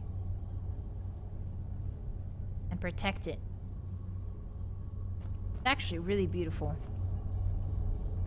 Not sure what this is, this green stuff, but this color specifically seems to be really important. Doesn't it remind you of something else? A color of something else we saw?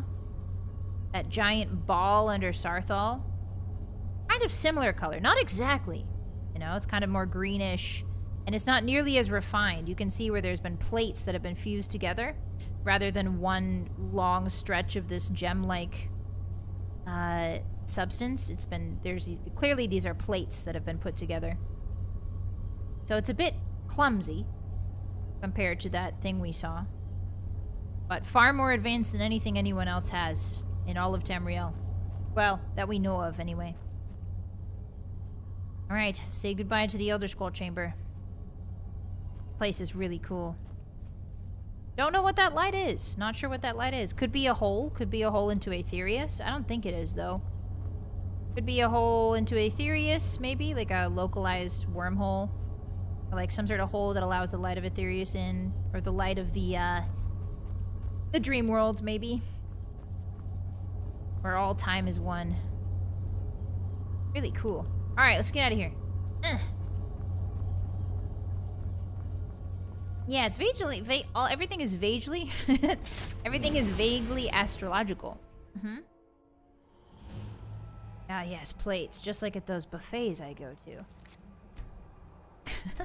What? Alright, open up. And look, Hotties.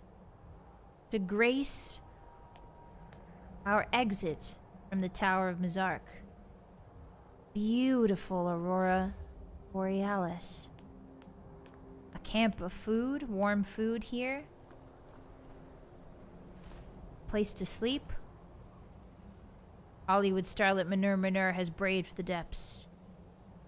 Returned with an Elder Scroll. And a knowledge of all things. Gonna loot the chest real quick. A well-earned nap, I think, for Our Lady of Noir films. Look at her, framed against the sky like that. Wow! Wow! Aurora Borealis at this time of year? Oh, wow! 2 of you said the same thing at the same time. Alright, let's save. I love Skyrim. Man, I love Skyrim. M-I-L-S. Mills. Man, I love Skyrim. Beautiful. It's almost like us taking the Elder Scroll caused this Aurora a little bit. Kind of feels like that, doesn't it? Alright. Everyone say goodbye to Hollywood starlet Manur for today. Our journey has been long and fruitful. We now hold in our possession a dragon scroll. Well, the Elder Scroll of the Dragons. I sure hope nobody takes it from us. Next week, Monday. Oh, you can see the 2 moons. Look. Master and Secunda. Next week, Monday, she will go on a pilgrimage north once again to deliver the scroll into Septimus's hands. But for now, a well-earned rest. She still doesn't even know how to shout yet. She doesn't even know she's the Dragonborn yet. Goodbye, Manur. We'll check you next time. You did so good today. I'm really proud of her. Hey! Hi! Hi! Hi! Let me put my merch in the corner here. There we go. Thanks for hanging out with me, Hotties. This was really, really fun today. Arigato! I got to show you Blackreach. I got to yap at you a little bit about lore.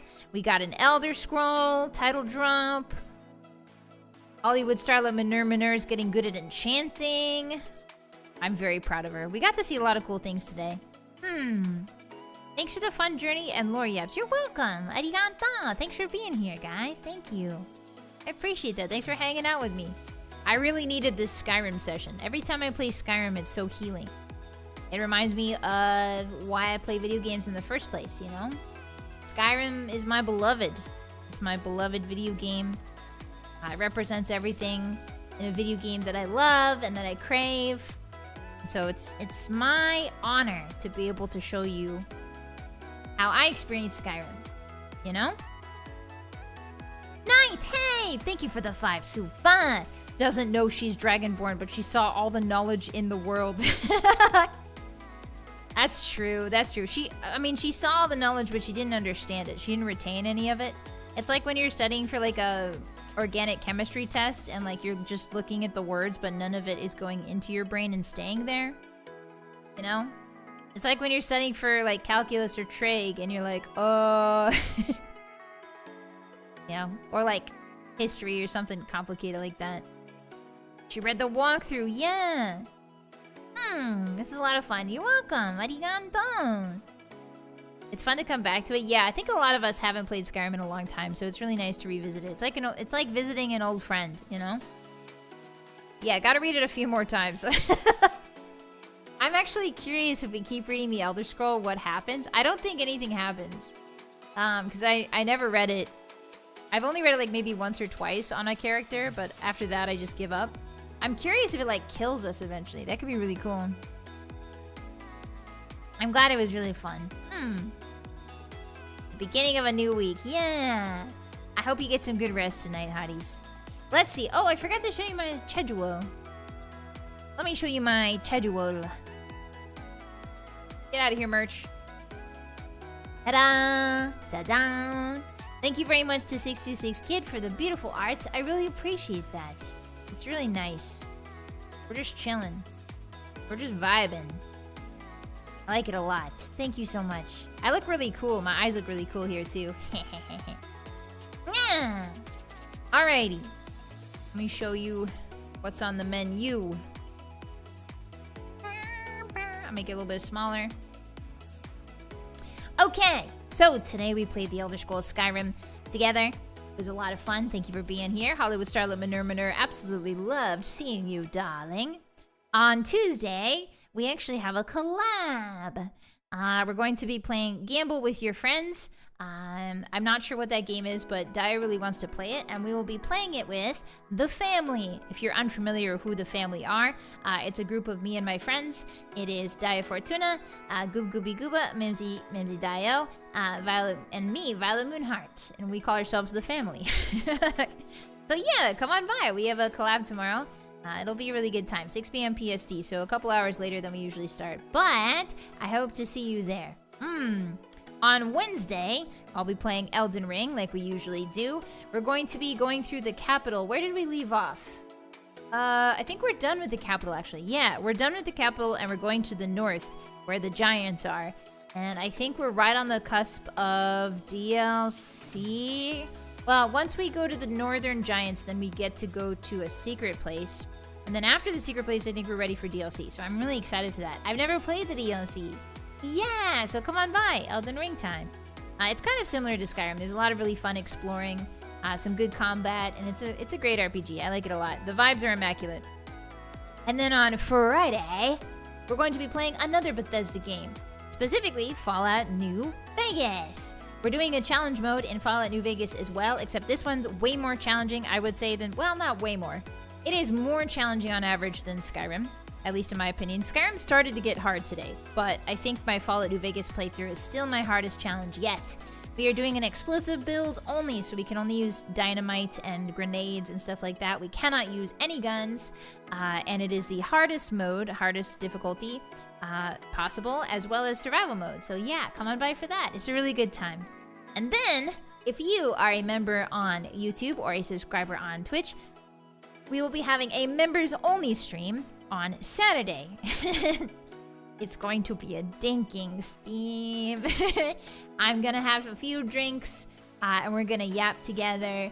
Maybe play a few games, maybe some bar trivia or something like that. We can play bar trivia together, play a few, maybe some checkers or some, you know, low-key, cozy games, and get a little tipsy. Yeah, so if you are a subscriber on Twitch or a member on YouTube, I will see you guys there. And that does it for the month of May. This is the last week of the month of May. Pretty crazy stuff. Time is just flying. So yeah, that is our schedule for the rest of the week. If you're ever curious where to find the schedule, you can find it on my Twitter. I have pinned that as a pinned message, as well as on Twitch. It will be my offline screen. So if you're ever confused about where or when to find me, you can come to Twitch and click on my screen, and you can find it as the offline screen. In addition, I will post it in Discord and the posts on YouTube. So I'm posting it in 4 different places. So I hope you can find it. Yeah, I'm really excited for this week. Yeah, you don't have to drink to hang out. Obviously, you can get a nice little alcohol-free drink of your own. Just come on by and we'll just yap a little bit, you know, about life and stuff. Memorial, hey! What are you... Hey, stop that. Hey. I'm biting you. Hey! Thank you for the stream today, boss. Arigato! Thank you for coming. And thank you very much for the support. Stop it! Hey! Hope you're nice to yourself today, okay? Stop being so nice to me. That goes for the rest of the hotties. You guys popped off too much today, okay? I want you to take all of that support that you've given me and support yourself with, I don't know, like a nice cold ice cream, or like a hot pizza, or like a, you know, maybe like a extra fizzy bubble bath or something, okay? Okay. I will only accept these tributes and gifts if you take care of yourselves as well. If you gift to yourself too, okay? That's a promise. That's a blood pact. Don't make me make you swear in blood. Something bit me. I'm pretty sure if we don't drink, we die of dehydration. I meant... No, not like a drinking stream, like alcohol. Duh. Anyway, thank you so much for hanging out with me today, hotties. I will catch you... Next time I catch you will be tomorrow for our collab with the family at 6 p.m. PST, a little bit later than usual. But if you want to catch me at the same time, I will see you on Wednesday for Elden Ring. Okay? Okay. Thank you for the hi, hello, Cheshire. Welcome in. I'm gonna raid you hotties out in case you need more entertainment for the rest of your night. Thank you very much for chilling with me and the rest of the gang. It's been a really fun one. Good stream, boss. Thank you. This was a really good stream. I had a great time. Thanks for reminding me. Thanks for reminding me how awesome Skyrim can be and how awesome streaming can be. Once more, thank you for reminding me. Arigato. Okay. This is where we part. Make sure you take care of yourself, hotties. Take care of others. Wash your butt crack. Eat your veggies. Wash your armpits, too, because they kind of smell, I can tell. Behind your ears. I don't want to see any gunk behind there. And I'll check you guys later. Okay? This has been your Wolf Knight Yaru Boss. Signing out. Goodbye, Cran. Goodbye, Mako. Goodbye, 626. Goodbye, Milk Tea. Goodbye, Alada. Goodbye, Isaac. Goodbye, Puadin. Goodbye, Tyrion. Goodbye, Clavin. Goodbye, Mr. Uncle. Goodbye, Queen. Goodbye, Leggett. Not the old. Goodbye, Song. Goodbye, everyone. Goodbye, Kieran. Goodbye, Hammer. Goodbye, Ragnarok. Stop saying old. Alright, that's it. I'm storming out. Good night, everyone. Good night, Creamy. Good night, Fruits. Sleep well. Oyasumi nasai. Bye-bye. Bye-bye. Say this last one with me. I know you know it. Bye. Bye.